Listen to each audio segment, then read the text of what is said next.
All right. Hello, everybody. What is up? What is going on? Hello. Welcome to Unite Rivals. Oh my gosh. I'm in stereo. Here we go. What's up, everybody? Hello. Good to see you all. We are doing this thing for everyone on TikTok. I've got my stream starting up here in 1 second. This is Unite Rivals. We are doing this whole thing up right now. I need to create. Let's see if that works for my TikTok friends. Yeah, it does.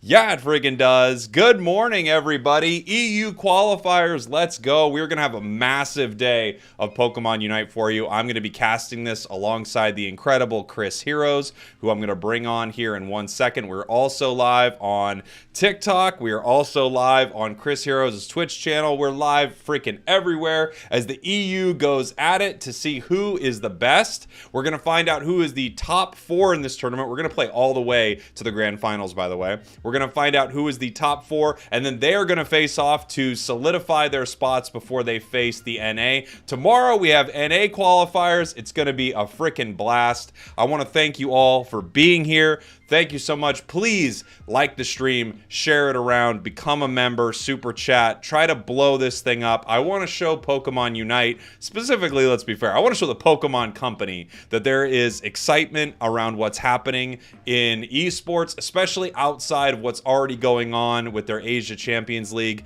I love their Asia Champions League. I think it's amazing. And at the same time, I want them to do that for NA, EU, Latin America, Central America, every other region that is not represented by it. So please share, like, all the things. I love you so much. Thank you for becoming a member. I see you, Luke Hansen. Thank you so much. Nouns for the win I'm seeing in the chat. EU, it's going to be a big day of look at if I got everything set up right, we're going to see a bracket right now. Who knows if I do? Nope. There, oh, it's there. We've got a bracket. We're still figuring out what our first game is going to be as we're setting this whole thing up. We're going to be watching as many matches as we can. We will be here all day. Look at that bracket. Are you kidding me? This bracket's happening. I mean, come on. We actually get to pick our matchup. I think it looks like we're going to be doing feeling cute for our first game. Let me take a look at this bracket with you all right here. I think we're going to be watching. Where is it? Everlasting work. Oh, let me move this. Hold on. Nouns is waiting. Nouns has got a bye in the first game here. No brain luckers. We got feeling cute versus Kieran Gaming. Could be our first game.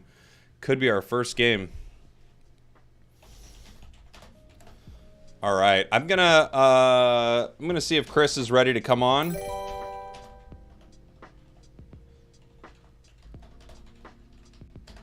Let's do this frickin' thing. Hello, everybody. Good to see you, Chelsea.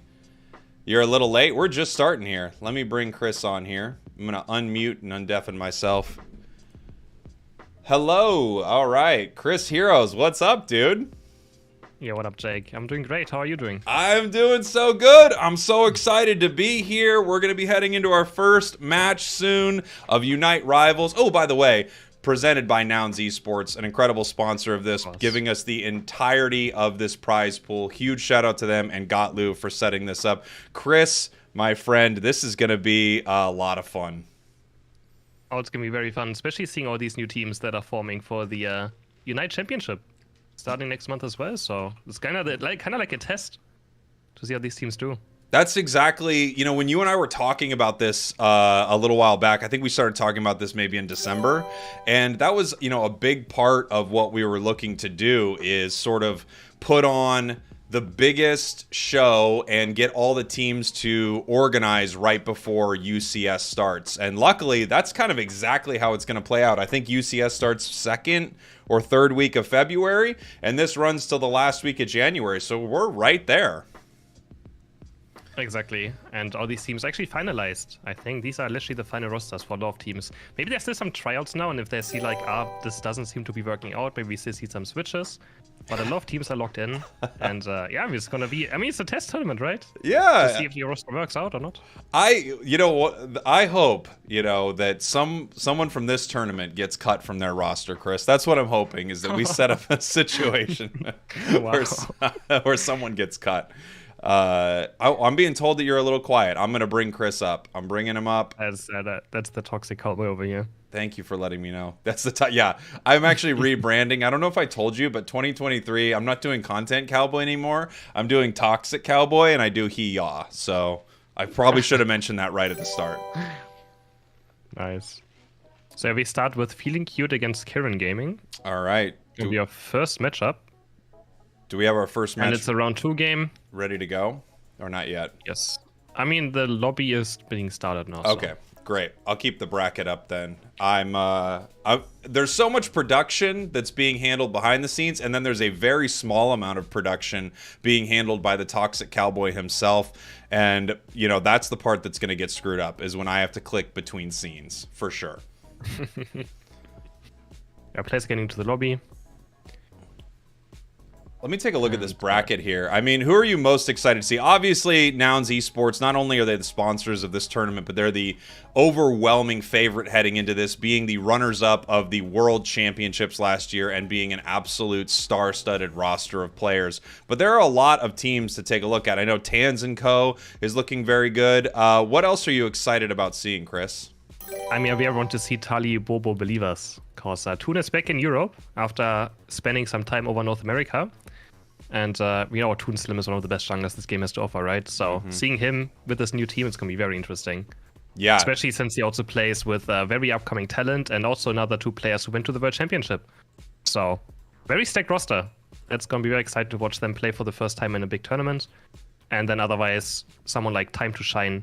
Also, we have 2 players who made it to the World Championship with a new team. Pretty much those are the 2 teams that were Apes Unleashed. Yeah. And they just split up in 2 different teams kind of now. So that's going to be very interesting to see. And they might, they might get a grudge match. That would be very fun to see. That's actually what I'm hoping for. Between those 2 teams. You're hoping for grudge matches. I want rosters to be destroyed today. I want friendships to be ended. I mean, this is a new year for all of these teams, and it's a new year for me as I'm trying to burn it all to the ground. I wanted to see... there are so many good players in some of these teams. It's really impressive to see. I can't wait. I mean, you're right. Talibobo Believers, Zervis, Toon... Yuta, Klaus. I don't know if I know Megumini that much. Do I? I might.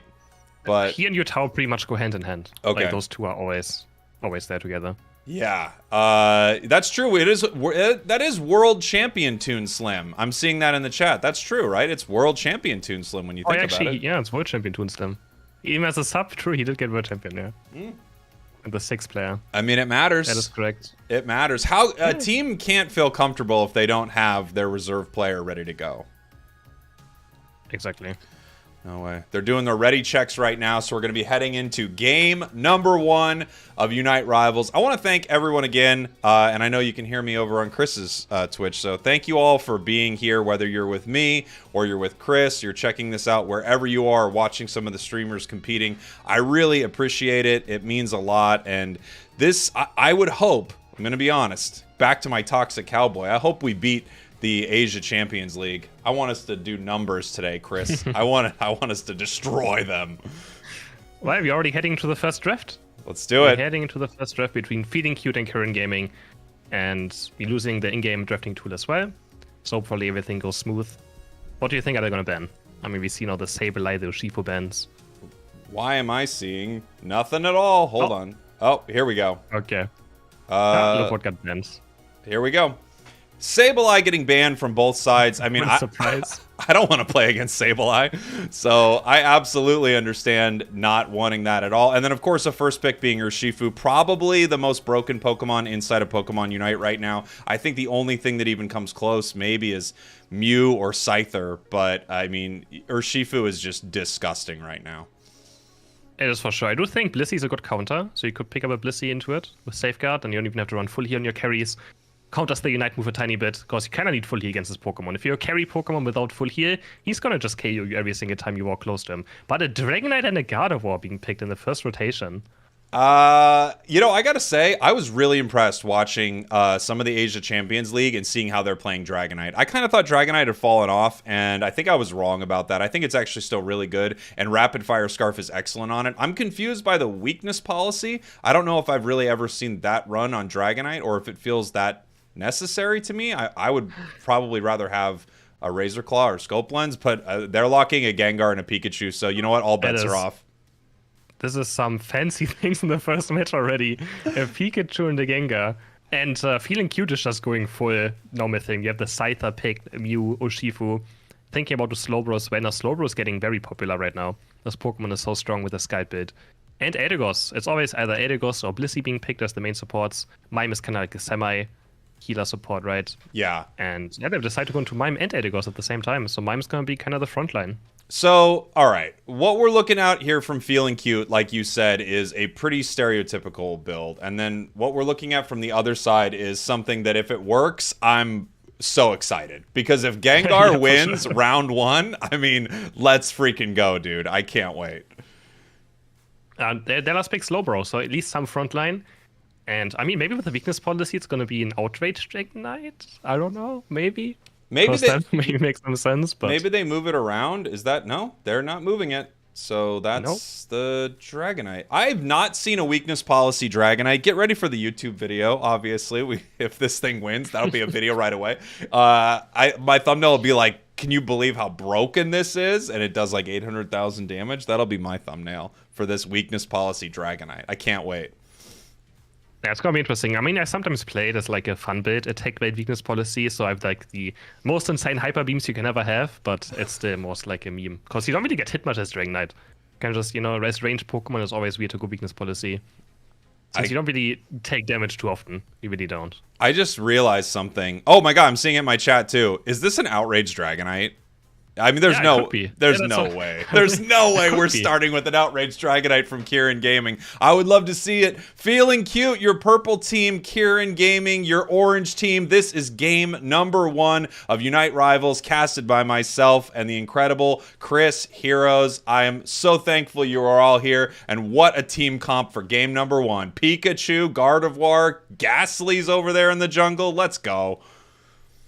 So if we already have some double jungling going on for Feeling Cute, just helping out, maybe even giving the red buff over to the Eldegoss, because people like doing this. Just giving the red buff to Eldegoss is so strong in the early game. Just goes top lane, auto-attacks the enemy over and over again, and you can't really do much about it. Early game damage is so much. And we've seen invade happening from Mr. Mime, maybe now? Maybe I was just checking the jungle. Akroma, also a very good player, used to play for Nouns Esports. Now, with his new team, let's see how he can perform in this.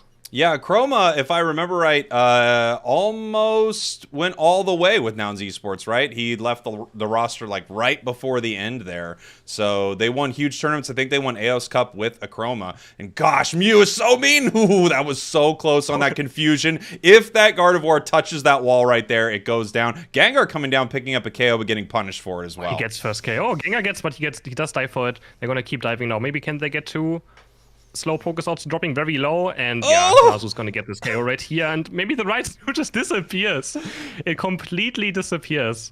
And yeah, that's just the early strength for Shifu, right? He's such a strong Pokemon. Absolutely incredible. It's so difficult to deal with, and now we're seeing the little danger noodle up here in the top path trying to get something done. Huge scores happening from the Mew. 30 points in that bottom path as a Chroma is continuing to stack right here. This is not looking good for Kieran Gaming, and I mean, comp-wise, we kind of expected it. Mew coming in to try to bully this Gengar right now. Did it get to steal that blue buff? It might have. Oh, no, it's up now. I'm not sure. I don't think it has spawned yet, but yeah, Mew's going to be annoying now. After level 5, he can switch abilities, and he's going so aggressive. There's the boosted Surf combo, but it actually doesn't do enough damage. Surf did receive a big nerf at some point long ago already, so doesn't do that much damage anymore. Oh, nice combo as well here. And Rumour's showing off how good Mew still is. They're probably the best attacker Pokemon you can pick for laning phase.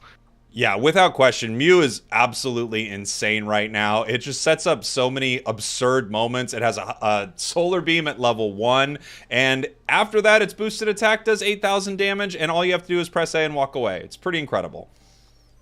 So Shifu is now going back to a jungle rotation. besides that, not much is happening. Kirin has yet to score a single point, though. They're going into slow bro, and he's dropping quite low. We have an Electro Ball already been picked on these little skirmishes, and they might get they get slow bro quite easily here. And he has no chance against this Electro Ball. It's also slow, so it's actually so strong. We have so many options to go for.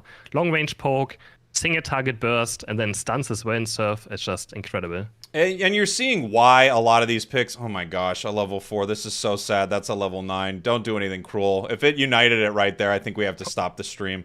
Okay, all right, it's just going to score and move on. Yeah, you're seeing why some of these are so overpowered and used by all the top teams. Mew is almost impossible to lane against when you have a really competent Mew. And they're going up against a Gardevoir who's still level 4. It's just so brutal. Yeah, the Ryze is struggling to evolve. It's finally getting some NDDs on the right side to maybe get it, but yeah, you see Urshifu's damage even against Registeel. Just obliterates it. You pretty much can't lose last hits with it if your Urshifu player is confident enough. It's impossible to lose a last hit. It's just Power Punch 2.0. And the damage is incredible. I've never heard someone call it 2.0. I've always heard 2.0. This is going to be 2.0. I mean, might be the European in me. Yeah, I think we got. I've never heard 2.0. I can't wait for it. We've got a level 9 Scyther now. I'm sorry. Yes. So now we've got 3 Unite moves on the side of feeling cute. Here comes Gengar though. This is actually what could turn this around, Chris. Is this Pokemon can snowball so well, and if it's able to catch this, never mind. Here we go. Scyther diving in super deep, gets the Courier ready. He's going to get the resets. He's just jumping all over the place. This could just be a complete team wipe. Gengar's also going to fall. Triple KO for the Scyther ready, and everyone just goes down. A complete ace of feeling cute. They did lose their Urshifu, which is all comeback experience. But my god, they're trying to figure out some math right now. It's always funny to see. Be like, you should score, no, I should score. But they scored 29 and 40 on top of it. 267 to 0 points already for the side of feeling cute. And yeah, they can bring this just home right now, probably, with this much point lead. But again, comeback experience, right? The Urshifu dying there gives a lot of experience over to Gengar. And you always be careful if you're this far ahead, not to just suddenly lose the game.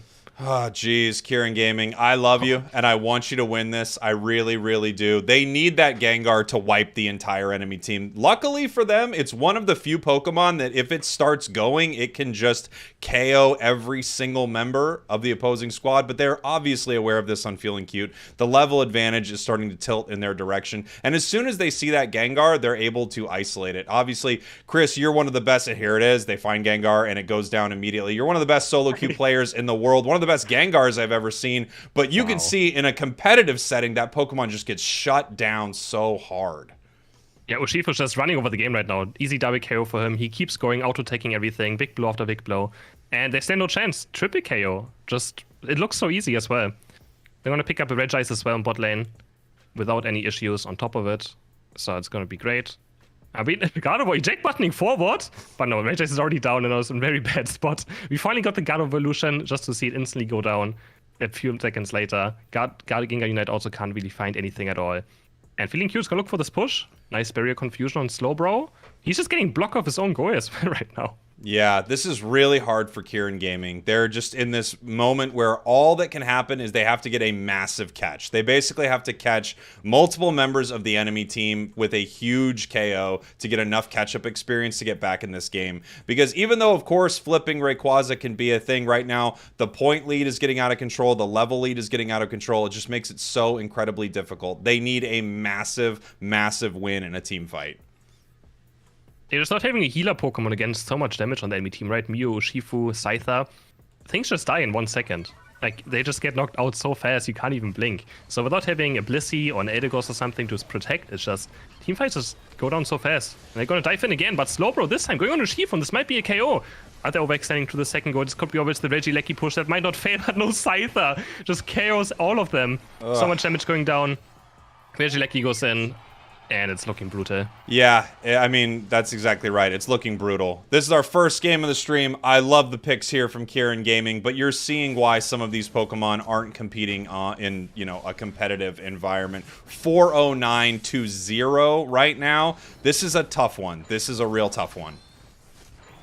Yeah, I mean, it's one of the biggest comebacks I probably have ever seen if Kirin Gaming manages to somehow pull back into this match. I mean, you have 1 minute Rayquaza spawns. And Feeling Cute just has to make sure they just don't let them walk into the pit, look for pickoffs all the time, and then, yeah, just make sure that Kirin Gaming can't really go for it. But they kind of have very bad Rayquaza damage as well. I mean, they do have that Dragonite, but besides that, they have a difficult time going into that. And you see Mew just sniping everything. No healer Pokemon on the side of Kirin Gaming. And Urshifu could be going down right here. Has he jack buttons, gets to safety. Scythe is also quite deep.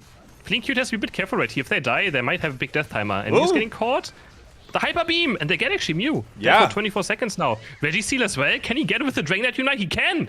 And this could be the comeback. This is actually huge. Gaming. This is huge, Chris. We have 2 members down on Feeling Cute. This is really massive. Their timers are big, and this is their only shot from Kirin Gaming. They're going to mobilize here into the pit. I mean, I feel like they need to just start this right away, but it looks like they're actually waiting for it, trying to charge Unite moves and make sure that they can get into this fight. I don't know. I think this might be a rip situation. That might have been their only chance. Let's talk about this barrier mime. He just is going to be impossible for them to walk into it, but he's actually scouting bot right now. Like, Feeling Cute is kind of in a very passive position, and Kirin Game is not looking for it. There's 5. They spotted the Scyther. They could just insta slow bro at someone. The first person they see, they might just go for it, and you instantly has the eject button away. That's why the slow bro is so scary. He can instantly turn into 4v5 out of nowhere. If they go in, Mime is actually, Mime is getting targeted now. He actually just takes the slow bro Unite. He's like, yeah, just Unite move me. I'm in 5 of you. And 3 go down. Oh boy. Slow bro's also gonna fall. Oh man, it's just a slaughter. There we go. Feeling cute, feeling great here in game number 1, wiping the entire team, not letting them score a single point, taking Rayquaza 409-0. It's a GG. It's going to be impossible to come back from this. It was already pretty impossible for Kirin Gaming. I love the team comp, and I'm sure Feeling Cute loved it even more as they dominated them here in game number 1. There's a surrender, and we have 0 points in our first opening match. Wow. 509-0 points. Yeah, that was very dominant. Not much else to say. Feeling Cute never was even close of... I mean, they did lose some members here and there. But besides that, it was very, very clean. Yeah, incredible game. I mean, wow. Feeling Cute's looking great.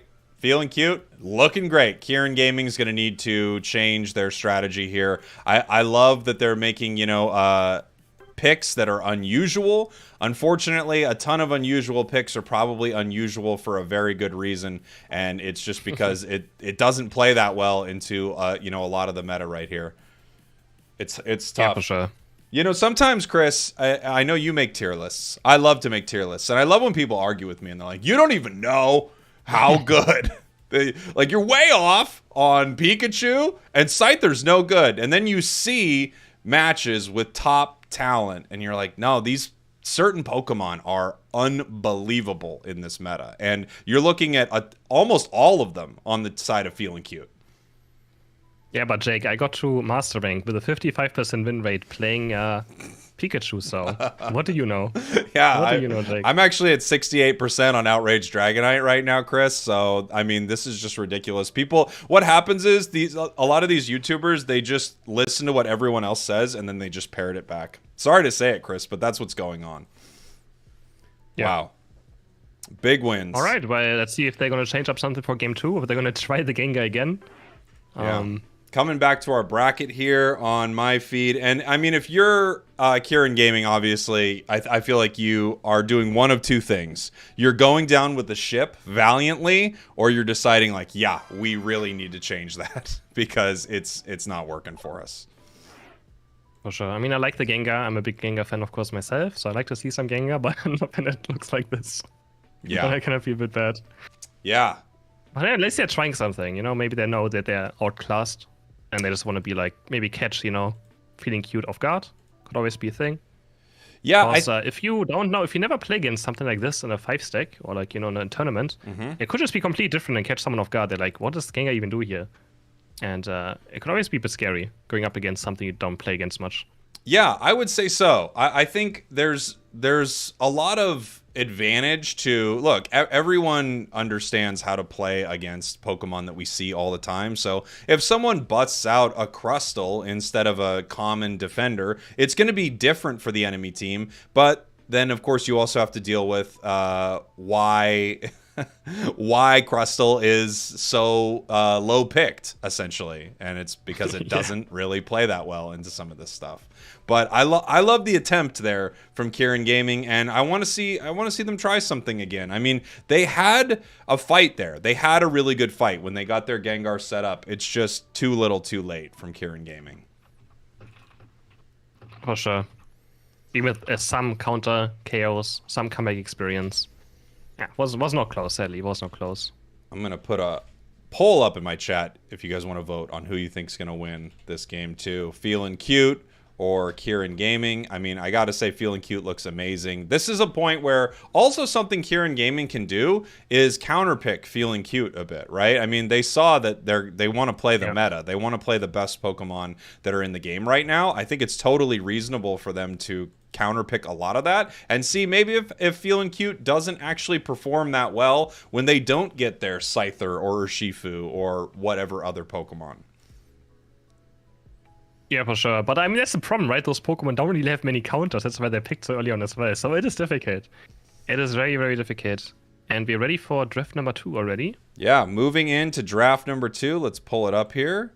There we are. We got a ban phase. I assume Sableye's coming out, but something that, Kieran can do is not ban Sable. See if the same... Urshifu. I kind of thought something sneaky like that was going to happen here. So Urshifu banned out by Feeling Cute so that it can't be first picked over here by Kieran, as we have a Mime ban on the side of Kieran Gaming. And now the question is anyone going to pick up the little gremlin? Are they going to pick Sableye? They banned it in the first game. But they're thinking about the Dragonite yet again. They're first running it down. picking Dragonite. First picking Dragonite. And that's going to be instantly a Scyther, most likely again. Yeah. With either Sableye or Blissey. I mean, it feels like grabbing Mew early is also extremely good. Let's see if they're going for it. Do they grab... Ugh, the Sableye. Yes, there he is. Of course. He's got the EXP share. He's got the Float Stone. He has a Score Shield and a Goal Getter. We are watching some Gremlin gaming right now, and it's going to be really difficult for Kieran to deal with. I really want them to pick up a Blissey. If they don't pick a Blissey right here, I'm going to be a bit sad, so they should consider. No, they're going for this. They're just going for the salty run back. They want to pick the same again, and this time maybe score some points. They're going for the salty run back. You know what? I respect it. I love it right now. And they actually, in a weird way, they sort of convinced Feeling Cute to ban out their own Urshifu. Because Kieran said, we're not picking Urshifu. We play Gengar, Pikachu, Dragonite, Gardevoir. This is what we're playing. Let's go. We have a Venusaur, though. That's interesting. We have a Venusaur, so 2 attackers. So kind of quite squishy, actually. So maybe Gengar this time has a chance of doing stuff. Unless, of course, the Giga Drain hits. But it could be maybe a double Solar Beam team comp. Because he has the choice specs on right now. Yeah, that looks like a Solar Beam. And now we've got, triple Glasses Slowbro coming in right here as a final pick. You love to see it. So we've got a little bit of a... I mean, you got to assume that's a Scald Bro. But you don't have a lot of attack damage that you're lowering on the enemy team, as we do have them move around their Pokemon right here. And that is no longer Triple Glasses Slowbro. We've got the double stacking on it, possibly. All right. It just keeps going. It just keeps going. Shell Bell EXP around. Share. Yeah. So now it could be a Surf. Now it could be a Surf Slowbro instead. I would say so. And now we have a Cookie on Venusaur. No, Venusaur's running the Cookie. Ooh. Very interesting. Item builds. The thing is, though, I feel like Scald is such a strong move that I was talking about this. Someone was like, oh, the enemies all have full special attack. Why would you ever go Scald? But I feel like the move just does so much damage. Like, it doesn't matter if the enemies have physical attackers or special attackers.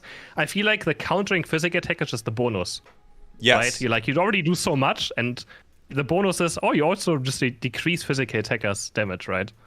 Yeah. But it's such a strong move, Scald. It's incredibly strong. You do a ton of damage with it. You kind of become another carry for your team while also being the bulkiest Pokemon inside the entire game that can never seem to get KO'd. They're heading down to the bottom path here. Kieran Gaming, our purple team. Feeling Cute, our orange team. Feeling Cute running into this central area, and you've got to watch an invade. As Sableye does... Okay, here we go. It's looking for it. It's looking for Gengar right now. Poking him out. So right now Gengar knows it's around, but it really can't do too much. Trying to hide this in the bush right here. Coming in. Ooh, actually a little early on that. Really early on its invade right there. Not able to take the red buff. Yeah, Ghastly gets away with this. So Kiva with a bit of a misplay right here in this early game. And he's just going to keep being here, though. He has XP share. He doesn't really care if he misses out on experience. So he's going to keep being annoying. Can he go for this blue buff this time around? Trying to go invisible. But the danger nude, as you would like to say, Jeez. or you call it, is right here. But no, he still gets the blue buff somehow. Now he just runs top lane. He's going to pick up the Shadow Sneak anytime soon as well. Unless Pikachu can maybe catch the Gremlin. No. Electro Ball's going to land, slow it down, but there's the Shadow Sneak. And he's just gonna get out way too easily. Yeah, and that's Sableye. That's, I mean, just something that's so crazy is with experience share on this Pokemon, it can essentially make that play, and it is punished not at all for doing it. It's really easy to hold your lane when you know that a Pokemon is not going to be there with you, so they can clear some safe farm on the side of feeling cute with, you know, the path that does not have Sableye in it. And now Sableye just gets to bully them all game. You know it's kind of around. You don't know exactly where. It's just such a mess for Kieran Gaming to deal with. However, if you look at the scoreboard here, they're already doing better than game number 1. We have 13 points now scored for them. I mean, Gengar can never go back to his jungle. I'm pretty sure he's just going to stay bot lane, try to just do something here. Hits actually Dream Eater on Mew, but they don't have enough damage, and the rest just leaves. And there's not much they can do about this. Either they're going to get some chaos there with the Haunter or not, and he's just staying bot lane now. His jungle is going to be gone. There's no reason for him to go back. And now Sableye is here as well. He's going to get caught. Oh, boy. There's one fear. There's the Confuse Ray. There's another fear. And you can't move for 3 seconds if you get hit by Sableye. Yeah, it's just tough. I don't know what you do about it. I just don't know what you do about this Pokemon sometimes. I mean, the answer, of course, is ban it out, but that is not what they ended up doing. Exactly. They could have banned out the Sableye or pick it themselves. So in the end, it's kind of their own fault, right? It's kind of their own fault. I mean, they had the choices or the chances to deal with it, but they thought maybe they can deal with it. Well, I guess what they're thinking is if they don't have Urshifu to last hit some of these, and we have our Dragonite, it doesn't matter if this Sableye's around, but man, they're just going to have to deal with this thing that is so difficult. Already level 7, getting caught here by the Gengar, though. Nice Dream Eater. Can they shut this down? Finally, we are able to shut it down. They might be able to pick this up. Scyther cleaning it up with the Venusaur right here. Venusaur now level 9. He's going to be absolutely unkillable. But if we do, maybe they think they're fine against Sableye with a Pikachu. I think Vortex appears one of the best counters, but Venusaur just doesn't care. Dives his goal, uses its Unite move, and is going to get an easy double KO without any problems. 33 points going as well. 22 overcap on this first goal. And also getting the first goal of the game already. While Mew is heading slowly towards the Regice. Here we go. Sableye just kind of keeping them at bay here in this bottom path as, yeah, one of the worst Pokemon for ripping something. Mew is down there trying to rip this all by themselves. We do have that Scald Bro down here at Regice, and it looks like maybe Pikachu trying to get in here, Slowbro trying to make something happen. No, taken right there by Feeling Cute. Big plays so much damage here. of the Solar Beam, especially with the Light Screen combined. They have no chance. Pikachu also getting ran down. And this Venusaur is just looking for trouble right now. Gengar's actually quite here, and he finds a KO on Mew. Gets the reset and Dream Eater as well, but he gets feared out of his combo, and it's just so annoying against Sableye. When you play these speedsters as well, they struggle so much. You already can't play into Voltecke, right? If you play like Absol or Gengar into a Voltecke Pikachu, you're already quite sad. But now you play against an invisible Voltecke Pikachu. You can't even see it coming. Like, it's Pikachu, at least you know when it's gonna happen, right? Yeah. But against Sableye, you just don't. It makes it so tough, and now we see Sableye bullying them once. Oh my gosh, this is just so incredibly mean. Between the Scald and the Sableye, they can't get back to their goal right here. Feeling Cute, putting more points on the board, stacking it up a little bit. I don't know if he had a stacking item. I didn't see if he was an attack weight or not. Maybe not. Just putting more points on the board. 41 to 71. We still don't have a Dragonite. It is running away from this Sableye here.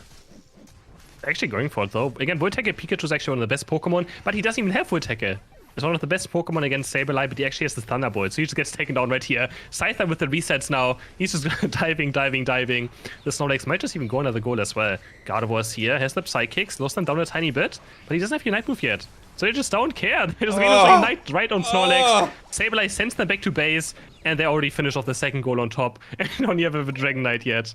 This is so brutal. This is really tough for Kieran Gaming. I respect their play. It's just, this is so hard for them to deal with. Sableye, if you don't have an answer for this Pokemon, it just makes the match a nightmare. And we're seeing that right now. Still looking for the Dragonite. He just needs to get some experience right now, but he gets Solar Beamed. Taken down again, sent back to base. He's just not going to move this game by the looks of it. Oh, this Mew is just hitting beam after beam after beam after beam. Another boost auto attack lands as well. Triple KO. Wonderfully done by the Mew. Has a coaching as well now for even more stuff. And yeah, it's just another looking like a stomp. Volcanoes, he actually is kind of ignoring, but he wants the comeback experience. But now they get served over again. Pikachu with the Unite move. Can they actually find Mew? Mew's literally at 1 HP, but it just gets away in time. It is so slippery to get a Mew. The agility over and over again as well. They actually have multiple Pokemon on the side of Feeling Cute that you simply can't punish. Slowbro, you can never KO. You can never get to Sableye, and then Mew can get out of any situation. It's so tough for Kieran Gaming to pick up some of these KOs, and they desperately need them to come back in this game. We have the Dragonite now, but we also have a Regieleki pushing towards the base that they have to defend. Of course, it should be easy to defend at least. And now Feeling Cute, just 412 points. They have to pretty much do nothing. So Kiva's just being annoying still, looking, but he's actually quite scared. See, he doesn't want to give up comeback experience or any sort of experience. He probably could have had this blue buff as well, but plays a bit safe. Doesn't have to risk anything now. They are so far ahead. This Venus almost level 14 already. Also gonna be unkillable. But there's the Dream Eater landing onto Sableye. Can he get Sableye? There's the confused Ray. And she just walks around. There's nothing he can do about it. Another nice Solar Beam by the Mew, who's already level 13. Gardevoir gets obliterated. And it's, I don't know how they can come back into this shake. It's so incredibly difficult to come back. It has to be a massive catch. Perhaps if Scyther or Venusaur goes down, I mean, their timers are going to be insane, right? So if one of them goes down, something can happen. And I feel like the entire play has to be, can we take out one of these carries? And if we do, can we snowball the game after that? It's really the only shot that Kieran Gaming has right now, as they're just getting pushed back. They literally are, they walk away from their tier 2, and every member of Kieran Gaming is there to send them back home. I love how the Mew's names is literally Boom. Like, he's just exploding them over and over again, so it's very fitting. Mew's just hitting boost auto take after Solo Beam on characters, and they just disappear one after another. Gengar's down as well again. They're gonna get chased down. 30 seconds for Rayquaza. And Kieran Gaming, can they find the miracle? I mean, they need a miracle at this point. Yeah, it has to be a miracle. If they're able to catch that Venusaur, something can happen. But it's a level 14 Venusaur. I mean, it's Jurassic Park levels of dinosaur right now, and it's just eating everyone on the enemy team. It feels like there's nothing they can do about it. They're all full health. They're walking to the center as if Venusaur didn't recover enough HP. They have the Regice buff right here. Massive Solar Beam just pushing this Dragonite back. They need to get a catch. They have to catch somebody right here. It's their only option. They have to get Gengar to pick up a KO right here, as Pikachu is just in so much trouble, all alone using a Unite move, getting pushed back. Scyther's coming in. Mew is pushing at them, doing some... I mean, this is just so bad. 3 down already for Kieran Gaming as they just run into their backline, take down Snorlax, and that's going to be game 2. Feeling Cute. Quadra KO for the Scyther. Just, I mean, yeah, Scyther snowballs a team fight, it's just over. If he gets that one reset, it does so much damage, and you have no chance. They're going to pick up this Rayquaza, and that's probably most likely going to be game. I don't want to say too much yet, but I think it's probably going to be game. I mean, I'll accept the caster curse if this is not game. They have won game number 2. There's nothing I mean, it is what it is. Feeling Cute's looking amazing right now. They're playing the meta, and they know exactly how to do it. And they actually have switched things up here. They do grab the Sableye, they keep Scyther, they keep Mew, but, you know, they bring in Slowbro, they bring in Venusaur, and still able to dominate game number 2. Looking extremely impressive on the side of Feeling Cute. Yeah, good stuff for them in this tournament. I think they're also a new form team for the UCS. I think got announced on Twitter a few days ago that they're going to play together in the UCS. So great start for this team.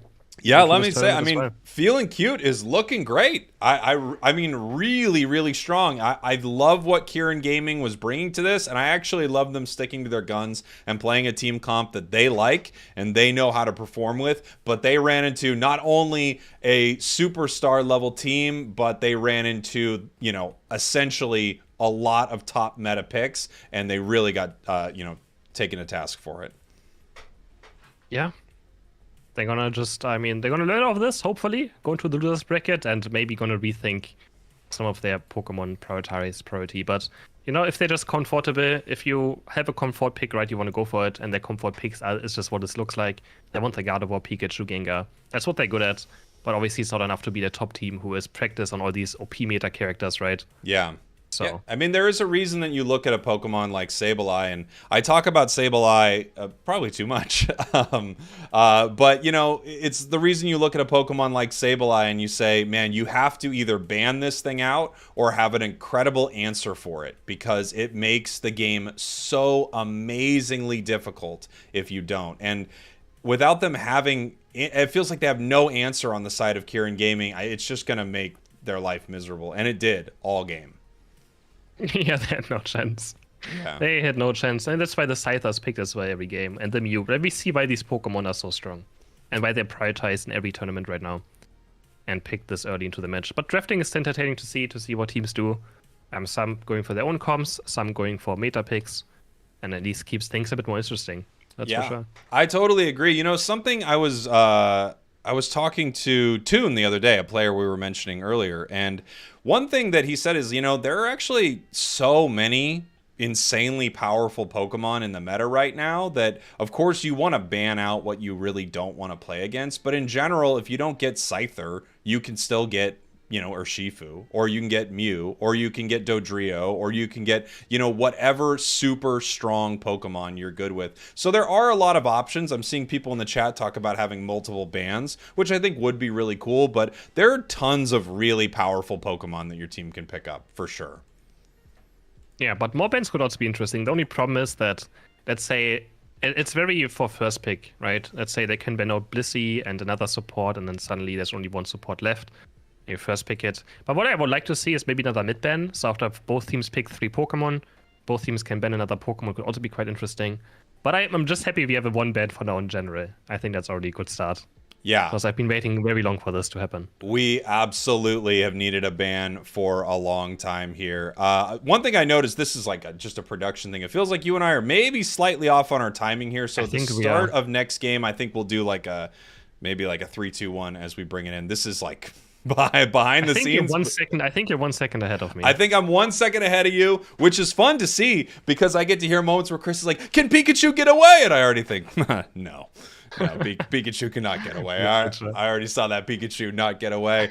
Let's take a look at our bracket right here. I'm going to pull this up for everybody as we kind of head in here to winners round number 2. I guess that essentially, was that round number 2 already? Did we find yeah, that was a round 2 match. That was a round 2 match already. Let's take a look at what's happening here. We're still waiting for Nouns Esports to have their game ready. It looks like Gypsy Kings have beaten the Phantom Slayers. Connoisseurs are up 1-0 against Linares. Tilted Unite up 1-0. Let's see. Off Meta and Shadow Wolves are tied up 1-1. Random 5 Stack has beat, I don't even know how to pronounce it, Flag. Sounds like that's a curse word in another language. I'm positive. No, that's German. And what is it? What did I say? It's a fly chicken fly, pretty much. It's like a hen is like a female chicken. Oh, okay. There we go. It's fleek and a fleek. Fleek and a fleek. And let's see. Yes. Squishy Squad moving on to winners round 3. They're taking out X-Attack Blissey. I mean, it's only fair that a Squishy Squad takes out an X-Attack Blissey. Lash Out pushing over push down to the losers bracket. And let's see what possible game we're moving into. It might be No Brain Luckers if we want to pull into that game, or we can also wait here if we want to watch the first game here from Nouns. I mean, we have a game up. They just started now. Nouns has just started, so we could head into their match. Sweet. Let's do that. Just finished. So this tournament is sponsored by Nouns Esports, and we're going to be watching the team that is sponsored by Nouns Esports, play here in the winners round 2 against Eggs, who were able to take out Dragon Push 2-0. We're going to be watching what is without question one of the best teams in the world right now, Chris. Yeah, I mean, for sure. They just went ahead and also won a tournament where they were the only European team with North American teams. So, I mean, they have not made any changes since the World Championship as well. That's right. Yeah. They're one of the few teams that have not made any changes. They've been just playing together for now since Bruff has joined the team. I think it was after EOS Cup last year. And they've just been looking absolutely dominant whenever they play since then. So it's interesting. You're over there in the EU. I'm here in the NA. I'm here in the official NA from Pokemon Unite. I'm here in the official NA. What do you think about the differences between these two regions, especially with what happened at Worlds, which was an extremely impressive showing from both EU and NA, but NA happened to, dominate all the way through the winners bracket and into the grand finals. Like, what do you think about the two regions, squaring off? Honestly, I think they're quite similar, even though I do think Europe... I mean, it's not just Europe. I think Nouns is just a bit more experimentative. Like, you can never expect what Nouns is going to play. Yeah. But I think North America is a bit more, they also play just in the meta things most of the time. But they just have very good players over there. Like, very good mechanical players. Just like talking about Overlord. All those Lucario players over there as well. that have to play obviously other Pokemon now, but they just have very great mechanical players in North America. Yeah, I mean, they're mechanically extremely sound. I think it's really impressive what EU has done. And of course, specifically when you look back at the last championship season, you look back at what Nouns did. I mean, Nouns was so good that they literally had a team copy their strategy hours later and win the tournament. That's how, like you said, innovative and inventive and experimental Nouns was, is they figured out a strategy that was so good you could pick it up within a couple hours and win a tournament. Yeah, absolutely impressive. That is still one of the best things ever, I feel like, to happen. The just random Sylveon level 4 jungle, just only clearing one buff, and then, yeah, North America team picks it up and wins as well. And that was just interesting to see like how good their comps are as well, right? It looks so weird on the outside, but it just works. Yeah. Whatever they do, also, like, they play the Draining Kiss, Clefable. They're the only team to play this in tournaments. They actually won a tournament playing Draining Kiss, Clefable. They won a tournament playing Mystic Fire Sylveon. They still play lots of Tyranitar. They made kind of Centum Tyranitar also popular. Like, no one even had Centum on the radar until Adesu played Centum Tyranitar and kind of just went over tournaments with it. So, yeah, it's just a great team. Yeah, they're amazing. And one of my favorite things to watch is when a good team actually gets to sort of stretch their legs a little bit and show everybody, like, hey, yes, this is the meta. It is the meta for a reason, but there are also some picks that we're not seeing. You know, there are picks that you don't like. I'm interested to see if a really amazing team, and I know this won't happen. Well, maybe Nouns, because Gotlu was kind of saying this earlier. But if a really amazing team brought out Water Bear, I don't think, you know, that's going to be a great strategy, but you could see a great team use it well, which is really cool. And Nouns is that team. They're the kind of team that will bring out a comp that you don't fully expect, and you go, oh, I guess they can make Talonflame work inside this. Yeah, for sure. I mean, Gotlu also has a huge character pool. Bruff has a huge character pool. They just have Adesu as well. Adesu plays literally, I feel like, everything that does damage he plays. So they have just so many characters to choose from that they can actually do, maybe counter pick, come up with new strategies. And again, like I said earlier, if you've never played against a certain Pokemon, you kind of don't even know what it does sometimes, right? Especially if you play those 5-stack rank games, you're playing against the same stuff over and over again, and suddenly you play against a Draining Kiss Clefable, and you're like, what does this Pokemon even do? How much does it last hit damage? How much does it do early game? Is it actually a threat or something? You don't know. And that's always the the hidden part about playing Pokemon that no one else plays. Yeah, let's take a look here. Just taking a look at our feed, seeing how close they are. Looks like we have all of our players in the lobby right now as they're getting ready to set this up. So we're getting close here to game number 2 here on our stream. It's going to be pretty exciting. I think it's Egg versus Nouns. Is that what it was, Chris? Egg versus Nouns? Yes. Egg versus Nouns, obviously. I think Nouns, it's eggs. Yeah, eggs versus eggs versus Nouns. The heavy favorite. At first I thought egg. They have no chance. But eggs... No, I don't know. No, that's a bit more. That's more than one egg. I mean, you can't argue with me there. If you did, you'd be crazy. But then again, it's not just noun. It's nouns. So multiple nouns, multiple eggs. Yeah, actually. I mean, what are you gonna do? At some point, you have to recognize that, you know, teams that have multiple things inside them are better, without question. Egg doesn't stand a chance. Noun? I don't think so. Nouns versus eggs. Now we got a matchup, Chris. Oh, we have for sure a matchup. I think we should sync our live stream as well in the band phase so that we don't have any issues. I totally agree. We're going to sync it up and we're going to figure it out. I think I'm slightly ahead of you. Slightly.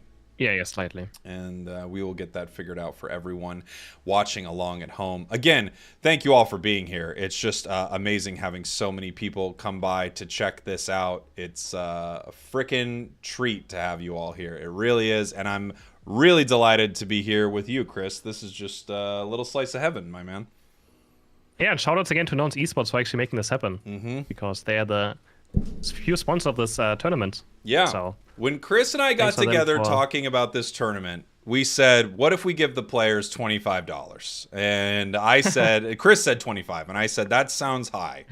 And then we got lucky enough to have Nouns Esports come along and generously set up this entire prize pool as well for, our support on the back end to make sure that we could have people running it. So yeah, huge shout out to Nouns Esports for sponsoring this whole thing. They are amazing, and so are all of you for watching, because this doesn't happen without both of these things going on. You got to have people checking it out, which is the reason Nouns is interested in doing this, and you got to have people like Nouns ready to, you know, basically fork up the dough, because otherwise this would be a multi-day tournament for what Chris and I agreed on, $19. Yeah, I want to give the teams, you want to lock them into a 5-week tournament, every day play games after games, and then get 17 in the end. So luckily Nouns was like, nah man, you want to give those players a bit more. Yeah. So we're heading into our ban phase here. I'm going to pull it up. By the way, I want to thank everyone who has subbed up over on Chris's channel or given a super chat. We can call them out specifically here soon, but I would love to get this ban phase set up. I think I'm going to hold this thing at 15 seconds, Chris. Does that sound good? Okay, I'm just going to count down my timer, and then you're going to sync with it. Okay. 16, 15, I'm on 15. 14, 13, 12, 11, 10, 9, 8, okay. 7, 6. Are we not synced anymore? 5, 4. Are we out of sync? Okay, 3? now we're synced. I'm pretty sure. Okay. Okay. Great, we're synced up. No, we should be. No, we should be synced. As we head into our ban phase, are you surprised to see Sableye banned? I'm not. I love the pick to ban out Blissey right here, as Gotlu says, hey, I think the Blissey ban is great. Yeah, if they give us Sableye, that's, you know, they're probably going to ban it, and we can now take Urshifu, looking beautiful. Obviously, the bear is incredibly mean. As we see 2 amazing picks coming here for our orange team, we've got that Scyther most likely, and we've got a Slowbro. Slowbro's an incredible defender right now. Yeah, for sure. And the Blissey ban just allows Urshifu and Sableye to be picked as well without any issues, because it's a great counter to both. Gonna pick up the Mew as well, of course, again. We're gonna see Mew through this in tournament almost, I feel like, every game, if it doesn't get banned. And then we have a Snorlax as well. Snorlax also getting very popular in these tournament games. First time we see him, no, second time we see him today. And a Espeon. Yeah. This is cool to see. Espeon, I don't know if it's actually going to be triple glasses Espeon. I would love it if it was, but I feel like Espeon not running a buddy barrier feels honestly criminal. They're probably going to move these Pokemon around a little bit. Redmaw getting the Clefable right there, so I don't know who on Nouns is going to be picking up the Mime. Obviously, Bruv, known as one of the best Mimes in the world, so that'll be interesting to see who switches out with that. And then Adesu on the Dragonite. I mean, this Pokemon is incredibly mean right now, and it looks like we possibly have a jungler on our orange teams on the side of Eggs being the Delphox, so that could be a Scissor actually instead of a Scyther. And yeah, we have the Delphox, and you know what makes me very happy is seeing a full heal on a Delphox. There's so many players who refuse to play full heal against Urshifu, and it just hurts me every single time. So I'm very happy to see whenever a player picks up full heal on Delphox, just to make sure if they get Urshifu Unite move, they can just instantly full heal it and not get one shot in the Wicked Blow afterwards. Here we go. Nouns Esports versus Eggs. You are watching one of the best teams, if not possibly the best team in the world. Nouns Esports here in our second game of the EU Qualifiers presented by Nouns Esports. A lot of Nouns Esports in that sentence I just said there, Chris. And we actually have Gatlu on Mew. I've not seen Gatlu play Mew in a tournament yet, so there's your answer how they're gonna switch these Pokemon around. That is quite interesting. But again, as I say, Gatlu has a huge character pool. He plays a lot of Pokemon. Geese actually on the Clefable. We saw Bruv dominating with it in that last tournament that you were mentioning here. As we do have the Delphox heading into the central area here for Eggs, and we've got Scyther in that top path right there. And there they go, clearing that out. Heading up here to have a little bit of a fight over this ball toy. Let's go. Who is going to eat it up? Do we have the water gun? We've got the solar beam, and it looks like secured by the Mew. Of course. Yeah, of course. How about the auto attack of Slowpoke is actually getting the more experience there as well on that other last hit. So Slowpoke's still winning out, now trying to heal up a bit of HP, looking very funny, rolling onto his back. And it's going to start auto attacking a lot. Yeah. And yeah, Geese is playing this Clefairy. And Bruff again, of course, he's probably the best Mime player in the world. So, I mean, he's also probably the best Clefable training kiss player in the world. So, it's always difficult on where you want to put this character, or like this player on. Well, and that's something that's, you know, really important to notice is, like you said, Nouns Esports, they have multiple players who are some of the best in the world. I think Adesu's Dragonite is legendary from the World Championships. I mean, I remember him, I think, holding up a Pokemon card of Dragonite on the official broadcast after he dominated in a match with it. So this is a team that just has so much nice secure there. We've got ourselves a bro, and let's see what kind of bro we've got at some point. We might know if it's a Scald or a Surf. As they're pushing in towards this Espeon, you just got to run, dude. I mean, you're in a lot of trouble. Yeah, Announce Esports picks up the first KO on Snorlax as well. So, good start with them for bot lane. 53 points go instantly in. And yeah, as you mentioned, Adesu is an amazing Dragon Knight. He had such huge Hyper Beam timings at the World Championship. So very just calm and collective when using his Hyper Beams. It's all wonderful to see. You know, Espeon's actually... Bruff's actually dropping quite low as well. You yeah. have to be careful over here. They get pushed out of there a little bit by the confusion. I think Espeon is one of those attackers that is right on the cusp of being amazing all the time. Oh, actually, Scyther may be looking for something here. Mew's really hard to punish those. We're getting ready for this fight here at the 8-minute experience. Noun's coming in. Here comes Mime. Cleaning up all of that right now as they're looking for a pickup. Can they take Mime down right here? They do. They're actually going to push them back. Ooh, almost a really nice Psyshock there by the Espeon. And just one of those hits, and the enemy team could be in a lot of trouble. It's a massive amount of damage and a massive stun. And they actually got 2 KOs on Announce Esports here, so they're showing some signs of life already in this early game. X, of course, a team where we don't really know too much. So, for sure, the big underdogs in this matchup. Adesu now with the red buff slow onto Snorlax. There's a heavy slam out. And he gets to safety quite easily. Red buff is still such a strong thing as well in the game. Just having an auto tech, being able to slow every single time you hit it, is just ridiculous. Yeah. And these Atarias are gonna just maybe disappear in a second. There's the wicked blow. And they just die very, very fast. Oh, what a nice barrier. We have a barrier, of course, Bruff. Bruff is also a huge barrier player. He's the one that always played it back in the day as well. So pretty much since the beginning of this game, he has been a barrier Mr. Mime player. So showing it off again. And we've got the Delphox here, already level 8, looking pretty good. They're going to have their Unite move very soon as they're going to skate around this battlefield right here. Interesting seeing the gravity on Clefable. That's going to shut down that Scyther from really making a lot of the plays that it wants to make with its Unite move. It's also got Moonlight to give them some healing here. This fight's actually breaking out. Here comes the Secure right there from Urshifu. Not surprising, as this Moonlight keeping them all alive, and they are now able to clean up Eggs to go down as they push them back. Here come the Solar Beams, and they are going to start sieging this goal right here, looking for the math. They're getting it. No, kind of. Yes, sort of. There's the math. Good enough, I think. And it's gonna be so hard to get objectives against this Hyper Beam and Wicked Blow at the same time. Like, how do you do it? If they just time it perfectly, they say 1, 2, 3, they're both hit at the same time, and Reggie just disappears suddenly from a quarter HP, right? It is so much damage those two characters do. With the Mew Solar Beam on top of it as well. And then, but yeah, we have a complete different set on Clefable. Bruff always playing the Follow Me and Draining Kiss, but Geese as the support player or the more healer player goes into something else. You see, Redmo's actually kind of overextending.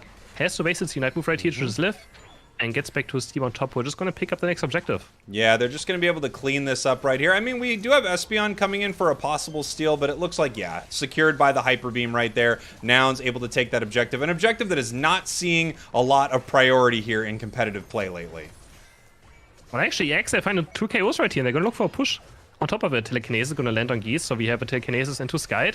Not something we usually see, right? It's always Amnesia if it is a Skyd, but going to Telekinesis. Nice Solar Beam, and from the side, Mime flies in with a Unite move. They get 1, they get 2, they're going to get 3 most likely right here, unless Slowbro can somehow stay alive, and this Pokemon is so hard to KO. But he's going to go down. The Solar Beam is enough, and Bruff just from the side flying in, and it's going to pick up so many KOs. Yeah, what a beautiful combo right there. You saw the Solar Beam hit, stop them from scoring, and then just Mime Unite move. They were not going home after that. Beautiful play right there from Nouns, as they're trying to push them off this goal right here and maybe punish them a bit for trying to score, but it doesn't look like they're going to be able to. Delphox does not have its Unite move up. Here comes a massive Solar Beam, and it has to run home, as once again, they're going to try to KO Slowbro, one of the hardest things ever to KO. Dragonite is going down, however. They're pushing back right here, skating towards them. Let's see if they can get some movement and take out Gotlu. They're chasing it down. Let's go. Unite move trying to block him, and Gotlu does go down. They did get to punish them right there. There we go. Eggs is alive and well in this match, Chris.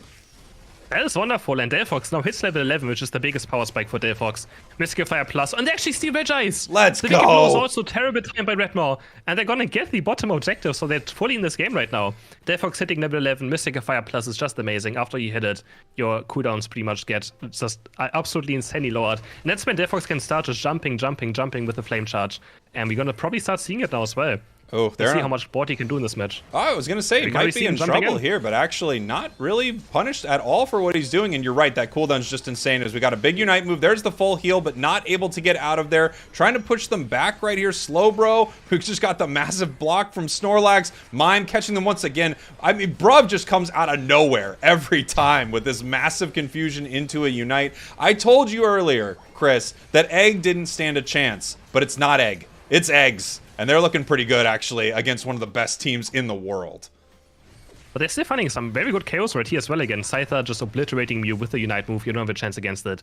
But yeah, the problem is that Ushifu's Unite still does a crazy amount of damage. So if you're already at half HP and you get Unite move by it, you're still dead even with full heal. They're going to go for this Regieleki. Hyper Beam is there into big blow, but they don't get it! Whoa! She 1 HP, wow!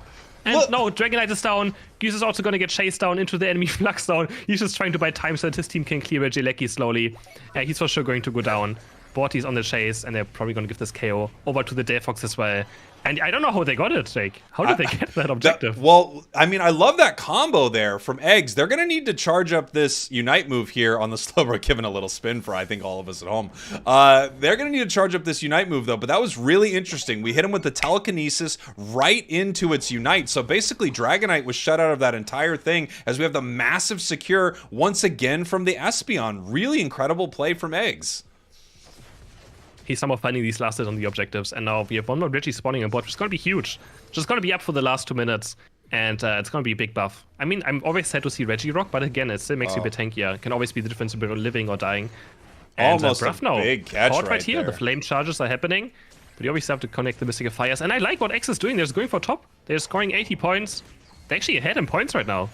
Yeah, I think they know they can't really contest this right here. They are getting pushed out, but they're finding value elsewhere on the map. And right now, Eggs is ahead, 172, 189. As we get ready for what should be a really exciting fight around this Ray Pit, we have Nouns fighting up here in this top path. They catch 2 of them with these barriers right here, trying to push them out. Here comes a massive Hyper Beam, but it doesn't look like it was fully charged. And here comes the Unite move from Mime. Snorlax and Slowbro now uniting in kind, throwing up some big healing and some shields for each other, but we do have 2 down now on the side of Eggs as they are trying to get away from Nouns Esports. Nouns Esports fully doing okay, and they're all healed up thanks to Moonlight right here. Eggs now just kind of has to watch them rip this Rayquaza.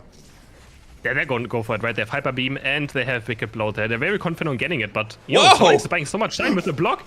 He's buying so much time, but Urshifu just leads Espeon on the right side. Delphox, though, it's Delphox time to shine. Is out to full HP, but Hyper Beam gets rolled, and Delphox gets deleted by the Hyper Beam of Clefable. And the confusion. Hyper Beam Clefable is so strong, probably one of the best things you can get on the Unite move. It does so much damage, and Rayquaza's dropping super low. Oh, can Scyther do something maybe here? That would have quite low, but no, the Hyper Beam is going to secure Rayquaza. But what a nice try still by X. I give it to them. They're going to start scoring now for Nouns. Yeah, I mean, incredible fight there. I got to give it up to Eggs. So many great plays inside there. And again, I mean, the reason I'm being so complimentary is not only did they have, great plays and a great fight, but they're going up against world champion players, and they're performing extremely well. I'm really impressed with what I saw from Eggs. Well, of course, Nouns Esports, one of the best in the world, figuring out how to dominate that fight, just kind of juggling them throughout it, making sure no one was around when it was time to finally secure that Rayquaza. Of course, an incredible performance by the champs. Yeah. I mean, but it was a close game. They did lose some last hits on objectives, even with having a Dragon Knight and an Urshifu, so warm-up game as well for Nouns, I would say, for sure. Yeah. I'm gonna get into the groove a bit. Always takes maybe one game for certain players to be actually ready into the mindset of playing tournaments. At least that's what I needed back then as well when I was a pro player. I always needed a warm-up game in a tournament. The first game was always a bit shaky for me. For me, I need 16 warm-up games. And unfortunately, I've never gotten deep enough in a tournament to actually really hit my stride. It's the thing that's not fair. And I tell all tournament organizers, just make the first 15 not count. But they always refuse. It's weird. Yeah, it's weird how we don't have a best of 30 for the first match, right? For the first round. That could actually be probably the solution. That's what I keep saying. But, it's so political, man, this whole industry. Here we are in our victory screen right here, 622, 189. Really impressive match. Honestly, from both teams, what a great series here. But Nouns looking incredible, as they often do. Just really able to clean up that final fight, even though we saw some really impressive moments there from Eggs. Let's take a look. We got 8 KOs on Bruv. I mean, Bruv really did feel like the superstar right there. Almost the assassin mime build. Yeah, he didn't really do any mistakes, right? He was just always there in the end still. At good times, had good barriers as well. And 52,000 damage for him. Gatlu top damaging with 88,000. So yeah, he can also play Mew. Yeah. He can also play Mew. Looking really good. But Surprise. by the way, I'll tell you a Pokemon that really, I think, stood out there was Turbo. Turbo on that Espeon looked really good, too. Sure. I mean, that was, we had some super impressive moments, some really great secures on the side of eggs. And I wonder if we're going to see some different picks here heading into game number 2. Of course, I have to assume so. But that was really impressive for both teams. However, we know, I don't know how deep the roster pool is for eggs, but Nouns can play a lot of different stuff, and this might just be the time where they want to flex into some other things so that, like we talked about earlier, they don't get cursed with not having their 16 warm-up games. Which they need. For sure. Everyone needs it. For sure. 60 more games. Just something. Right, Jake, next tournament, I'm going to try to maybe have some different rules for it. Yeah. Well, you and I felt like we were arguing pretty hard, and you were saying 16 warm-up games, that's insane. And I was like, you're insane. And then you were like, it should be more than $19. And I was like, this is, we're done here. But luckily, we were able to get it sorted out in the end. For sure. And I'm just going to wait on game 2 right now. I can maybe check out the bracket in a second as well to see if any other things have happened. Any upsets, which I don't think so, but... Great. I will Let's be take a back look with at you, the Chris, in bracket. just 1 second. Then I'm going to talk to the chat here for a minute. Sure thing. All right, everybody. I want to thank you all again so much for being here. It's just been amazing. I can't keep up with everything that's going on. It's impossible for me. But I want to thank you all. We have over 1,600 of you watching live here on YouTube, even more on TikTok. So thank you so much for that. You're all incredible. If you could, like the stream so people can see it. Can we have in-game audio? I'll turn it up. I actually have it on, but maybe it's a little too low. So thank you for letting me know that. I'm going to turn that up for this next one. So thank you. It means a lot. I see so many of you here who are members, who are subs on TikTok. So again, you're amazing. Let me read some of these super chats. I hope I can find them all because they push them away from me. Ergonomic Grove, thank you so much for the super chat. GG indeed. Man, eggs looked so good in that match, didn't they? I mean, I know it's... Part of the reason you're like, wow, they look so good is because you are comparing them to a world champion level team. And gosh, they looked good in game number 1 right there. Let me see. I know I missed some other super chats. Let me see if I can find them on this. I have like 50 ways to maybe find something. Shrugs with the super chat. Super excited to see these two regions clash once again. Good luck to all the teams competing today. Oh, and Jake and Chris have fun. Thank you so much, my friend. I really appreciate it. I appreciate all the supports. Again, if you're here and you want to support what we're doing, just hanging out, that is more than enough. But if you can support in any other ways, super chat, become a member, gift a membership, I would love you for life. It means a lot. I'm checking here to see if we're heading into game 2. It looks like we're readying up in the lobby, so we still have a second here. And yeah, exclamation point bracket does pull up the bracket. Can you call the Pokemon by their real names? You called Routes a Gardevoir, for example. I'll give it a shot, but every once in a while, it is what it is. My brain only works, as well as I can't even think of a way to describe it. This is okay. Let me explain how well my brain works. My brain works so not well that I couldn't even describe it. If that helps you out at all, I couldn't even get you there. There was no way for me to even get you there. That's how, this is the level. And now you're saying, can you call it a Machoke instead of a Machamp? And I can't even describe how my brain works. We're in trouble here. Okay? We're in trouble here. Let's see. Taking a look here. Ethan Hammer, thank you so much for the super chat. Thank you for the support. I appreciate it. Ender coming in with a big super chat. Man, I love seeing that Espeon from Eggs. Me too. That was awesome. They looked freaking great. I loved seeing that as well. Mr. Manager, thank you so much for being a member. Can you call Pokemon by their German names in honor to Chris? Of course. Yeah, that's what I was going to do next. Is definitely do that. Spragels brain, software closes. Exactly. Yes, if you had $1 for every time Spraggles called Bulbasaur Venu, yeah, you'd be rich. We'd all be rich, okay? I see Chelsea says they feel that level of brain function. That's just where we're at. Tilted on track to play Nouns. That's going to be a great match, says Zoinks. Zoinks, it's so good to see you, my friend. Zoinks is just one of the greatest of all time. Of course, you know him as the premier Pokemon Unite caster, but also behind the scenes, I'll tell you this. I would tell you if this wasn't true. Behind the scenes, excellent dude. Love Zoinks. Kaiser, thank you so much. Feeling cute. Didn't deserve to win the first match. I don't know about that. I mean, they didn't deserve it, but it was very much earned. Very much earned. My brain is always on Water Pulse Plus. This is true. This is true. Zoinks for Worlds. Absolutely. Absolutely. It was one of my favorite things about Worlds. I mean, this is probably to be expected with any of this stuff, but one of the best things about any of this is just getting to see all of these, you know, people that you kind of know in that weird, like, internet way, and you get to see them all in person. So it's great. I can't wait to see drafts at Worlds, too. I can't wait to see drafts at Worlds. Pokemon Unite and TCPI. If you're watching this broadcast, I can't wait to see it at Worlds. Are you interested in me saying stuff like that? Well, give me a call. Give me a call. Spragels and Alolan Spragels for Worlds. That would be pretty fun. That would be fun. What team will Chair be playing for? Currently, Chair is a free agent, but obviously whatever team Chair plays on will be the winner. I wonder what that Dragonite build was. That Dragonite build, if I saw it properly, was Muscle, Rapid, and Focus Band, right? Muscle, Rapid, Focus. Nikki Hasty, thank you so much. Nouns has been my favorite team since the early days. So cool to see this. Thank you, Jake, for all that you do. Thank you so much for the super chat. That is very, very kind of you. Thank you so much. Oh, I'm good. Sorry, I didn't know the people were waiting for me. We're gonna head back in. It looks like we're ready here for our next game, as I'm gonna come back online.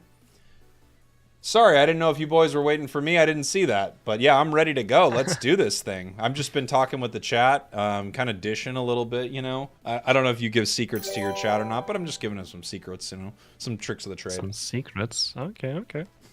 Is there any Pokemon you would like to see being played? Oh, that's a great question. What would I love to see being played? Not Sableye. That's actually not entirely true. Sableye is really fun to watch. Please remove it from the game. But what do I want to see being played? I love Dodrio. I think the more exciting Dodrio to see is Drillpeck. Drillpeck sets up some really exciting moments. Is there something that springs to the top of your mind, Chris? I mean, I'm currently addicted to Drillpeck and Jumpkick Dodrio. I literally can play it all day. Besides, I mean, I've seen my Gengar already, so I'm quite happy. But I mean, I like Dragon Dance Dragapult a lot. I think it's very fun to watch. I'm actually surprised we're not... It's difficult to be picked. Yeah, I'm surprised we're not seeing more Dragapult. The only thing that I'm seeing with Dragapult is Dragon Dance is great, and it's also possibly the most easily punishable move inside the entire game. That being said, these players are playing at a different level, right? So they know this. They know that when you use Dragon Dance, it shows a big circle of where you're gonna go. I mean, a helping hand safeguard Blissey with the Dragon Dance Dragapult is amazing. It's really beautiful. It's really beautiful to see. I know we're not seeing any NA teams today. This is all our EU qualifiers. But I feel like I've seen top NA team Ascendants. I feel like I've seen them play something very similar to that with a lot of auto attacker Pokemon using the helping hand and safeguard. So I think that's definitely a strategy that we could see more and more. For sure. I mean, Blissey is just such a strong Pokemon. Has two different builds as well. If you play against a lot of Poke, you can go healing. If you again have like a Cinderace, a Greninja, or anything that is physical attack related, you can just go helping hand, safeguard to counter Sableye and stuff. But I don't want to see Sableye, as you said. I don't want to see it. I'm seeing a couple people play Sableye, wake up in the morning and be like, having so much fun ruining people's day, and just go on to Unite and just start playing Sableye. Yeah, I think that that is a lot of that. I think people who play Sableye, they're the kind of person who cuts in line, and if you call them out on it and you go like, "Hey, there's a line here," they'll go, "Oh, I didn't see it." Like they'll lie about it, you know. But I think they're that kind of person. That's the kind of person we're talking about with Sableye. They're not. How do I say this? They're not good people. They're bad people. Sableye mains. That's what I think. So I'm glad we're on the same page right here. I'm The only one. seeing some questions or there was a question in the chat. Is Chris streaming? Yes, Chris is live as well on Twitch. So if you want to go check out Chris, please do. He is live over on Twitch right now. I think I have a link to him in the description. If I don't, I need to get it in there. And then someone else wants me to let you know that you're dreamy, Chris. So you're dreaming. I don't know what that means, but sure thing. It just means you're a dreamboat, my man. You're a hunk. Okay. They think you're great. All right. Are we going to do this at 15 seconds again? Is that our plan? We can. I mean, I haven't paused my stream, so I'm at 22, 21, 20. Let me know when you're 15. 15. 14, 13, 12, Chris, 11, 10. 10, I'm gonna stop. 9, I'm gonna pause 1 second. 8, 7. Okay, now 6, we're good to go. 5. Oh, now we're good to go. We're in the pick phase. Okay, here we go. Urshifu banned out and Blissey banned out. Let me pull this up for everybody here. As we have, of course, a first pick now going on to the Sableye. I mean, if you don't ban it, they're going to take it. Yeah, for sure. Why would you not, right? It's such an annoying Pokemon.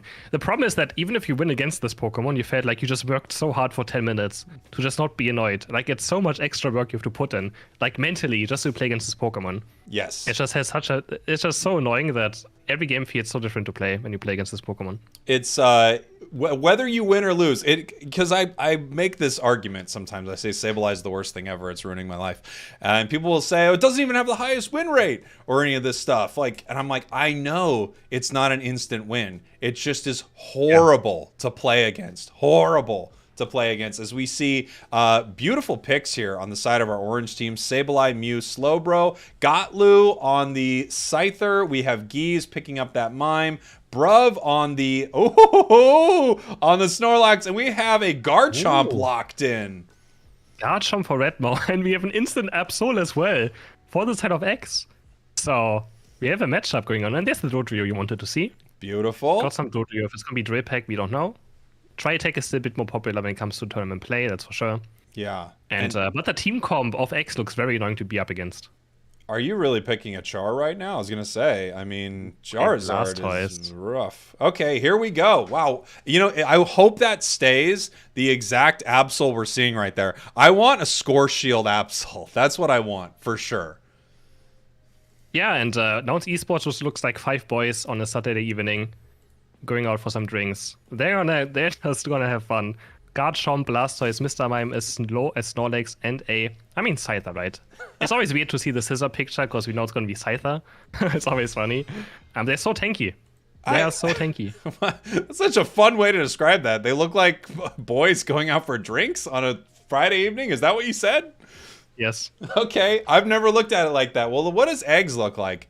Eggs looks like a bunch of guys getting ready to play a tabletop RPG. That's what their comp looks like to me. All right. Very, very interesting. Yeah, no, for sure. What does Sableye though? But they have the Sableye. A goal-getter Absol as well. We have a goal-getter. I can't wait for the goal-getter Absol. Eggs versus Nouns Esports. Eggs is your purple team right here. We'll have it updated on the screen in a minute. Nouns has taken game number 1. But, you know, this was an incredibly competitive game 1 from Eggs. It really was. You think we're going to see a Pursuit or Night Slash? Normally when we see a goal-getter, I always think it's going to be Pursuit. So most likely, or the Sableye base is going to fail. We like to see that. The tech, he's going to dodge the tech and is going to run around. That's Snorlax doing a great job right here to just make sure that Scyther is going to get experience. And he's just running around. Can he get this last hit? No, he can't. Gutlord level 4 as well. He has to be careful not to go down right here. Gonna maybe get chased down. He just runs away. It's funny because we say the Sableye invade failed, and it kind of did, but gosh, it kind of didn't. I mean, we've got that focus band, and that could be a big reason they actually have that focus band to make sure that things like that don't happen to it. But even if that invade, quote-unquote, failed, it really didn't lose much value at all for their team, and that's why that Pokemon is so brutal right now. Yeah, thanks to the XP share and being under-leveled, even if you die, like you just buy so much time to allow your team to do more things, right? And also getting Snorlax presence there, which means Snorlax can't last hit on laning phase, so it's still a win after all, and these hurries are going to disappear right now. Could be first KO right here. We see Dragon Rush going down, and we have a lot of KOs actually going on this side over to Nouns. They pick up 3. Wow. Right. Out of nowhere, just get 3 KOs, all of them also barely escape it. And what a good start for Nouns. I couldn't tell how many critical hits were in there, but if I was playing that Absol right there, I could tell you what I would be saying to my chat, which is, why didn't it crit? If it only would have crit, I get all 3 of them right there. That would be me. That's every time you play Absol, that's for sure. That's every time you play Absol. You go, why didn't it? If that would have crit, I get the whole team right there. I actually get them all. Unlucky. Big 3 KO. Behind enemy lines right here. He's just standing there. He's actually on the enemy side. I don't know what he's just staying there. He's hanging out. We have mid Altaria spawning. Both teams are looking for it. And we have Bruff again on the Mr. Mime. Doesn't have barrier yet, but again, light screen, I mean, it's pretty much the same thing. Another just big wall he can put up and confuse people against. And he's gonna head back to bot lane to join Adesu, who's gonna be on the Blastoise again this time. Nouns is one of the teams that also just made Blastoise a Pokemon very popular. Oh my god, they're gonna get another double K on top. Dodrio, both speedsters go down for the side of X. And that the Dragon combo into eject, but not to Sableye. They want to KO. No. But he's actually gonna get away. No way. Does he not? No, he gets barely away.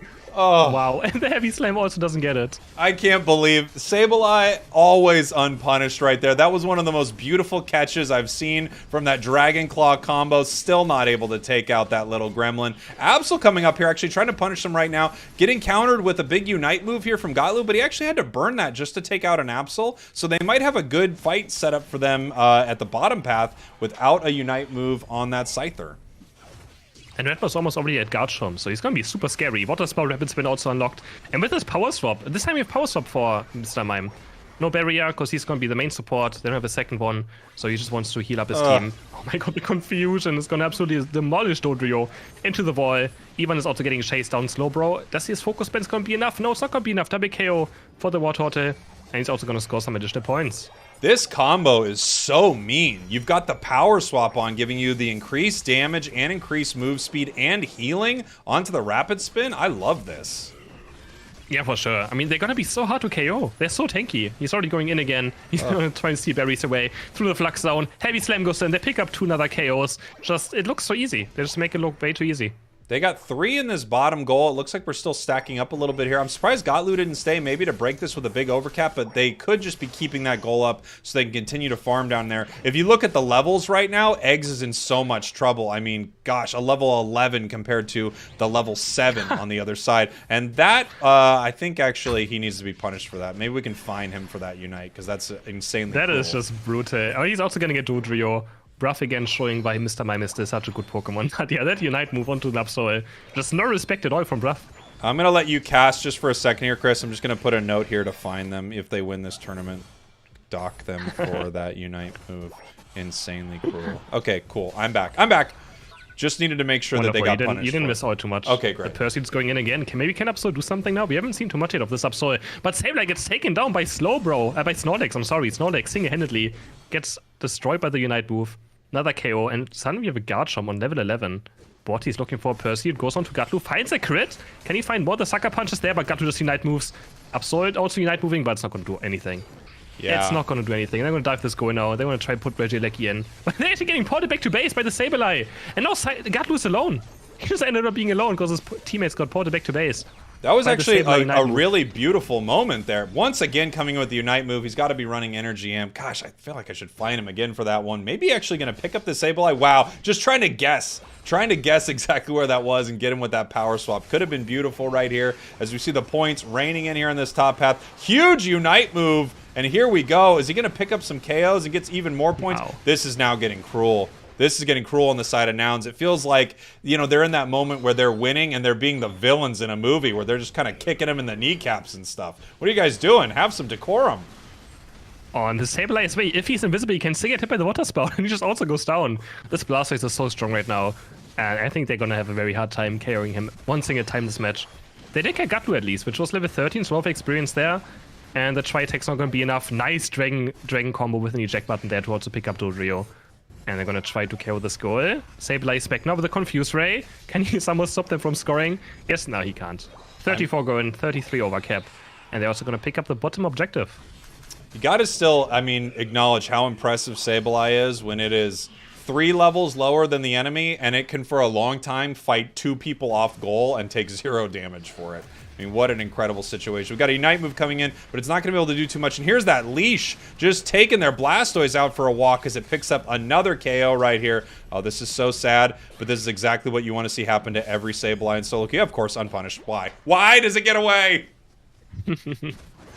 And I don't see what Absol's going to do this match anymore. With a Pursuit against such just tanky Pokemon, it's going to be so difficult. It's going to be very, very difficult to somehow come back into this match. Level 9 now, there, nice Garchomp.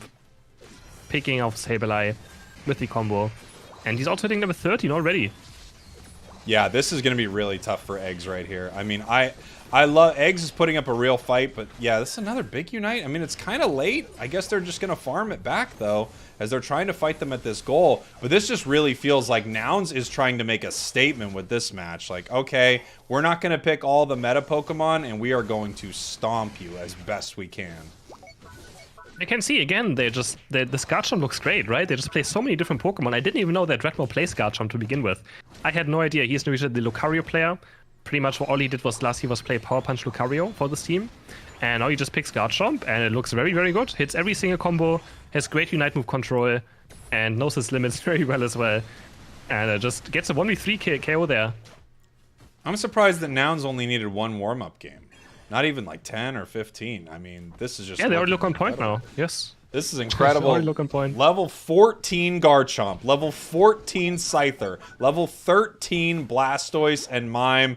Eggs, I don't know what you're going to be able to do here. Good luck to you, because it looks like this pit is going to be impenetrable. And even their main defenders, the highest level on the side of X as well with this level 12 Snorlax. Actually, I'm so hitting level 30 now. I don't think it's going to matter too much. They're going to break top goal though. Dragon Combo's going to miss. They're going to chase on Garchomp right here. This could be it. This could make it a 4v5, but it's a slow bro going down. It's a 1-for-1 so far. And Downs is just complete control of this Rayquaza pit. Gotlu just waiting for his moment right here. Obviously, Mime as well. We have Unite moves on Mime and Blastoise, which is... and there we go. There's the leash. This could be one of the meanest Unite moves from a Blastoise of all time. With that Power Swap plus... Moving in, here we go. Is he looking for it? Well, there's no point. Everyone's gone. Cleaning them up right here. Mew is down. Absol is down right now. Nouns knows they're way ahead on points, so they don't need to even touch this Rayquaza, although they might just to make a point. And Slowbro has no chance of getting away from this Power Swap. If you're melee without any mobility, and look at the Scyther damage, level 15. Even that makes Slowbro look so squishy. They're going to start defending their goods now. 1 minute is left. Blastoise is going to score some points on top, maybe. Yes, only 36, but they're 418 to 220 points now. Absol just completely ignores Blastoise, knowing that he can't fight it whatsoever. Scyther's defending bot goal. Garchomp is defending top goal. And X doesn't. They don't even have Rayquaza damage. That's the issue right now. Even if they go for Rayquaza, it's going to be so hard to even get a lone HP. Yeah, I mean, they're looking for some scores here, but they're way too far behind to make any of this work. And it feels like whatever strategy they go with is going to be so tough right here. One member down, looking for another, and they still have Unite moves on the side of Nouns Esports. At some point, they might just use them for fun, because there's really not too much else that they can do. Yeah. They're playing it so safe. Just defense up, and I mean, that's the best way to do right now. They don't have to do Rayquaza themselves. But actually still getting kind of close. It's less than 100 points difference now, so X actually caught up in points somehow. Can Sableye maybe somehow get a score in? He's gonna try. If he gets to 100 and they actually win, that's the funny part. But no, obviously not against 2 characters right here, 2 Pokemon on the goal. And now Esports gonna pick up a 2-0. Impressive. Impressive game number 2. Nouns Esports obviously looked amazing, but I mean, I really have to give it up to Eggs. I really do. And I know, like, when you're Nouns Esports, maybe this isn't fair to you because I'm not singing their praises every single game, but they are the dominant champions of their region. Everyone knows Nouns Esports is amazing, and Eggs actually put up quite a fight. But looking here at game number 2, Chris, I mean, Nouns just put on a show. They really, really did. Yeah, that was incredible. It wasn't really close, a single bit. They only dropped 3 KOs in total. 2 for the Dodrio, 1 for the Sableye, and that's pretty much it. So, yeah, just a very, very interesting team comp. Very hard to KO anyone. Yeah. I mean, Nouns was just really set up for that. I loved, how they were able to counter that Sableye. Most of the time, able to counter it with a Dragon Rush, Dragon Claw combo, which I think is extremely rare. I feel like I never see that. For sure not. I mean, that's rare to see a Garchomp in general. Yeah, That is for especially a sure. Garchomp that is consistently catching an invisible Pokemon. Really impressive. Really, really impressive. Great performance there from Eggs. And then, of course, a dominant game 2 from Nouns Esports. They're going to move forward inside of our tournament right here. Looking at the damage. I mean, look at Bruv right there. 61k damage, 37k healing. Looking like a Blissey that can actually do some work. Do some damaging work. Really impressive. And this is why Mime is a top tier Pokemon. Still one of the highest win rates as well. Yeah. It is just insane. Incredible. I'm going to pull us back out to our bracket. Let's take a look at it. What are we possibly looking at next, Chris? Do you know? Currently, we are looking at Dogwater against Off-Meta Gaming. Dogwater versus Off-Meta Gaming. Let's see. Do we know players from these two teams? Are you familiar with any of them? Oh, Sixies is on here. Okay. Yes, Potato. Oh! Potato. We just had a Garchomp, right? And now we have Potato next. This could be a really exciting game here. This is going to be really fun. We have 999, aka Marv as well, who played last year for the German Burger Flippers. We have Caligola, a very good jungle player as well. And Human. Nice. Also a very good player. Always also part of, playing pre-mates with a lot of top-tier European players. So, for sure, team we know. Yeah, this is looking pretty good here heading into our next game. I'm not sure where we're at coming up on our next match, but I know the teams are getting ready for it right now. Let's see. How are Tans and Co. doing? They're 2-0 in their first game, moving on to their next. Tally Bobo. I think all the favorites have won so far. I think so. Yes. I think that seems to be the case, right? Yes. Time to Shine is in their first round, or the second round. But Talibobo Believers made it through for now. Tens & Co. Dogwater, of course, Nouns Esports. I see the chat's asking to see Toons games. We're definitely going to try to see a Talibobo game for sure. That is on the list of teams that we want to see. We have a lot of amazing teams that we want to see here, though. So, yeah, tons and tons of great teams that we're going to see. Connoisseurs versus Tilted Unite. Take a look at these rosters right here. Oh, yeah. Zentisane's over here. A lot of names we know. Man, this is just shaping up so well. And I know that none of the teams have reached out to individually say, thank you so much for putting this on. This really gets us ready for the World Championships. But I can feel it, Chris. I can feel that that's what they think. I think every player is happy for any competition there is.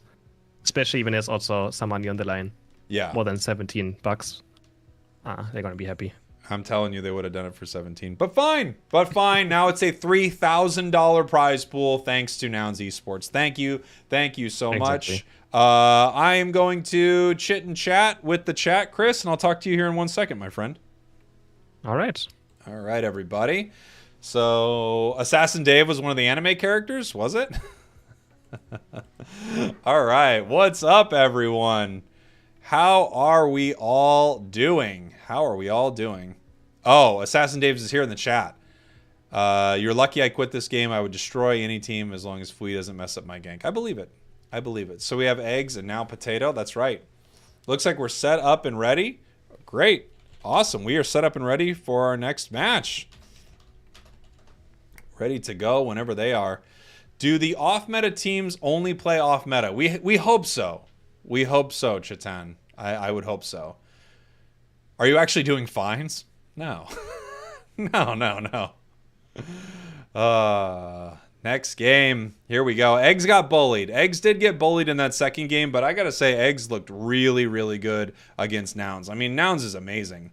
So Eggs was something impressive right there, for sure. For sure. I don't know what you all thought in the chat, but I was really impressed by Eggs because I didn't know what to expect. They did really well. Let me get some of these super chats that I missed. Feel like you're made for this, Jake. You can make anything feel hyped. Hope you get to do Worlds. Me too. And thank you, Sarah, for the super chat. I appreciate it. Tweon, I always get your name wrong. I'm sorry. I think you've told me how to pronounce this. Hope this tournament goes well. Thank you so much. I really appreciate it. Nikki, I called you out before. Nouns has been your favorite since day one. Thank you so much. Thank you to everyone who's here. Whether you're chatting, liking, or you can go even further, become a member, super chat. It all means a lot. Let's blow this thing up and show the people over at Pokemon that it is frickin' time for NA, EU, and even further OCE, LATAM, Central America to have tournaments like the Asia Champions League. I mean, this is as best as we could show it. You know, we've got Chris on Twitch, which I'm sure is crushing it, and we're here on YouTube with tons of us like excited about what's going on. I want Pokemon to see something like this, see the excitement around it, and say we need to do a league here for the teams in NA, EU, and beyond. That would be really, really awesome. This is the first step at world domination. That's right. That's right. Mime walking the leash, Blastoise. Ooh, that was crazy good. Jake is taking this seriously as there were no egg puns for that game. That's true. I forgot. Gosh. All right. Don't let me forget egg. We've got off meta in this game. I've got to do some off meta puns. All right. How many times am I going to mention something is or is not off meta? You be counting at home. You're watching on YouTube and TikTok. Thank you so much. I really appreciate it. Thank you, thank you, thank you. Junior, thank you for the super chat, my friend. I love you. Water Pulse Plus. If a team was named Water Pulse Plus, I think legally I have to sponsor them. I believe that's how it works. Find me for lack of eggs. It's true. Do a poll? Yeah, let's do it. Start a poll here between our next two teams. It's Dog Water and my brain's not working. Let me see. I know you can all see it because you've got it up, but my brain is no good. Dog Water versus who? Hi, I'm stupid. Hi, I'm stupid. Can I host your thing? We got Dog Water. Chair Gaming. Oh my gosh. Chair Gaming. That's an off-meta pun. My brain's not working is a great team name. It really is. Let's see.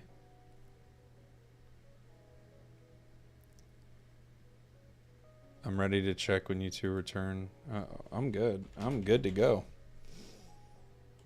Hello, hello. It looks like we're almost ready to go here for our next game, Chris. Yep. All right. For sure. Dog Water against off-meta gaming. Off-meta gaming. How could I even forget? In round number 3 we are now, I'm pretty sure. Yes, round number 3. Moving right So along. the one before quarterfinal. Dog Water versus off-meta gaming. Getting ready to start right here. I mean, obviously, I assume you've got to throw your hat behind Dog Water, right? Yeah. That's For where sure. That's where you're going to be. For sure. All right, I'm going to get us to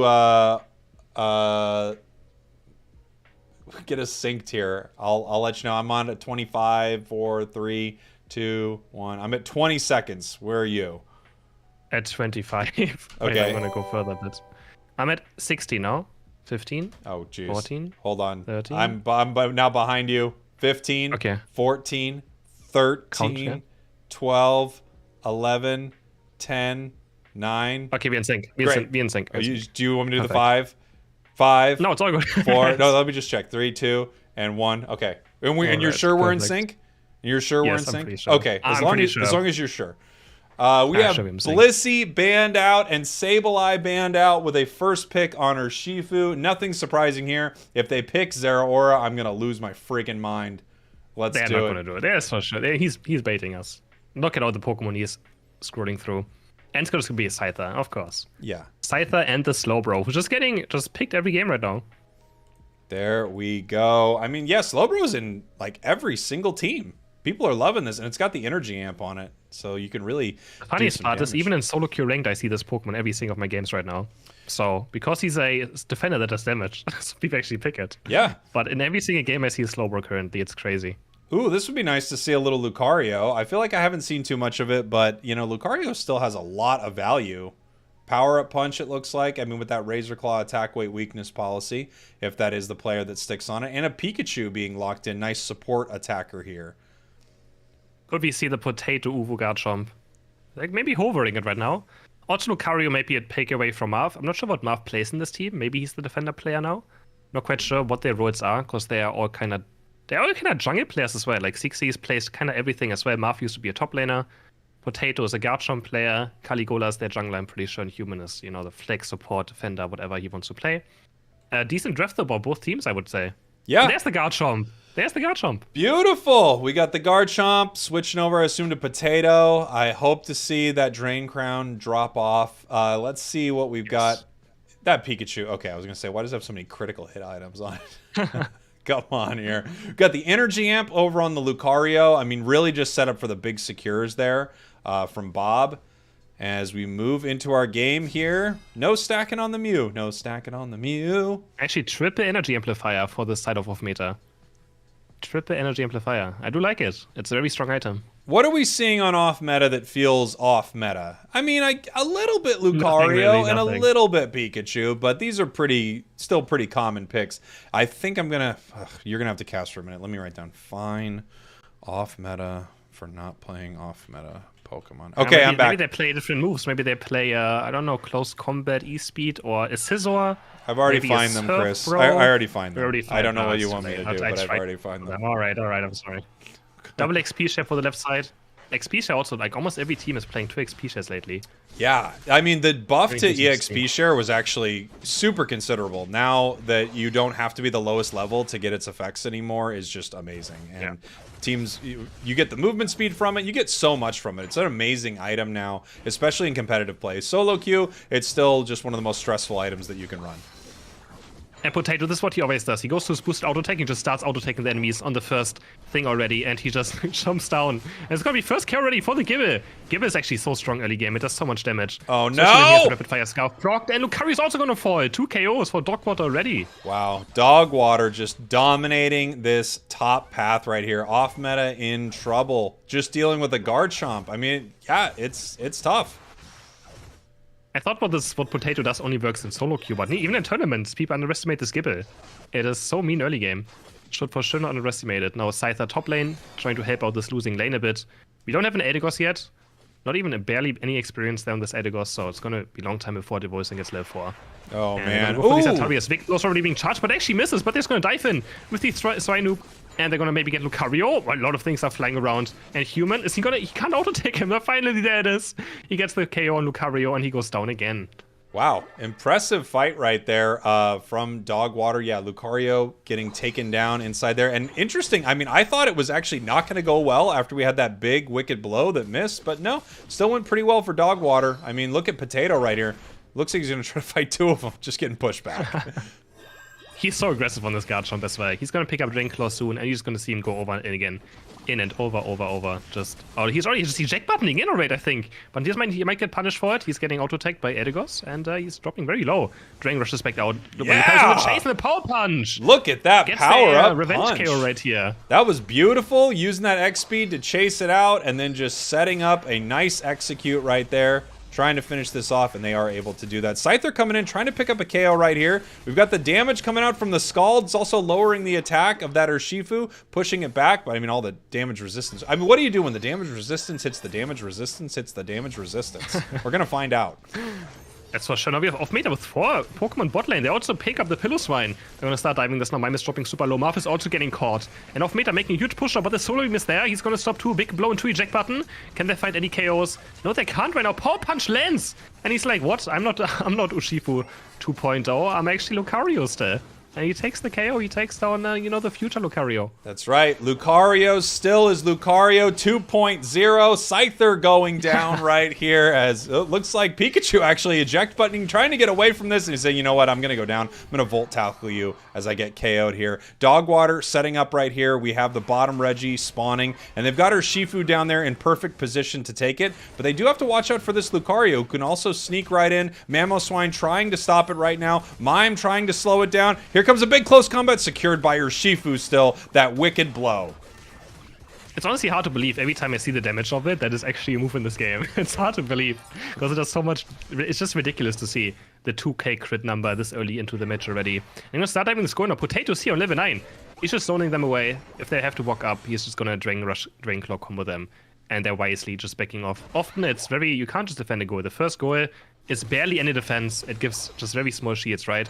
And people really just die or go down for trying to defend the goal too much sometimes. Yeah. Especially just let it go. And you still get NDDs. It's not like you're losing too much. You're still getting additional farm for the rest of the match, which is also very nice. Look at Potato being the highest level member of the entire match right here, trying to get this secure. Once again, Urshifu, and you see why this Pokemon is so often banned out, coming in with another big Unite move. Not only does it get the objective, it gets the KO right here. Potato coming in with that eject button at the end of his Unite move, just trying to clean up this fight right now. Looking incredibly good for Dogwater, as this is going to push towards this tier 1 goal. However, not a huge advantage for them, as they're not able to actually push this Regieleki any further.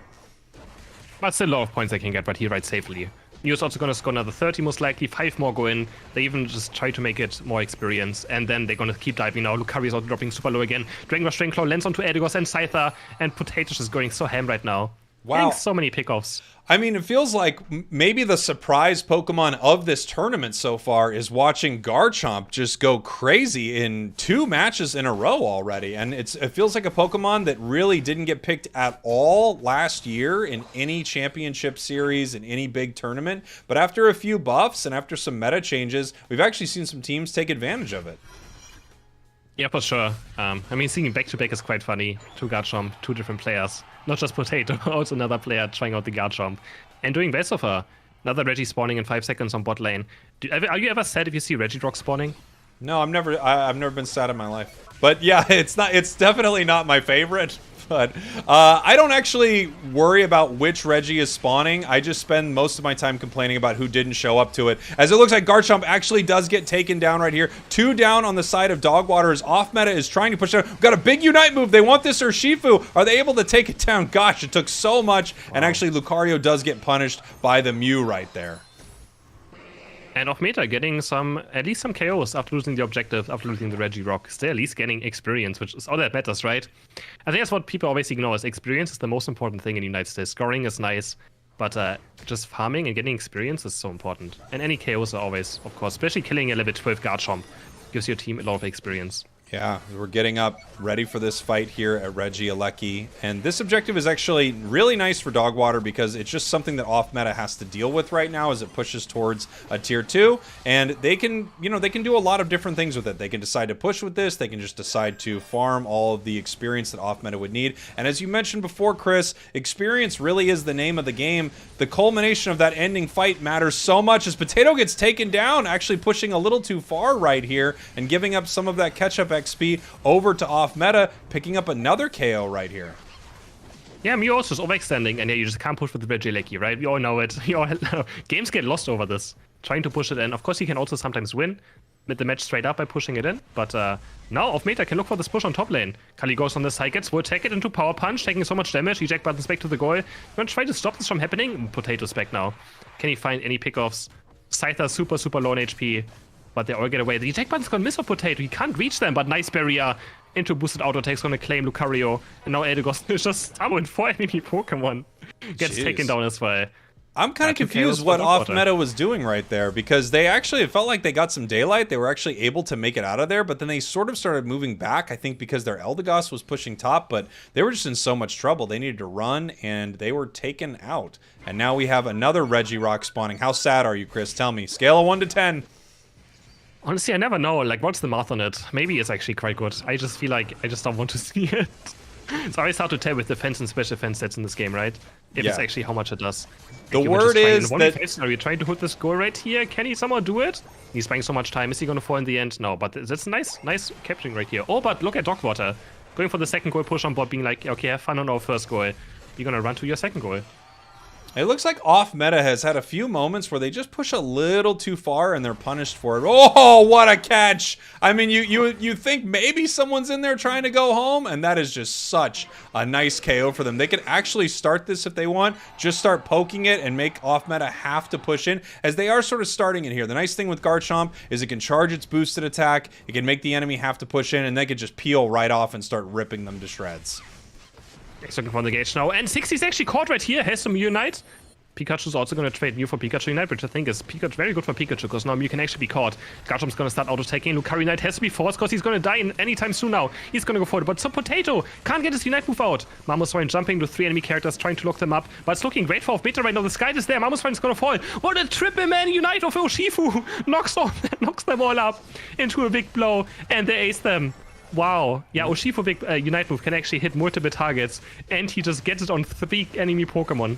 Incredible. What a balanced Pokemon this Urshifu is, as that Unite absolutely changed everything. That fight felt so incredibly close until you just saw this Dark Bear jump in, huge Unite, flinging them into the air and KOing them with a critical hit that I think should not be allowed.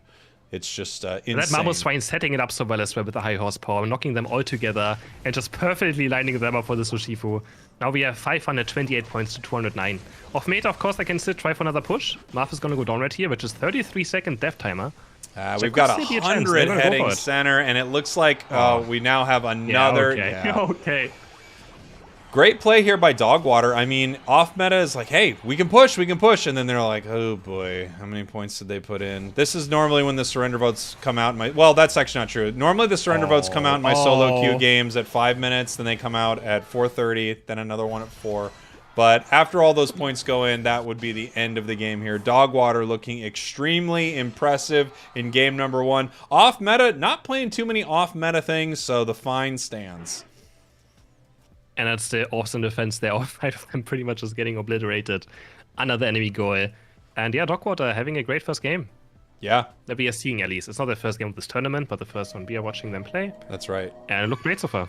Yeah, we are in the 3rd round of our winners bracket here. Dogwater against off meta. Dogwater coming in, bringing that Garchomp, bringing that Urshifu. All of it looking extremely impressive. I liked a lot of the plays we saw there from off meta, but boy, it just felt like not having an Urshifu is one of the most difficult things in this meta right now, is just not having this Pokemon that really is not even punished for standing next to an objective waiting for it to get low. It gets a 60% damage reduction when it's charging its move. It's insane. It's ridiculous. And even the basic is also, I think, 40%, right? So even early game levels, he gets so tanky. Yeah. By just charging up the... Oh no, 30, it's 30%. Until the plus. It's incredible how tanky this Pokemon gets. Take a look at that. Top damage coming out from the Garchomp. Potato, probably the, as known as the best Garchomp player possibly in the world, I would say, Potato. Oh, yeah. And just looking incredible there on the Chomp. 78k damage, 15k healing, and that's all from its big boosted attacks that heal you and its focus band right there. Picking up almost the most healing inside the match. What was the build there on the Eldegoss? It's only got 23k healing. I do not know. Was it Cotton Guard and Leaf Tornado? Is that maybe what we saw? I actually didn't. I don't think I paid attention to what Eldegoss said. I didn't either. But looking at the numbers, I'm like, what was it? What? Also, funny throwback. Guys, over a year ago, Jake made a video about two Duo-Q players destroying the ranked, which was a Garchomp called Potato Uvo and a Pikachu called Chris Heroes. Good times. Yeah. Jake actually made a video on it. I did. It's been a long time. I used to Duo-Q with Garchomp and Potato. He was in my stream, and I was like, let's Duo-Q, and we kind of just played ranked. It was very fun. I think the only video you've made with me in it is the time that I got beat by one of the top teams in the world, so thank you for that. I appreciate you putting that. I appreciate you putting that video out. That really helps me. I was close against CTV. I mean, we were really close against that team, and it's just nice to have that immortalized out there. So thank you for that. I even put your face into the thumbnail. You did, yeah. You even did put my face in the thumbnail, which is was really nice of you. So thank you. I appreciate it a lot. Heading in here to game number 2 very, very soon between Dog Meta. Oh my gosh. Dog Meta. Oh, interesting. I'm done. Heading in against Dog Meta and Off Water. What do you think? See Lucario, but he's not meta anymore, is he? I mean, I guess it counts. Lucario a dog? I guess it counts. He is a dog. So not too wrong. Not too wrong. I would agree. Not too wrong. What do you think needs to be done here in game number 2 with a team like Off Meta to kind of compete. I mean, obviously they don't want to see that Urshifu again. There's no question about it. And honestly, I think it was totally fine, but yeah, the Urshifu was a huge issue. I think they just need a bit. I mean, it's always hard to build synergy, right? I think they were just lacking synergy in certain moments. They were like not on the same page and just made pushing mistakes that like kind of backfired. Yeah. Other sides, I think they played fine. The last team fight was also very close until Urshifu. Without that triple man unite, they actually were winning the team fight until then. So.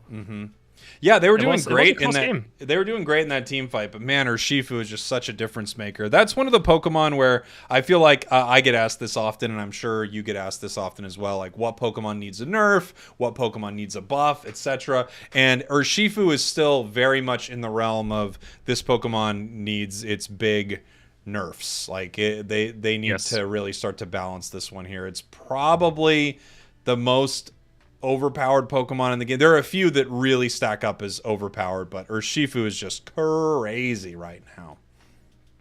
Crazy. Yeah, and it's funny how bad the other bit is compared to this one as well. Water Bear it's so tragic. It's so tragic, and you know, I'll have people come in and they'll say, like, I've seen so-and-so play the Water Bear. It's actually pretty good. And the truth is it's not at all. But I do appreciate that they want it to be good, because I also want it to be good. I think it's so fun. It's very fun. It's really fun, but it's just not. I promise really, that the Unite move is so bad, you have no impact with it. It's so the funny when worst! you compare to like Machamp. It's a single target Machamp Unite that does less damage, and also is kind of buggy, and you also have to charge it up over time. It's just it gets so canceled.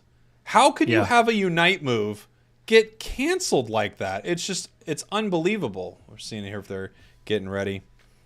Looks like we're doing our ready checks here. We should be heading into game number 2 soon.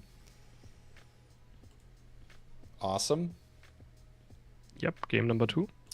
Yep, game number 2. This is what when I don't know how to fill time, I can just hit him with a yep. Game number 2 is about as good as I can do sometimes, Chris. Yep. Game number 2. Game number 2. I'm just going to see Garchomp again. And we're heading into it. All right, into it. Pulling it up right here. Boink.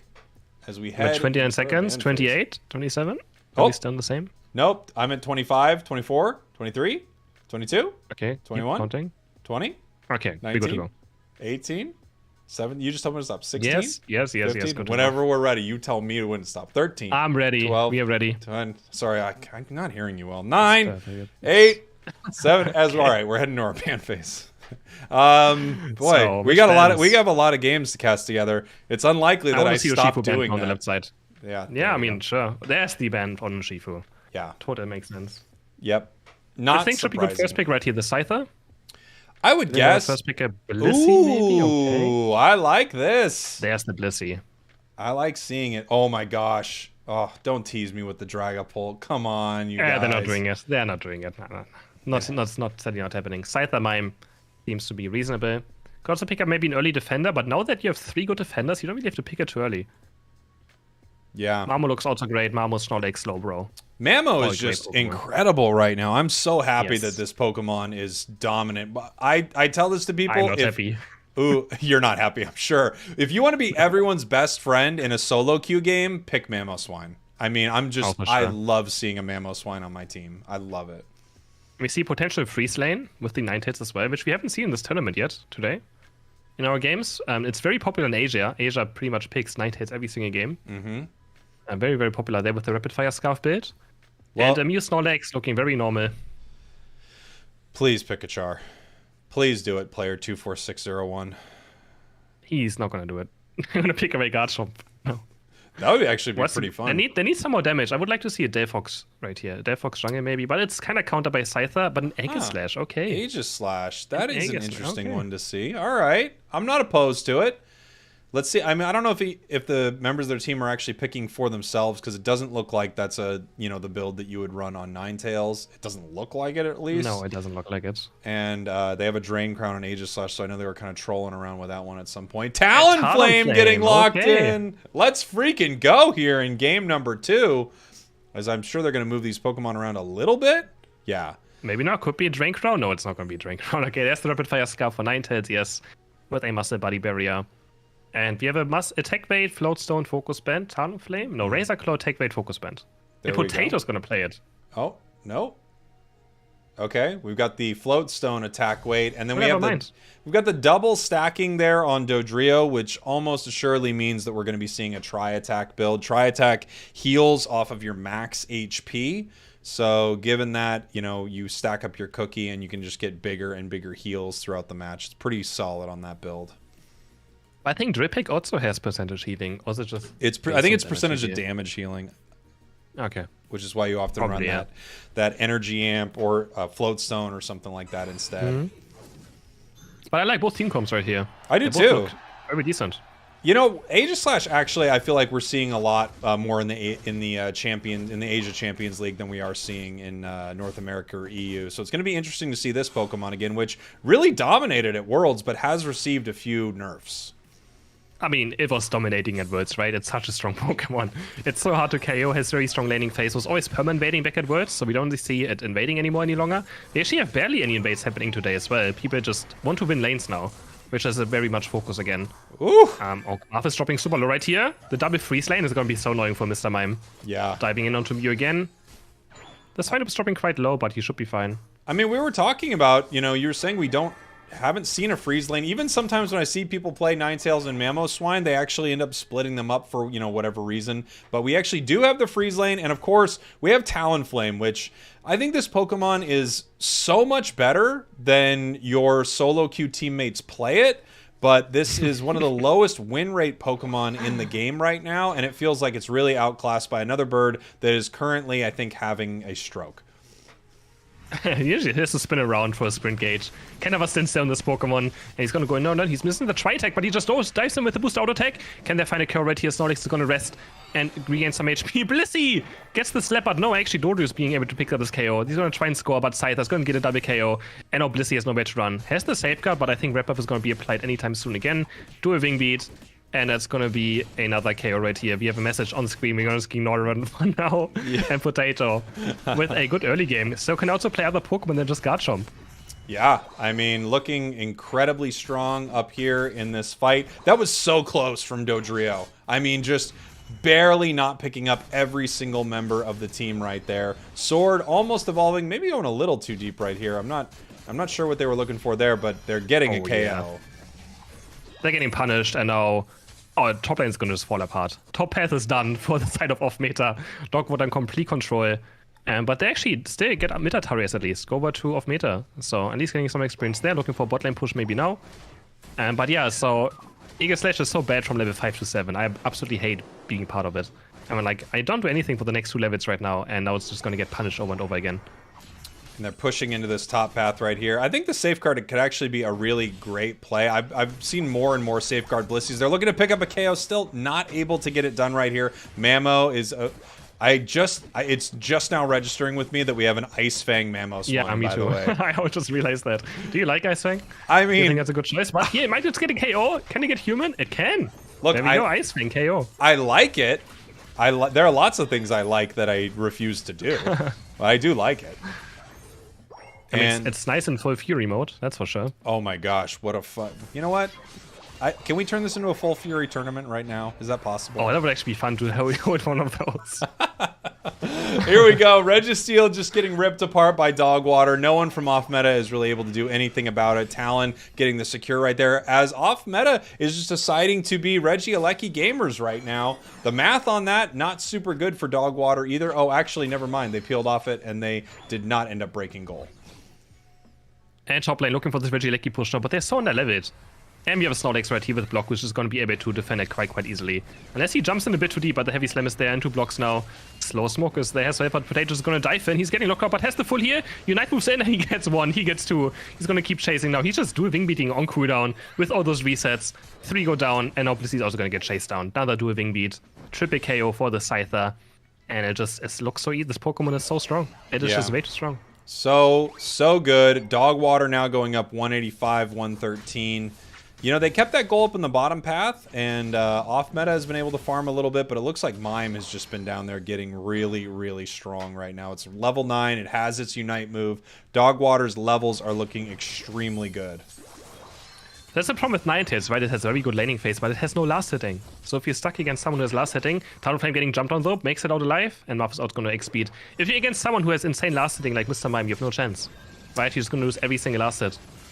Yeah, it feels like you're definitely using this as sort of this early, it's very good, and then you become this support attacker where your whole job is just to kind of slightly stay out of combat and make everyone's life miserable by slowing them and stunning them throughout the battle. As we have 28 seconds now until we have the bottom objective coming up here. Both teams looking ready to fight for it. Potato farming in that top path as Scyther trying to get its level 13, which would be pretty early for it. We're only at the 5-minute mark right now. And if you look at the levels on both of these teams, Dogwater is in a great position, not only score-wise, but again, that big, important number experience-wise. And the next bottom Reggie is about to spawn. And both teams are in position already. Heavy Slam goes in into a block, but the safe row Blissey is going to hit them out alive. Blissey Knight goes on to Nagelslash, very deep right here. Can they find this team fight? Talonflame is forced to Knight, who's going to pick up the other bird. Talonflame is the superior one this time around, and they're going to look for more. Ice Fang actually deletes with the Ninetales Unite on Snorlax, and they're finding some KOs right here. Potato still couldn't find anything. Egg/Dice again, the second sword's gonna land. Who's gonna hear these KOs? It's so close. And our Muse alive, he's gonna snipe at least Mammoth Swine. Talonflame is still here as well. Electro Ball ends on the Blissey. Barely lives, but no, the Egg is another Sacred Sword. Triple KO for the Egg/. What is happening? Confusion now onto the Blissey, and the fight is still happening. Mr. Mime Unite looking for the Egg/, and they're gonna get him. Confusion into barrier. He's still alive with the Focus Band. He's gonna start healing up as well into another Sacred Sword. They're gonna get Snorlax. He white guards away the confusion. He's diving in again. He's gonna start healing. Another Sacred Sword lands. What just happened, Jake? What a fight! I mean, what an insane fight! It just kept going back and forth. For a minute there, I thought, well, off meta definitely has it, and then that Mr. Mime is taking everyone down. Aegislash, they're really showing why they brought this in here. Holy moly, just ripping them up. And you know, Aegislash is one of those bizarre Pokemon where even when it's low, you're never kind of sure that it's out. It gets this massive wide guard shield. It gets the boosteds to heal it. Man, what a fight from off meta. It's amazing played by him. He was so many close calls there. He had a perfect white guard as well that just came up again to dodge the confusion, I mean, of Mr. Mime to not die. So it was just amazing. And so many close calls on the Egg/in that team fight. But he hit Sacred Sword after Sacred Sword after Sacred Sword, not missing a single one. Yeah, that was off meta now, maybe having a chance in this match. Oh, you know, interesting. We're seeing Dodrio running agility, which I see less and less and less now that Jump Kick has its huge buffs. Obviously, you know, Tri-Attack still works really well with agility, and you kind of get that free, you know, full heal, basically. But I feel like I'm more often seeing Jump Kick now run on both builds. Yeah, for sure. I mean, agility, I think, is a bit easier to use, right? So it's less room for mistakes. I feel like Jump Kick can mess up very, very fast until you're dead. But agility is just a bit safer. Still works on maybe the Tri-Attack as well, so I think it's totally fine to also still play it. Caligula might be caught right here, but he's a Talonflame. He's quite hard to catch. And Mew, though, also very deep right here, trying to score some points. He's gonna succeed, but he's gonna go forward. I don't know if that's worth it. I'm really not sure. Yeah, it's always tough to say, right? I mean, I guess you don't give up too much experience. It's level 11. You know, you put more points on the board. You seem to be in an okay spot with it. I think off-meta actually has an actual off-meta choice. I'm realizing it right now, and that's Ice Fang Mamo. It's actually been doing great in this game. For sure. It has been getting some pickoffs. And now Aegislash hitting level 14. So he's together with Scyther the highest level in the match. It's going to come down to those two Pokemon. Here we are. They're just kind of holding them right now, obviously making sure that they can't get in this pit. Dodrio back capping right here. This is the only time it's acceptable when your team knows what you're doing. Dodrio just putting some points on the board, but they're still behind. It actually looks like they're going for this fight. Talonflame coming in with a massive Unite move, trying to pick something off, waiting until that Ninetales Unite actually hits nothing right there. Really unfortunate for that Ninetales, and now we have this huge barrier. Mamoswine trying to push in and grab something as this Scyther comes in with a big Unite move. Mr. Mime following it up, 3 down on the side of off meta. They're just getting pushed around here. Snorlax trying to pick up this Blissey, and now they are ripping this Rayquaza off the map. Dodrio trying to figure out what it's going to do here. It knows it needs to run in and try to steal this. It's going to be very, very tough to steal it away from a Talonflame. Nope, not even getting close to it. Not able to boost in or anything. Dogwater wipes it off the map. And then now they're going to look for the score. Of course, the game's not over yet. They still have to score, but it should be quite easy for them. Talonflame just flies over the board. He's going to score 100. Mew scored 50. Snorlax is going to score 58 points. And I know that Ninetales Unite look very bad, but he pretty much just wanted Buddy Barrier to not die to Talonflame. He was, maybe he was too overscared. He was scared he's going to die to Talonflame, so he just Unite before his own Buddy Barrier, so he doesn't die. He kind of panicked, I would say. But yeah, the team fight not close at all. No, Dogwater really controlled everything that was going on right there. Really nice Talonflame Unite, and I do think it just kind of, it spooked them a little bit. You know, they got worried about what was happening right there, and unfortunately they used, I think, Blissy's Unite move and A9's Unite move in a way that they would really not like to use it for. You know, they want to use it aggressively in a way where they can sort of pick up a win there, and instead they have to use it defensively, and they lose game number 2 here against Dogwater. But man, I think the big standout for me inside that match from off meta, Ice Fang Mamo, looking really good. Honestly, it looked like it had potential. It's just Ice Fang Crash also does so much, right? Yes. And it's also a bit easier for late game. The problem is that Ice Fang in late game team fights really doesn't do all too much. I feel like it's similar to maybe like a Leech Life Buzzhole, where it feels to go across the game, and then you go into like a late game team fight, you miss it once, and even if you hit it, it just gets cancelled or something, and then it's just over. That's what it kind of feels to me like. Yeah, you know, as you were mentioning earlier, Chris, when you have a move like Jump Kick on Dodrio, you know, you just run into a situation where if it doesn't go well, it goes really poorly, right? You just have a big timer, you just miss, you kind of kick into the air, and Ice Fang feels a lot like that. You just get that little, and you poke out with your little fangs, and you miss, and you think, dang, that was my whole plan. Right there, and it's gone. Yeah, it's one of those moves, but it was really cool to see it inside that match. I really like seeing Ice Fang Mamo, and I now have to take my fine back because technically they did play something off meta. They did play something off meta. Sad. That is for sure. Sad. Taking a look at the bracket, maybe. Yeah, let's take a look at our bracket here. 1-0 up. Nounce is 1-0, and they're gonna. The winner of that faces Tilted Unite in the next match. That could be a good one. Yeah, let's then we have again Dogwater here. beating of Metagaming, Tens and Co. ahead against Randoms, which is also going to be a great game. We've got Tally Bobo Believers against Lash Out, moving into our winners quarterfinals. We might be seeing that. Feeling Cute, still pushing forward here. They're looking good, and they were feeling cute earlier. Honestly, they were looking great. Yeah, honestly, they had great games. Great games for sure. But they're going to be difficult against Time to Shine, in case Time to Shine makes it into the next round as well. So, yeah, these quarterfinals don't look too bad. I think the top one looks still a bit more attractive to me, those games. You think Nouns versus Tilted?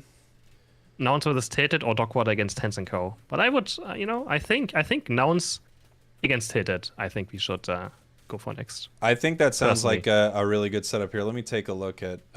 Because, and then afterwards, we can maybe go into a bottom bracket. Yeah, so we go true. This and then bottom bracket. That looks also quite good. Yeah, I definitely want to see. I want to see the grudge match between Tali Bobo and Time to Shine. I want to see the Apes Unleashed grudge match. That's what I want to watch. Yeah, that would be very fun. If it happens, of course. If it happens. Yeah. I don't know if it's gonna happen. So we might be heading into Nouns against Tilted. It's all going to depend on the timing of the next match that's coming up here. Maybe we should take a short break, depending on what it's looking like here, Yeah, we Chris? can take a short break until it happens, yes. That might be the best. Because we have to simulate one more game.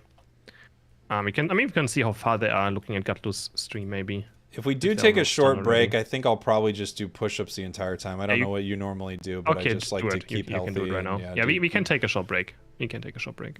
Okay, well that's for me. I don't know what Chris is gonna do. I'm not challenging him, but I'm gonna do push-ups the entirety of us being gone here as we get ready for our next match. I want to thank everyone for being here on my stream or on Chris's stream and blowing this thing up. Please make sure you share it around because I want us to beat the Asia Champions League, and I want them to say, "Wow, those guys, Chris and Jake, they know what they're doing. We need more tournaments like this." All right, we will be right back. Alright guys, be right back.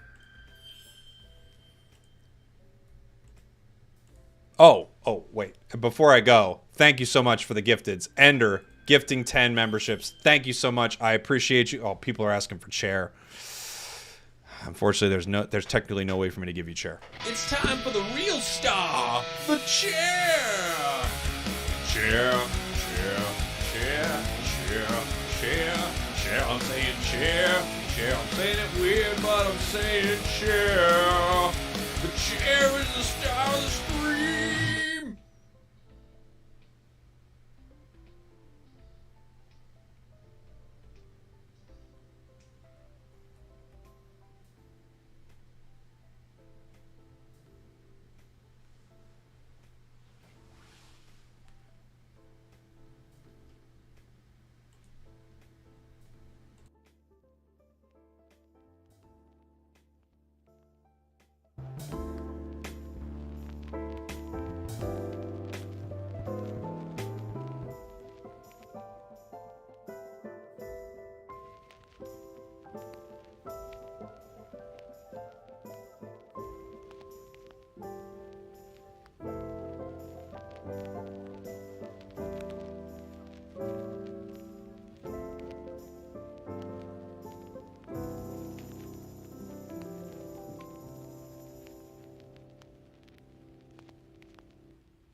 All right, everybody. We're going to be coming back here, getting ready for some more tournament.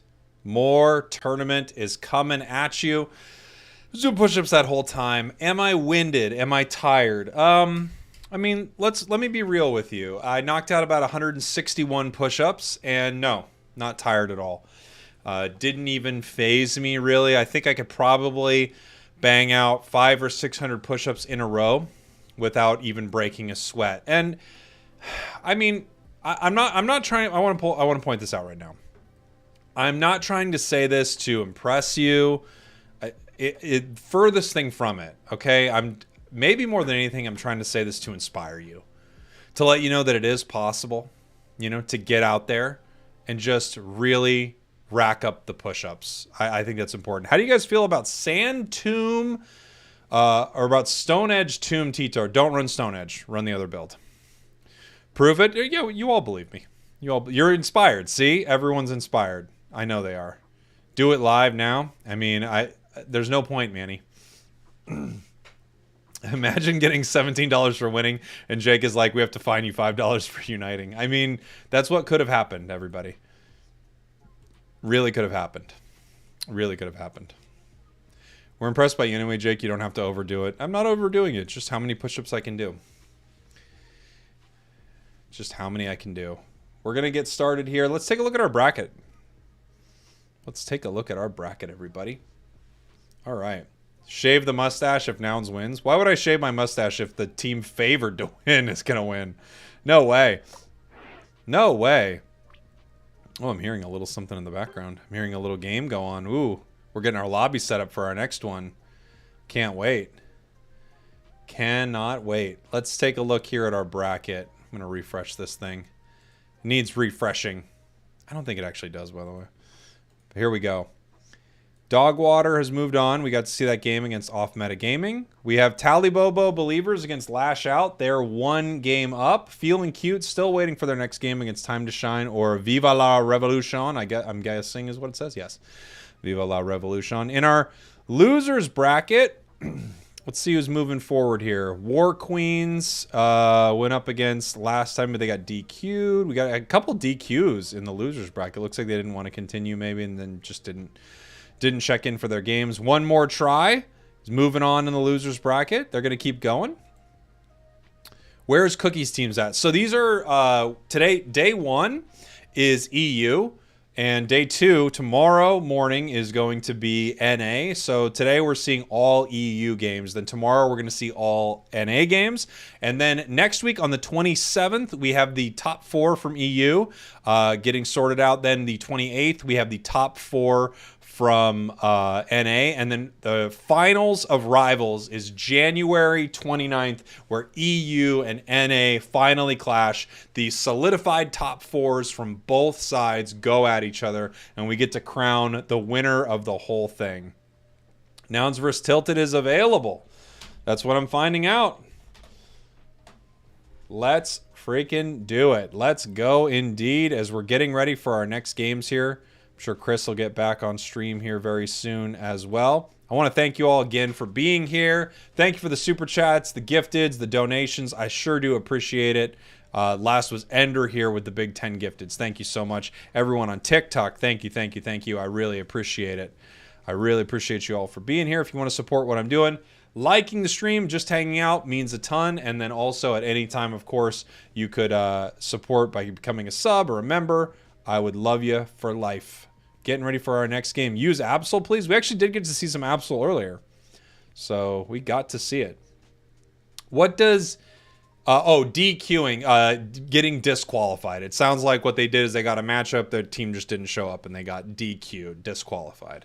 Yeah. Chris is trying to keep up with the push-ups. It'll never happen. I love Chris. I love him. I think he's amazing, okay? He's incredible at Pokemon Unite. Solo queue god.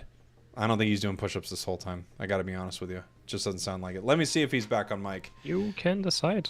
Yo! How you doing, dude?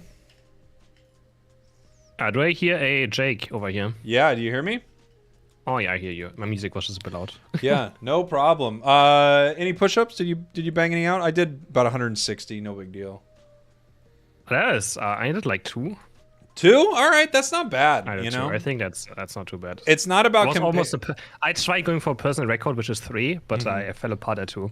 Oh yeah, for me it's like for everybody it's different. It's your own journey. You know, you're not comparing yourself to someone else. I do 161. Don't break a sweat. You do what was it?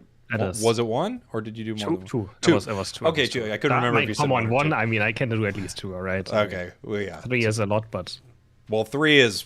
You know, again, it's everyone's personal journey, and there's no like, exactly. There's no like, oh, he can't do any. Jake did 160. He did, it doesn't. That's not what it's about. So I'm so sick of people in the chat saying that if they are. So I agree. I'm also sick of shit. We're heading in here. These are our winners quarterfinals, Chris. We're going to be watching Nouns Esports against Tilted Unite. Obviously, we saw Nouns just absolutely crush it earlier. One of the best, if not the best teams in the world. Do you know much about the roster of Tilted? No, they're just a French team, and that's pretty much it.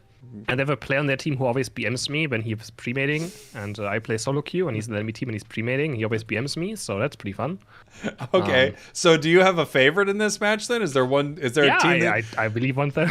No, I'm biased. I'm an unbiased caster, right? Obviously, don't want anyone to lose. I would never say that. You don't want anyone to lose. Anyone to lose games. I want to see fun games. I'm unbiased.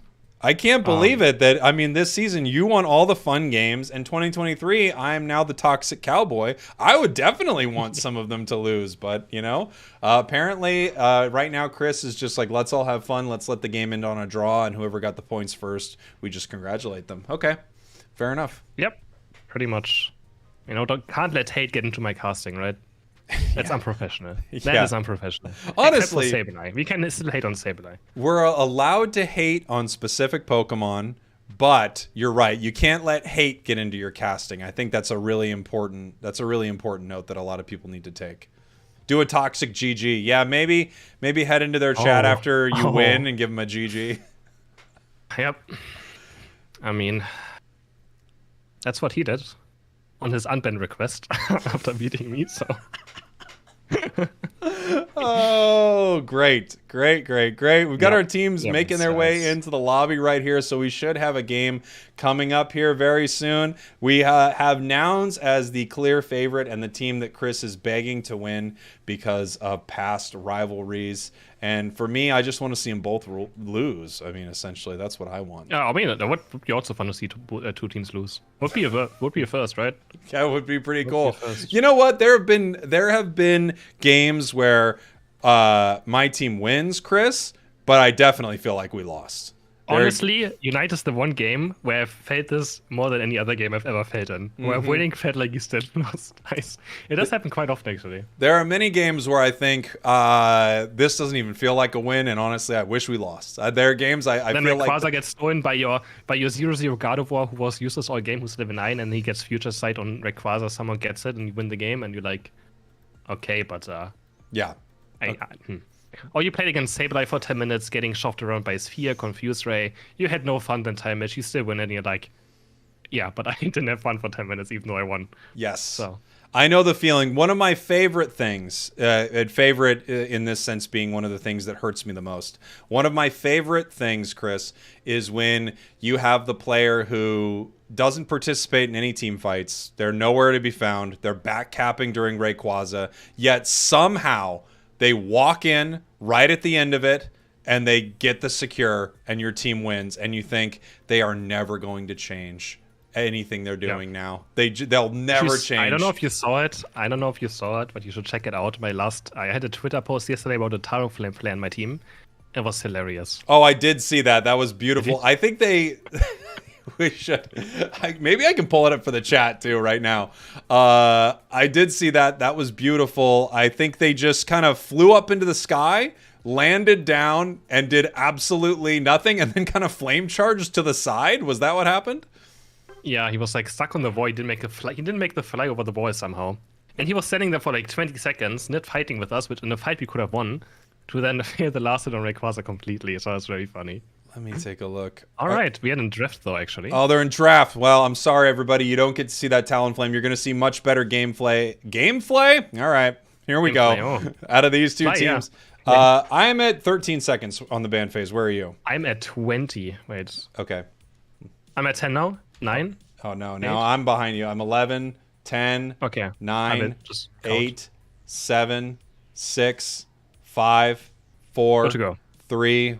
Are we good? Good 2, to go. 1. I know you like Are we counting good? so much. Like, I mean, as a Unite player, right, counting is very important. So maybe the chat can learn something from this. Honestly, Count with them yeah, together. yeah.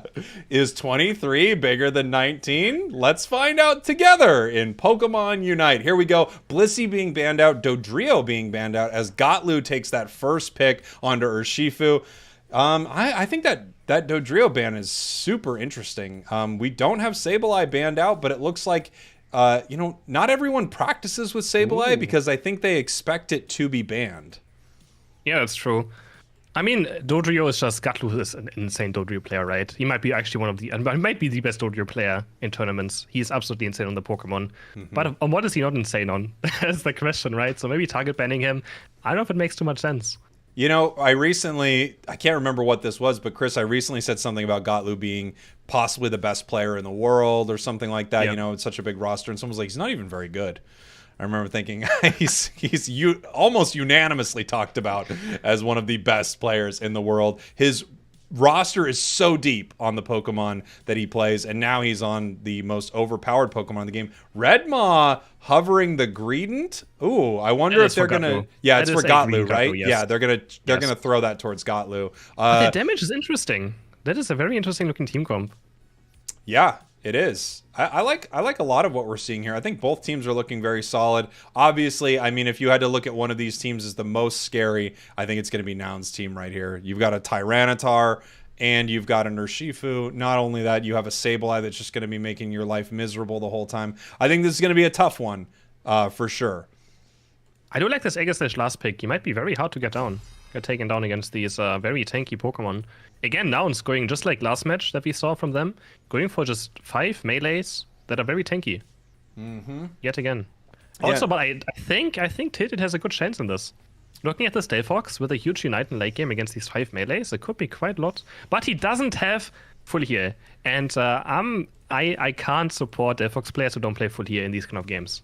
I'm sorry. So I'm going for Nouns. Well, apology accepted. It's okay. I will support the Delphox. I actually love eject button on it, but I understand looking at an Urshifu and not having a full heal seems crazy. And Sableye and a Mr. Mime. It's not just Urshifu. That's the issue. There's 3 insane. Ooh. Oh, we have a pause. All right. Got a Maybe pause some right connection here. issues somewhere. Check our chat.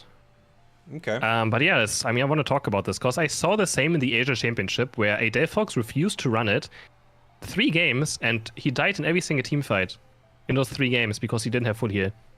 I gotta say, And, I love seeing the Asia Champions League, especially just because, it's very fun. Seeing different metas from all over is really exciting. One of my favorite things is seeing how regions prioritize Pokemon, because I watch India's pick and ban, and I am just shocked at what is happening. Right? I see things like the weirdest Pokemon being banned out, and then first picking Azumarill. I guess Azumarill is extremely popular in India, which is kind of wild. It is.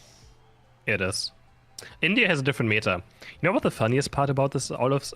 India is very interesting because I always have people be like, "Wow, playing Indians a solo queue in India is so terrible. I hate it here." And it's always Indian players hating on their own ranked every single time. It is so funny. That makes sense.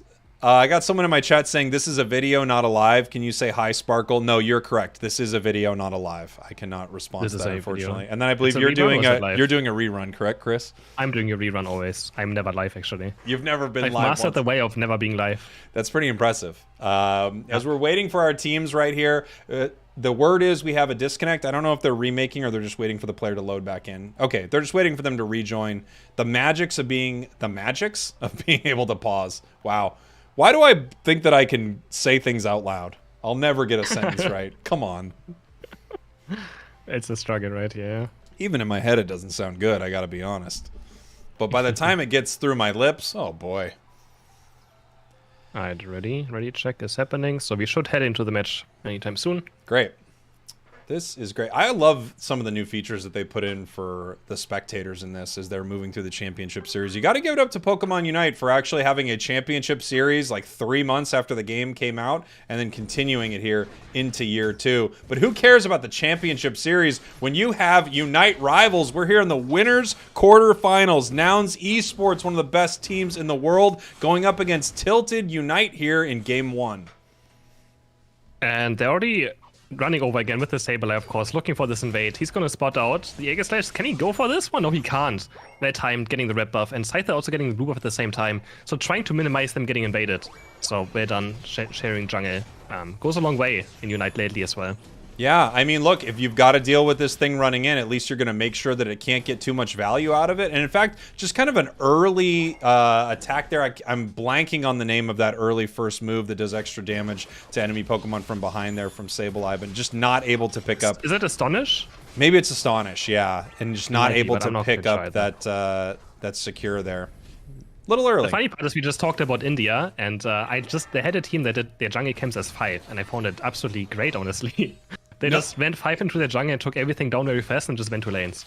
And it's actually a good strategy as well. Wow, I did not get to see that. I love that. Oh, man, this is not looking good here for Tilted as we've got this Red Maw coming up here. Big scores right now. Scyther trying to get some damage in here. Here comes that massive Wicked Blow. Are they able to get it? No, but they still get the KO. And as well, what I like here is that Nouns just does the jungle for the Urshifu to get level 5 fast, and now the Tyranitar or the Pupitar is going to take over jungle in the second rotation. So just making sure that Pokemon get to their power spikes as fast as possible. And can he go for this buff? Shadow Sneak is there and he gets it. He steals it away and just runs out, turns invisible again. But he's on the chase. Can Traffic actually do something here? No, he can't. I mean, it's just Sableye. Yeah, I think he even realizes even if he gets next to him, he doesn't want to fight him really. So, yeah. Geese. Jukes him as well right here. He's just so annoying. Unbelievably unpunished Pokemon. Greedent here in this bottom path. Just doing some gliding around. Gotlu, one of the best Greedents, if not the best Greedent in the world. They're going to show him how it's done. Geese coming back in here. Just getting the stuns, getting the fears, getting the damage. As we have this actually getting cleared out. I think that was just taken by Tilted Unite in the center. It looks like no one from Nouns was ready to fight over it. Yeah, for sure not. I mean, they're kind of scared. I mean, they have a Pupitar, right? Or Pupitar. I don't actually know how he's pronounced. They're trying to get to Tyranitar evolution as fast as possible to make sure that nothing bad happens, right? And as soon as Tyranitar gets to level 9, what a nice big blow into Dark Pulse, and they actually get one KO right here. They're going to start chasing. The Fierce there, fully of Scythe, is going to get him to safety, but Elagos is not as lucky. And now they're also just diving Treffy. The entire squad suddenly is here. Gutlu flying in from the side. They finish off the first goal, 115 points, and a good early game. Yeah, really nice early game, and it looks like they're just pushing up here to take some of that catch-up experience away from the side of Tilted Unite as they're going to put some more points on the board. I didn't actually get to see the items if they were stacking here, but Greedent, it's very common to stack on this Pokemon. Extremely easy to score, and everything it does is made better by attack weights, so it's very possible. Yeah, for sure. But Gutlu might actually go down right here, and he's going to for is he running Slow Smoke? I just realized. But no, the Comet, he's running away right into the arms of Delphox, and Delphox is going to pick up this Mystical Fire KO, which is actually going to be huge for him. Because Delphox needs experience. It's one of the Pokemon that has one of the best late games. He just needs levels very, very badly. Yeah, so, extremely experienced. And neither team is going for these Reggies yet. No, they're just fighting right now, pushing them around. Red Maw in this bush right here. Oh, Delphox almost getting punished for that, but picking up a nice KO there from the Mystical Fires. Now it looks like they're going to head down towards this bottom path and maybe start this here, as Nouns is actually already on it with a Tyranitar, having to peel off because I think they're worried about not being able to secure it right now. Getting ready for this fight. Regice possibly got... Whoop, they get it right there with the Mystical Fire. I was going to say, I don't know if it was going to get... leashed right there as Gotlu is coming in. Adesu's coming in with this massive Unite move. Oh my gosh, just stomping on them right here. And there's that Sand Tomb Tyranitar that we were talking about earlier in the tournament. It's also funny, they play both builds. Like, Gutlu only plays Ancient Power and Adesu only plays Sand Tomb. So whatever who Tyranitar plays in their team, they have different moves, and it always works anyways. It's really funny to see. Adesu purely going for Sand Tomb, and Gutlu currently going for Ancient Power. Nouns so it's funny because they both actually play Tyranitar. 178-0 right now. Nouns is shutting them out. Bottom goal, they're leaving it at 2 so they can continue to farm right here. Red Maw maybe needing to get away from this Aegislash. One of the most difficult Pokemon in the game to duel. Maybe Tyranitar outduels it because of the true damage, but just so difficult. And here comes Bruv with that very, very mean Unite. Gotlu coming in with another Unite. And this feels like the game we watched earlier from Nouns where they are just punishing the enemy team right now. There's not much they can do about it. That Delphox Unite just like, please go away. Please, I'm begging you to leave. We didn't even see much of Bruff yet, but he's just casually level 10 on this Mr. Mime on bot lane, and there's just instantly a Unite move getting KOs. Looking for top lane now, the Phantom is on the goal, but they can defend it quite easily. This could be the overextension for Nouns esports spotters there. Oh my god, the big blow. Unite move off of Shifu as well, and he picks up a Scyther so easily. No full heal was up there, and just gets blown into pieces. Yeah, wow. Nouns looking amazing. And 206 to 0 points. Yeah, 206 to 0. Rough. This is really tough right here for Tilted Unite. They might be a little tilted playing Unite. We'll be back in a minute, everybody. All right, 4 minutes, 28 seconds left here in this match. Tilted's going to need to pick up something. They just got their Slowbro Unite move, though, so that could be a nice big moment for them. But, you know, we got some late-game Pokemon on the side of Nouns that are getting all their experience. It's a level 11 Tyranitar right now. And, gosh, I mean, there's almost no Pokemon more difficult to deal with once it gets its XP than T-Tar. Only problem is that Nouns doesn't have any farm anymore, right? All the white Pokemon on the side of Tilted. So it's very hard for them to get actually experience. And they're gonna look for a push right here. Delphox 9 lands on the goal just to zone out. Mime is jumping in with the Unite move. He's gonna look for a confusion follow-up, but Edegos is trying to keep the team alive. Flying above is gonna land and heal the team to full HP. But Gotlu sees Unite! Amplifier! And they all explode instantly into combat bait. That's 3 KOs down. It's gonna be a 4th. That was the biggest green Unite I've ever seen. That Unite. Sableye hits the Unite move. The entire team is stunned just looking at them as the most massive big belly flop of all time lands on them. What an insane combo from Nouns. That's one of the most beautiful 1-2 punch Unite combos I have ever seen.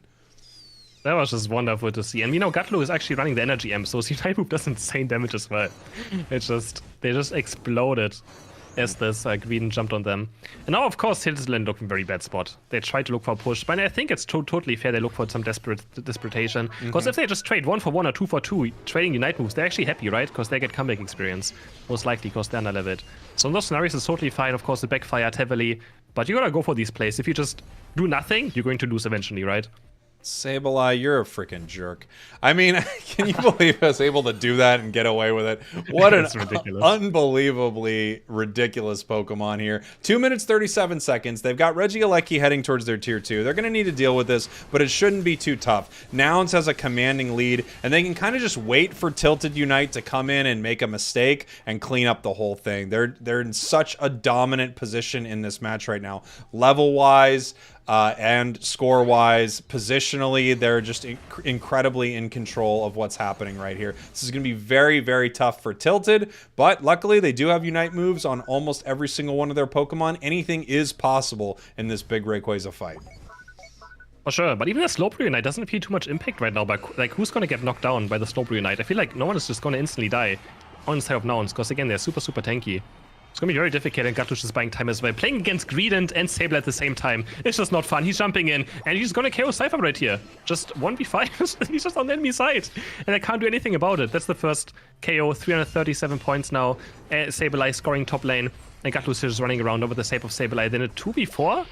Getting chased down, but they just run away. Nice Sableye Unite as well. Porting Eddie goes back to base. The fight is happening on the enemy side, and Tilted just can't really move. Now the barriers as well are going to block so much time, and Geese are just recalling on the enemy side. Yeah, and one thing that you're seeing here is Nouns is not only messing with them, able to jump in, able to score, but they are just bleeding so much time off the clock right here. Tilted needs to do something right now. It looks like they're in the pit, actually, trying to start flipping this. They have to do it. They've got great secure and great rip on the side of Tilted. Here they come, looking for this big Rayquaza. Are they able to get it? They are secured there by the Aegis Slash. Is there enough time? Are there enough points? This actually could work out for Tilted if Nouns is not able to defend this here. It's going to be, what, 647? This is big. Yeah, T-Tar is going to be able to stop a lot of scores right here as 3 members of Tilted are heading towards this bottom goal. 272 to 647. They still have shields on all of their Pokemon right here. This match is still winnable. Well, now to be careful about just picking up points. He's scoring another 100, no turns in the base, but they have to be careful. If Nouns dicey, they drop a lot of Eos energy, and they actually all go down. This could still be somehow close. Tilted just has to farm very much. They're still almost down 200 points though. But they still have a chance right now. They have to just farm everything next 24 seconds. Can they somehow find 140 points? There's 2 maybe. There's 2. There's a little bit. Look, better than nothing. Hey, everything matters, Chris. Anywhere. 20 points from Eldegoss. 12, 2, another 2. They're doing anything they can, but wow, Nouns was really able to put so many points on the board that even though the enemy took Rayquaza, it did not matter. Wow. Another 22, another 14. Such an impressive job there from Tilted. That's exactly what they needed to do, but Nouns countered it beautifully, scoring throughout the entirety of that fight. In fact, actually probably losing the defense because of all the scoring they were doing, but they knew they would be able to stay ahead. Such an exciting game one. Scoring 294 points without even Rayquaza. So that's insane. That's wild. He just kept running around into the enemy. Look at this graph. I've never seen. This is crazy. That is one ridiculous looking graph. I know, it's 0. It's 0 the entire time until finally we hit 674, 747. Game 1 goes over to Nouns. Honestly, really impressive finish there from Tilted though. They did exactly what they needed to do. There just wasn't enough points on the board. They couldn't score enough points. So I mean, they played announced, right? Knowing that they don't have to fight. They just are so far ahead that they can just score. And it's like what they did, so great I mean, game. That's esports, right? And look at the damage. That's I mean, why you they're just the best see European that team. here. Say that again? That's why the best European team, they just know what to do in those scenarios easily. That's true. And we will find out in a week or so if they're the best team possibly in the world, as NA and EU will go up against each other. Nouns Esports, I mean, they're definitely in a position to be in that top 4 and to be fighting for the first place in this tournament. I can't wait to see what happens when NA and EU go up against each other. The best of the best, duking it out. I'm sure, as you all remember, number 1 and 2 from the World Championships, NA and EU, and they're going to be going back at it here in Unite Rivals. Let's take a look at our bracket here. How have things been moving along? Do we have any surprises there, maybe? I saw Tencent Co losing. Oh, really? Yeah, they did. Yep. They lost to random 5-stack. That's how I lose all my solo queue games. Up to random 5-stack. What matchup is looking to be maybe Talibobo against Time to Shine? That's going to be great. I'm looking forward to that. That could be really exciting. That could be really exciting to see. Nouns, of course, we're watching Nouns against Tilted right now. Talibobo Believers. What a name. Talibobo Believers are heading to the winners semifinals right now. So they are looking really good in this tournament. We have not gotten to see them yet today. We definitely need to watch one of their games, but it looks like, without question, we're going to be, as they could be heading to the finals very soon. Exactly. After this game, that will be our next matchup. So, kind of seeing Toon's new team in action against. Pretty much, again, in case you don't know, there was a team. Actually, I forgot what their sponsor was called. Do you know what their sponsor was called of Ape Unleashed? Was it just. Were they just called Ape Unleashed? They were. They had a sponsor. I forgot what their name was. What was it? It was some Swiss It wasn't. organization. What was it, Unleashed?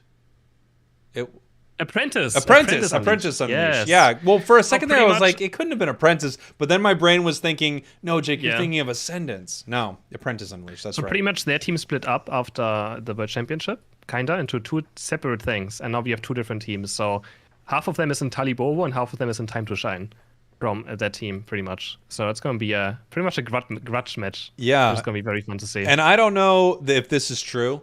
I'm just putting this out there right now. They hate each other, Chris.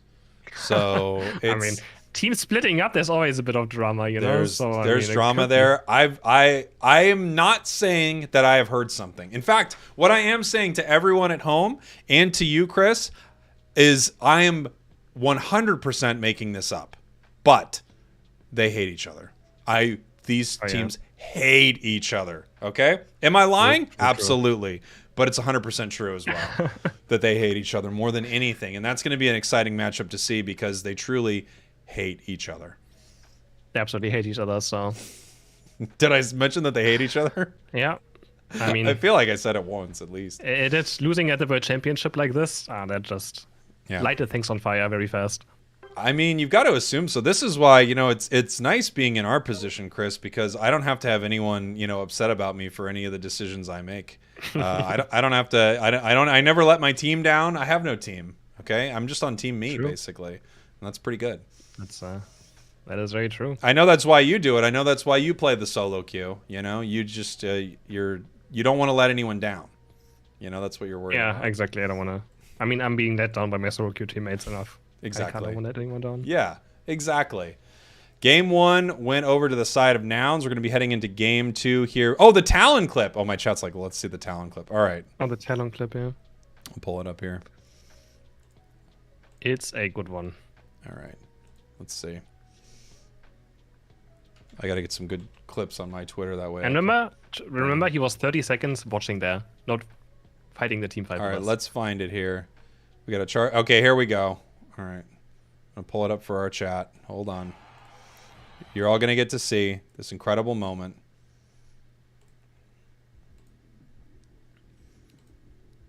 Beautiful. We can see it right here. This is as big as I can make it before I screw. Well, maybe I can actually do this. This might ruin it for you all. Here's our clip. Watching Rayquaza. What happened? I don't know. What I happened? don't know what he did. I really don't even know what he did. The way It's it like, moves is so unnatural. Hold on. Yeah, I really don't know what he does. What happened? I think he landed too early, and then the wall didn't register that he's across the wall. Oh, that And is he, like, what flies happens. back. Yeah. Well, there you go. All right, perfect. Perfect. I hope everybody enjoyed that. That's Chris playing solo queue, which I think you do from time to time, right? I do from time to time. Yeah, just a little bit. Just a little bit.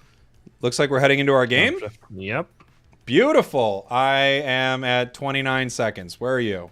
Same. 27, 26, 25, 24, 23. 23, 22, 21, 20, 19, Okay, seems 18. good. Are we Yep. close? 17, Perfect. 16. Yes, Let me know if we're yes, perfect. close. 15, 14, 13.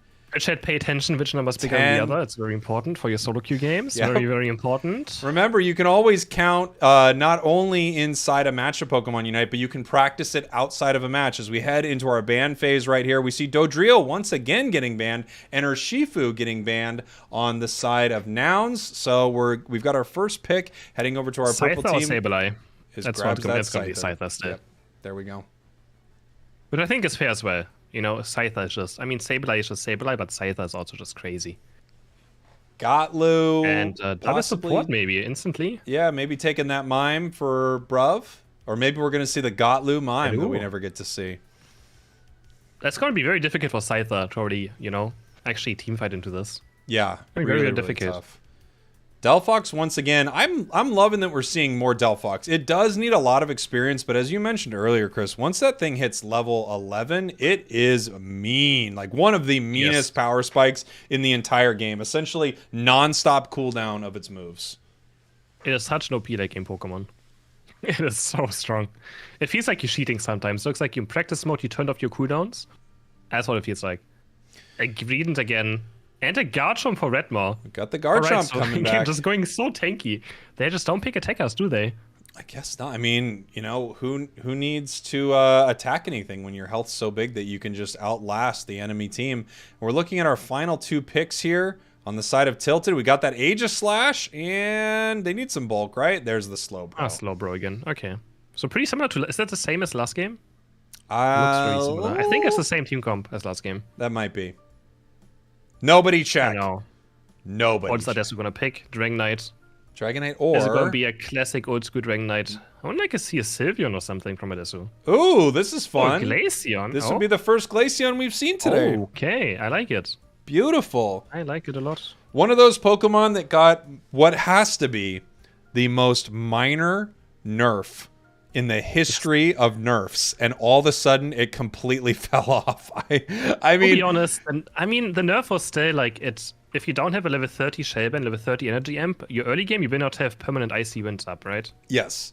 Like you will not be able to do it. But still, with the right build, you can still have permanent Icy Wind or like all 8 Icicle Shard stacks without losing them. If you have full cooldown reduction, level 30 Amp, Shellbell, you have 7 Black Emblems. And Blue Buff, you don't lose your Icicle Shards. And it's just so ridiculous of a Pokemon. It does so much damage. It is crazy. Yeah, I mean, it's just an unbelievable little cute monster, and I'm so shocked that we don't see it as much competitively. But as we mentioned earlier, there's so many good Pokemon right now. There are just so many amazing Pokemon inside the game to pick. As we head in here to game number 2, Tilted, your purple team, Nouns Esports, your orange team, 1 game up for the boys over at Nouns. They're trying to close this out and head into our winners semifinals. I think that's right. Yes. Yeah, exactly. They're going to head into the winner finals. If winner semifinals, exactly, if they win this match. And we have Nachos, again, double jungling for the side of Tilted. And Glacier is just picking everything up alone. No base happening. Red also being very aggressive again with the Gibber. You want to be just in the face of your opponents in this early game. Proc your rapid fire scarf and just auto-take, auto-take, auto-take. But we have first KO already on bot lane. Mime actually going down, bruh. Conceding first blood. Looks like something is happening down there as they chase down the Greedon as well. They take both members of Nouns down in that bottom path. Nice. Especially with Adele, I mean, with this is one of the worst early game Pokemon, this Fennekin. Was it Braixen? I always forget which evolution this one is. It's so bad early game. Ember is okay damage, but it really does nothing until level 6 or 7. Yes, it's one of the most difficult Pokemon to not give that central area to because it's just so blech inside of the path there. And looks like they're going to be able to go ahead and get their Gabite leveled up here as we have the Altaria spawning at 850. Ooh, is actually in a weird position here for that Scyther. Yeah. Are they able nice to trap by him. They actually might get Redmo right here. Oh, Edigos doesn't have barely enough damage. The Softbird X, I think it was keeping him barely alive. And now their Gatlu is caught in no man's land. He's going to get taken down after scoring a few points. Tilted looking pretty good. Yeah, looking good at the start here, right? And we got this Gabite just looking to try to pick something up as we do have this Duo Blade now evolving here. 20 seconds until we have a fight here in that center area for those 8-minute Altarias. We have Glaceon continuing to farm up on the side of Nouns Esports, already at level 6. And same with, what is this, Traffy on the side of Tilted. Actually scoring 20 points for free, which is huge for the Scyther. Uncontested, Downs is not in position at all, and Mime just die again. Ruff is getting caught, and he's dropping, and now Adesu, level 6, has the freeze dry, which gives him special tech after hitting freeze dry, which makes this what makes Icy Wind so much damage as well. Right? It's just freeze dry into Icy Wind. It's really his damage. Trafino getting chased on, has a useful heal. He's being chased on by the Corvette, but I don't think he has enough damage. Gatlu, no beige yet, so actually Treffy dives back in! Now he might almost go down. The tech is gonna follow, but they can't quite catch him. Gatlu almost getting taken on by the Mystic Fire, but makes it out alive as well. Now that we have that level 7 Delphox, it actually is able to do a lot for its team. It's got the slide, it's got the fire. That was so incredibly close, and I'm shocked that that Scyther didn't go down right there as it gets caught. Massive Dragon Claw combo there from Redmaw, but it still doesn't go down, pushing back and getting caught again with this combo and not going down. Wow, I really didn't expect it was going to pick that up. I thought it was getting KO'd twice. So much damage from Scyther, but he just couldn't sustain himself, even though he was on the Atarians, under Tarias, wasn't able to actually keep himself alive there with the lifesteal.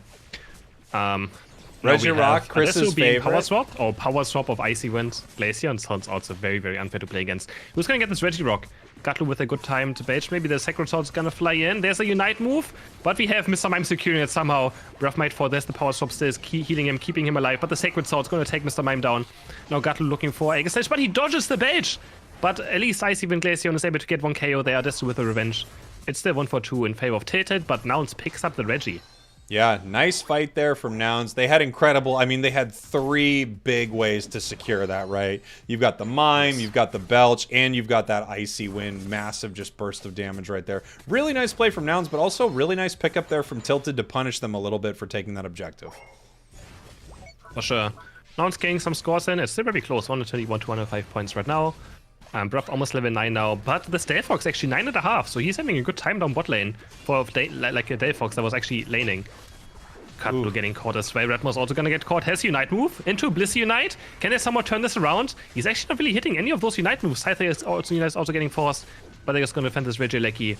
Most likely, but nothing happens after those Unite moves. Wow, that was surprising, because it really felt like once you saw that Bliss assistance hit that Garchomp Unite, we were about to see some fireworks right there, but unfortunately, nothing really went off. Like you said, they just couldn't connect on any of their moves inside that fight, and Garchomp does end up going down. Yeah, he does fall, and they get a huge overcap, so put Tilted actually ahead in points for the first time in the series. So Zuru's getting chased down, and Desu almost getting this KO, but not quite enough damage. He's still, he's gonna be maybe strong maybe soon, but actually Scyther's level 12, and they're just diving. They take down Bruff again, who's Ghost on for the 3rd time this match. Scyther does get taken down by the Glacier, who's going to get a lot of experience from this. Gatlu into Unite move, into bait chain. Can he find Edegos? He's driving around the scroll. He's trying to control it, but he's actually not hitting any of the baits on Edegos, and Edegos somewhat dances around it and gets out alive. Delphox almost at its big power spike as well. It just hit it, level 11. So now this Delphox, which has been playing really well all game, is now kind of the crazy powerful Delphox that we talked about before. Cooldowns are turned off. This is practice mode for it. We got that power swap in that bottom path as we have this fight breaking out. Mime coming in with a big Unite. There's the Dragon Claw catching them. Swords coming in, trying to do some damage here and get some KOs. As we do have Mime going down once again. Tilted looking good in this fight. Red Maw getting pretty close, and they're able to secure this. Pushed him out. Got the big secure with the sword. Yeah, now it's kind of just lacking damage a bit right now. I'm not getting the KO on Edegos in the end as well, just barely living, and this X-Flash is diving so deep right now, he's gonna get caught. He's just kind of zoning for his team so they can just finish off the goal. I think that's totally fine. But now, wait, 3 are down, Gatlu on the backside, and 4, wait, just suddenly 4 people are dead off Tilted. 5 are down, wait, they just got aced. Wait, Jake, they just got aced. What even happened? I'll be honest. What happened? I don't know. You know those fights when you walk into the center at 2 minutes and Mamoswine runs into your whole team and all of a sudden all the surrender votes come up? You're just all gone. Yeah. That's what it felt like. We didn't get to see what happened in the back there, but everything just started going down. It was so fast. And now Nions is in the driver lead again. Level 12 Glacier, level 12 Garchomp, level 12 Greedent, so... having some decent experience from that fight, Redmon hitting level 13 against this level 13 Cypher, who's still having an amazing game so far. On the Scyther. I can't believe we've seen so little Blissey this tournament. I love just seeing the Egg Bomb Blissey. I love Blissey. I miss it, although it's so difficult to deal with. Sword diving in once again. Dragon Claw catching it. We've got the Scald trying to put out some damage right here. Unite move actually coming out from Eldegoss. Maybe a little late on these Unite moves, but they're going to have to farm them back. Slowbro trying to pick this up here. We've got the Dragon Claw pushing them around. They're just, I mean, he's going down. They did not get much value out of this. I'm guessing that they know that they're going to be able to pull these Unites again. Even if they got that top Regieleki, I don't think you get too much from that at all. No, you really don't. I mean, it's getting cleared so fast, right? Especially with Garchomp, who does mix or like percentage damage. It just dies very, very fast. So, yeah, Regieleki is still very overrated. It's just an objective that really doesn't do much. And you can see in this pro game, it's very funny that in these pro games, it doesn't get prioritized whatsoever. But in solo queue, it's the one thing that everyone still goes for. I can assure you from a video I made recently about how Regieleki is bad, I am actually completely incorrect and I don't know what I'm talking about. So neither do you. All right? It's still the way to go, and people are going to surrender if they don't get it. Yeah, that's for sure. Registino being picked up maybe by now. This could be huge for the last minute. Scyther diving in, just using the Unite move. They want to go for a Rayquaza here. It might be already, but Bliss Unite is there to counter it. And who's going to get the Registeel? Goes over to Aegislash. Tilted, picking up this Registeel. He's diving in again. Diving in over and over again. Garchomp, Gatlu, using his Unite move to go in. Diving in, gaining the Aegislash. Edegos is also going to disappear. Going for Slowbro next, but Delphox is still alive. Can Delphox somehow dance around? The Icy Wind is doing so much damage, though. And that was a very chaotic team fight. And now it's just going for this Rayquaza now. I don't think Tilted is in position. And it's dying so fast. Garchomp is on it. Icy Wind's gonna pick it up most likely. Oh, Sky can't pick it up. And now it's just after this team fight goes into Rayquaza. Garchomp just does it so fast. And they pick up Rayquaza. Wow. I mean, great moves there from Nouns. That really looked like a great fight for Tilted. But after they lost a couple and not realizing maybe that Garchomp wasn't even there to participate, it just rips it right off the board. No way to get in there. They threw a Scald at it. It wasn't enough. Nouns now getting to put some points in. However, the game is still incredibly close. 208, 319. They have not been able to score a ton yet. Those last Regi fights are always quite scary, but yeah, it's still not over yet. Garchomp actually is gonna go down here. Another 72 go in. They have 1 minute left to do 200 points. That sounds very reasonable.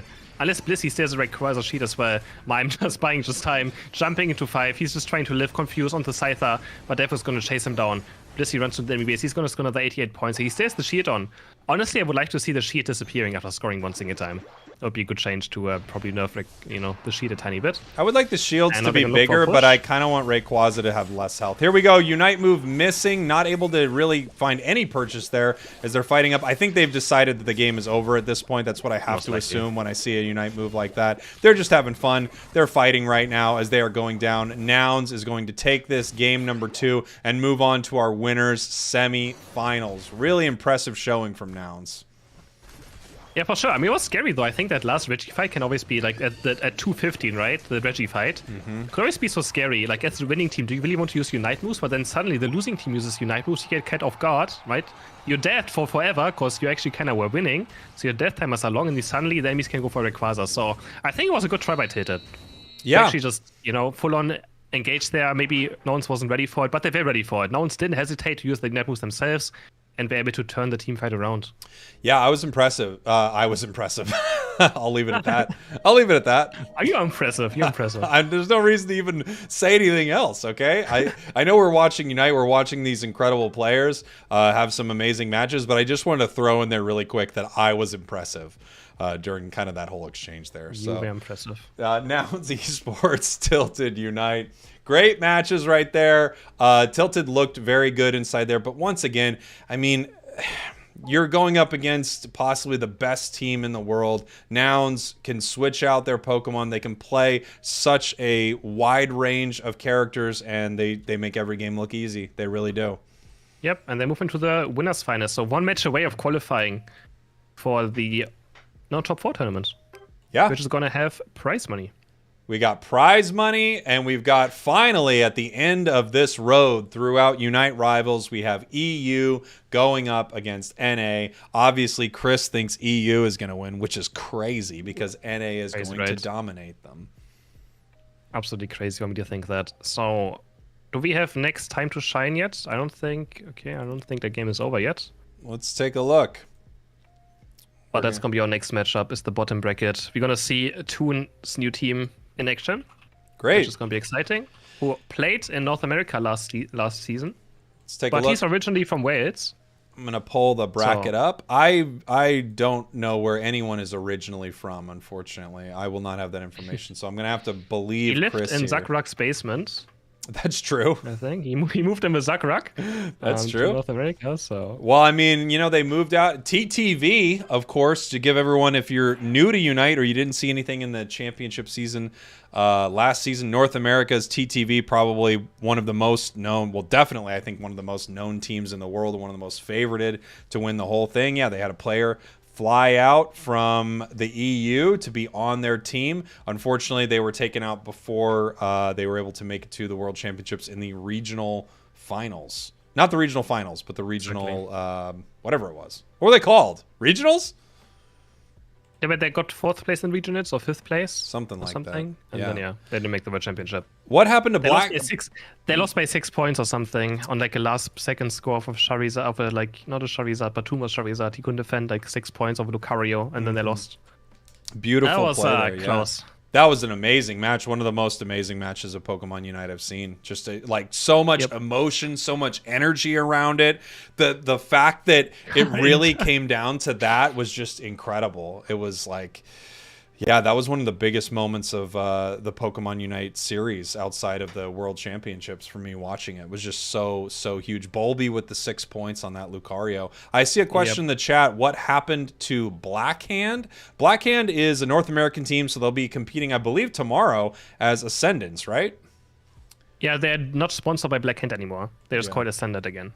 That's what happened. I gotta be honest. I didn't even know Blackhand was a spawn. I don't know what that is.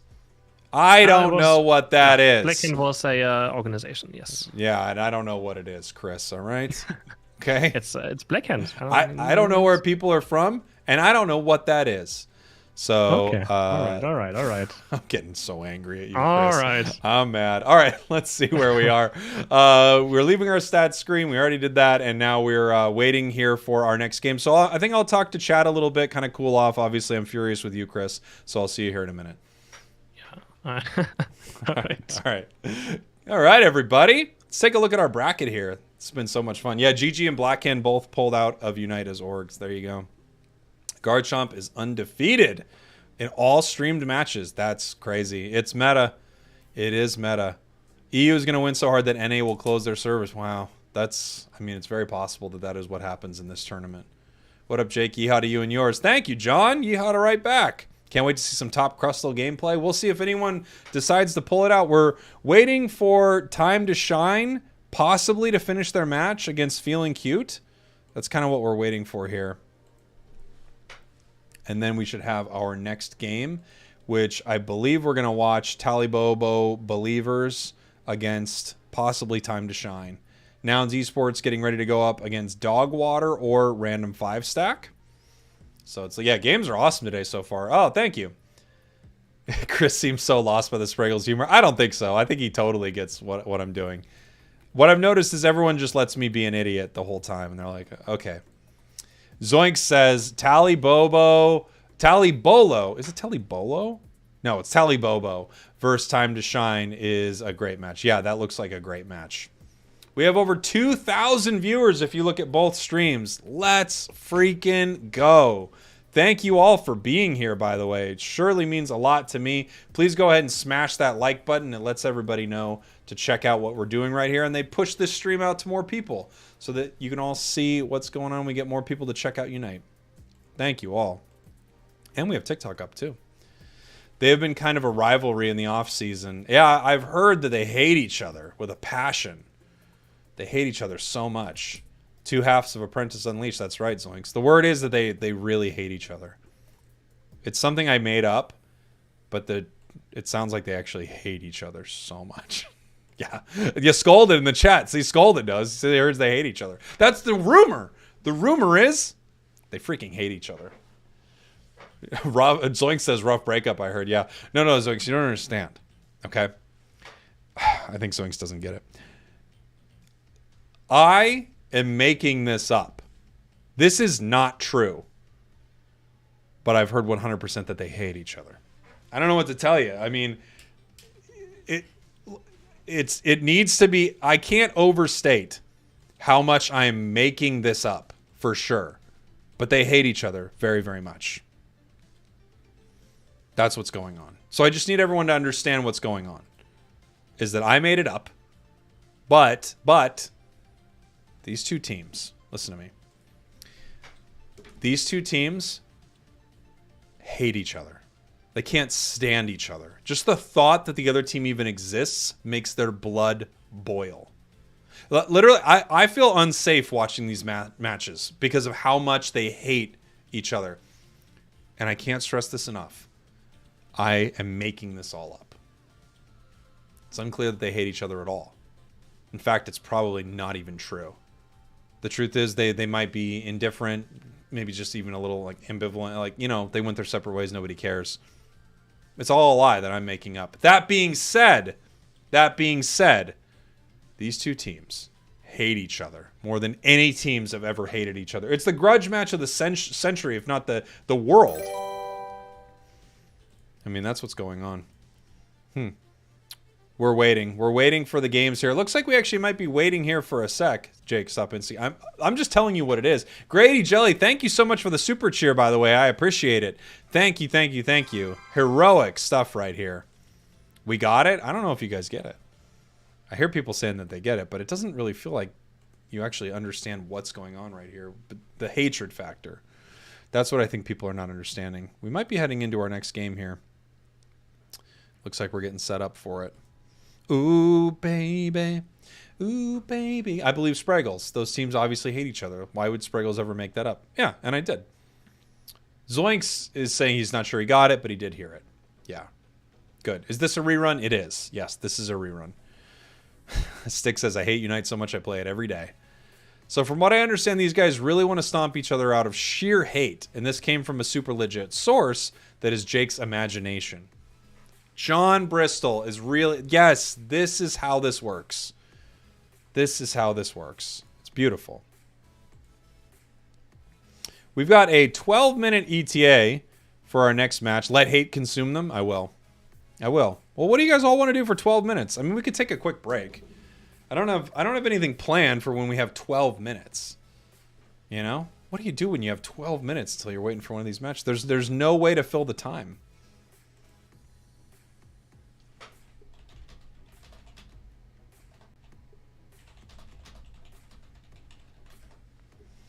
We might actually be popping over to another game. A game 2 before we head into this series. Let's find out. Oh, never mind. Never mind. We won't. The Talon clip. we just watched a Talon clip. We keep watching a Talon clip every time. Let's see if we can do this. a tier list. We do the shortest tier list of all time. All right. Steve, my cat's trying to play with me right now. Steve, I'm in the middle of casting Unite Rivals. How dare you? Lose a ranked match? I could do that. I could lose a ranked match in time. All right. Chat, if you're near your game. I'm going to cast a 3v3. Depends who's on. We got a 3v3 going right now. It could happen.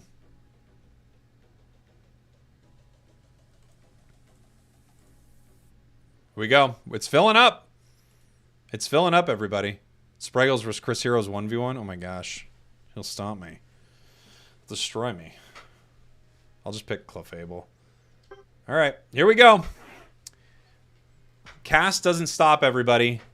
We're heading into the draft phase on Aroma Park. We're going to really get to see what these two teams want to do here as we head into draft on Aroma Park. You know, it's tough to say what the best strategy is in this 3v3 map. We see, looks like we're hovering possibly a Mammo Swine, looking to get that bulk in here as we do have Slowbro as well moving in.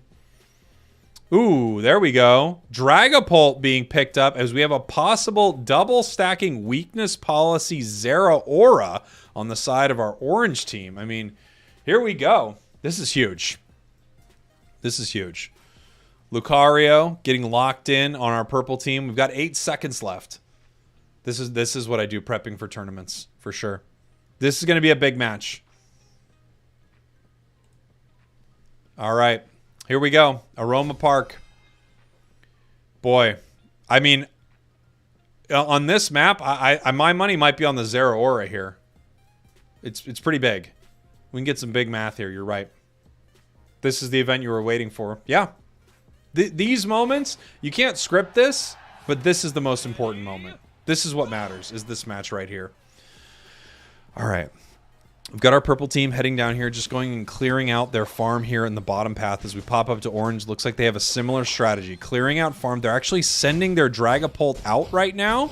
It could be looking to grab some experience right here and then head into, looks, yes, they are heading into the top path. Mammo, on the other hand, still clearing out some experience. And I wonder if they're going to end up going bottom. No. Full team top, full team bottom. Teams deciding to farm right now just as a squad. Use these 2 times points to really start to rack up the score right here. 22 to 35. We do have an evolution here to our Gabite. Slowbro getting its evolution as well. Zeraora here on the level 5. And they're just looking for these Abras right now. They're going to try to keep this 2 times multiplier happening as this score is really getting out of control here. 46, but 85. 86 now on the side of our purple team as they're just going to continue to rain points in. We've got ourselves an Abra right here. Dragapult looking for something in this central area here. It looks like it was able to pick up a big chunk of XP. That's going to be a 40 and now a 60. What a goal indeed. 86 to 201. Here we go. Just kind of waiting here in the middle. Oh, yeah, grabbing some more. Yeah, go ahead and grab it, buddy. Right now, this goal, it's not really worth anything. Just going to get 10 points. Not a 2Xer as we got Mammo coming in here, making it 12. 211.93. And it looks like they're trying to catch this Zeraora right here who's putting more points on the board. Zeraora's got a Unite move. So does Dragapult, obviously. It's always got its Unite move, essentially. Zeraora coming in. They clean that up. Mammo Swine now has evolved. We still do not have a Garchomp on the board. Right now, this is looking so good for our orange team. 281 to 96 here. Lucario barely skating away. They're chasing him. They're chasing him down. Lucario, you better run, buddy. Every member of the orange team is after you, as right now we've got 8 seconds until Regigigas spawns here in the center. Uh-oh. Zeraora getting ready for this fight. Here comes the big Unite move into a discharge. They are trying to rip them apart right now. 2 down for the purple team. And they're going to try to push it onto the Slowbro right here. A tough Pokemon to KO. They're walking with them. They're on the treadmill, following it down to this goal. What is going to happen? The Surf. There we go. Securing the KO as Dragapult just continues to farm and put points. Big moves right here. 430 to 98. Trying to pick up a KO. Lucario goes down. That's a level 13 Zeraora right now on the side of our orange team. Just taking it to this Garchomp. And now they can put more points on the board as this is a 2x goal. No one going after the center objective right now. 507 to 106. Slowbro goes down. More points raining in for our orange team. 535. Huge moves right here. Huge moves. Garchomp just looking to get some experience right now. They know they're behind by multiple levels. They need to get some XP, as it looks like our orange team might be starting this central objective here at some point. Lucario getting taken down, and there it goes. The rip, no, I thought the rip had begun, but they're looking for more KOs. They're out for blood. This is a grudge match. Purple versus orange. These two teams hate each other more than any team in Pokemon Unite right now. 26 points heading into this top goal, as Zeraora is just looking to punish this Lucario right here. Takes him down. That's a level 15 Zeraora. Picking up the points. Ooh, grabbing this Abra right here. It's got 50. It looks like, ooh, they're taking the treadmills, heading all the way up to this top goal that's got 2x right now. Can they make it in time? 9 seconds left. Yes, they do. Beautiful. That is a hundo burger. And Regigigas actually being started here by our purple team. Garchomp's on it right now. Here comes the Unite move. Looking for some KOs. Looking for objective secure. Are things turning around for our purple team? Slowbro is going down. Garchomp looking for this KO. It just misses it. Oh, it just misses the KO. Zeraora makes it out alive. The tragedy. One of the saddest moments in Pokemon Unite for sure that I've ever seen in my life. Not picking up that Zeraora. Horrible, horrible moment here for Garchomp. Unfortunately, on the world stage and embarrassed there. Very, very sad. They tried their best, but they just missed that Zeraora. It could have been a big moment for them. Instead, 225 to 715. 30 seconds left. We are just watching Garchomp right now as they continue to rain points in here. Abra just sitting on this goal. That feels like the game was even just handing them the win if they didn't already have it. 50 points. Mamo's got the 20 now. 351, 785. Valiant effort from our purple team, but orange team, of course, takes it there. Beautiful. Beautiful right there. What a game. What a game. We'll have a new match here for you soon from Unite Rivals. That might be the closest game we've seen of the entire series. That might be the biggest game we've seen of the whole series. Beautiful. Looks like we got about 7 minutes, maybe 5. I think what I'm going to do, I'm just going to knock off maybe 15 push-ups a minute here until our next match starts. So I want you all to enjoy this very beautiful Be Right Back screen that I have created. As you can see, it's beautiful. It says I'll be right back because I will be right back. Don't go anywhere, by the way. If you go anywhere, you know, you and I, we're through.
All right, everybody. All right. We're coming back. We should have our games back very soon. Word is we have our teams almost ready to go here, I think, as we're getting ready for our next set of matches. Ooh, it's going to be exciting. As you all know, this match very possibly could be between two teams. You left while I was gone? Read the screen. Don't leave or I will be very mad at you. What do you expect me to do right now? What do you want? Because right now, you read it. We all read it, okay? Let's look at it. Unite Rivals will be right back. I made this whole thing, by the way. Don't leave, okay? Or, the or is basically like, the or is saying like, or what, right? Don't leave, or I will be very mad at you. I don't know what to tell. I see people in the chat who are saying they didn't leave. Mickey says they didn't leave. You left, but you brought snacks. Metal Junkie. I'm not trying to be like, guys. Okay, because here's what I feel like right now. I feel like I'm feeling crazy. You're not. Read it. You got to read it. Unite Rivals will be right back. Don't leave, or I will be very mad at you. Am I supposed to? Charlie Cook says they can't read, and at least that one I'll forgive. You left too, Caleb. How do I handle this, guys? Do you want a list of people I'm mad at? No, I'm not crazy. Thank you, John. Thank you. You're supposed to forgive us. I can't, Tristan. Look, I love you. I love you all. Okay, here's what it is. I'm fuming right now. Okay, I told you I'm the toxic cowboy in 2023. But you left to go to the bathroom. I washed my hands. I would have rather you didn't wash your hands.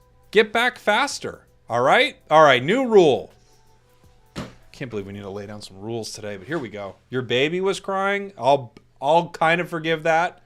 I'm not mad at your baby, but I'm still a little mad at you. If you go to the bathroom, no time to wash your hands. Make it back as fast as you can. If you go to eat something, I refuse to let you chew. You have to either swallow it whole or you don't get to eat. You're watching the stream, okay? If you decide, the toxic cowboy, your dog was crying, then you have to eat your dog in one bite. You're not allowed to bite it. I'm getting my rules confused here, but you have to eat your dog, I think. Is that how that works? I can't be right. It doesn't matter. It doesn't matter. Point is, our match is almost starting. We're going to be coming back here with Unite Rivals. If you leave, you're on the blue team. That's right. That's right. No chewing your food. Eat your dog. No washing your hands. These are the rules. And I'm being reasonable here. Chelsea says, I specifically waited for your return to tell you I'm leaving. Whoa. That actually kind of works, doesn't it? Huh. I guess while I'm here, you can leave. Well, that's hard. I got a new rule. I got to have a new thing on the screen that says you're never allowed to leave, I guess. What if I don't have a dog? Can I eat my cat instead? Guys, obviously you can eat your cat. I'm not being unreasonable here. Okay? If you have a dog, eat it. If you have a cat, yes, you can eat your cat. You have to eat it in one big bite, and you don't get to chew. It's hard, man. It's hard. My cat will eat me first. Well, you better watch out for that. You know what? New rule. You're not allowed to get eaten by an animal, wild or domestic, during this. Period. If you get eaten by an animal during this stream, I'm going to be furious with you. All right? That's one of the worst ways to go. And I don't want that to be a part of what we're doing here. Thank you for the support, by the way, everybody. Thank you for being here. Thank you for the likes on YouTube and on TikTok. We just hit 30K likes on TikTok. I know we're over 1,000 likes on YouTube. I love you all. Thank you for the super chats, the donations, becoming a member. It really means a lot. It's a lot to put on a production like this, even though it seems like all I'm doing here is watching Pokemon Unite and doing endless amounts of push-ups. There really is a ton of stuff behind it, so I really appreciate the support. Your dog ate your homework? Then eat your dog. What? Put it together, people. I feel like... Where's the chat box? I gotta get my chat box up on the screen. Am I gonna play Unite? We're gonna be watching Unite. We're gonna be watching Unite. We need Queen's Zarina gameplay. I'm actually surprised. We've seen no Zarina at all after those nerfs, man. Really tough. Really tough. Thank you, Chelsea. You ate your girlfriend's cat? Now, at this point, Genghis Khan... I think you might be lying. I think you might be lying about that. Is Fui in the tournament? I don't know if Fui is in the tournament. If Fui was in the tournament, they're North America, so they would be tomorrow. I'm actually not sure. If the dog eats your homework, you have no excuse not to watch Unite. That's true. You have a new subscriber in you? Oh, well, awesome. Fui is in. Great. I've heard Team YouTube's in. We got Phil coming into the tournament. He'll be here tomorrow. We got to watch a match with Team YouTube, and I think they might even have Cookie Dough on their squad. Let's bring up the bracket here. Let's see if I can navigate my way. I almost said navigate. Oh, Jake. Navigate. Let's take a look at the teams. Team YouTube. I saw it on here earlier. Where is it? Tilted. Last show. Team YouTube. Yeah, they've got Cookie Dough on their team. So Cookie Dough's subbing in with them. We got Phil. So Sad Sam, Fui, Akilo. We'll see them tomorrow in the North America qualifiers. That'll be exciting to see.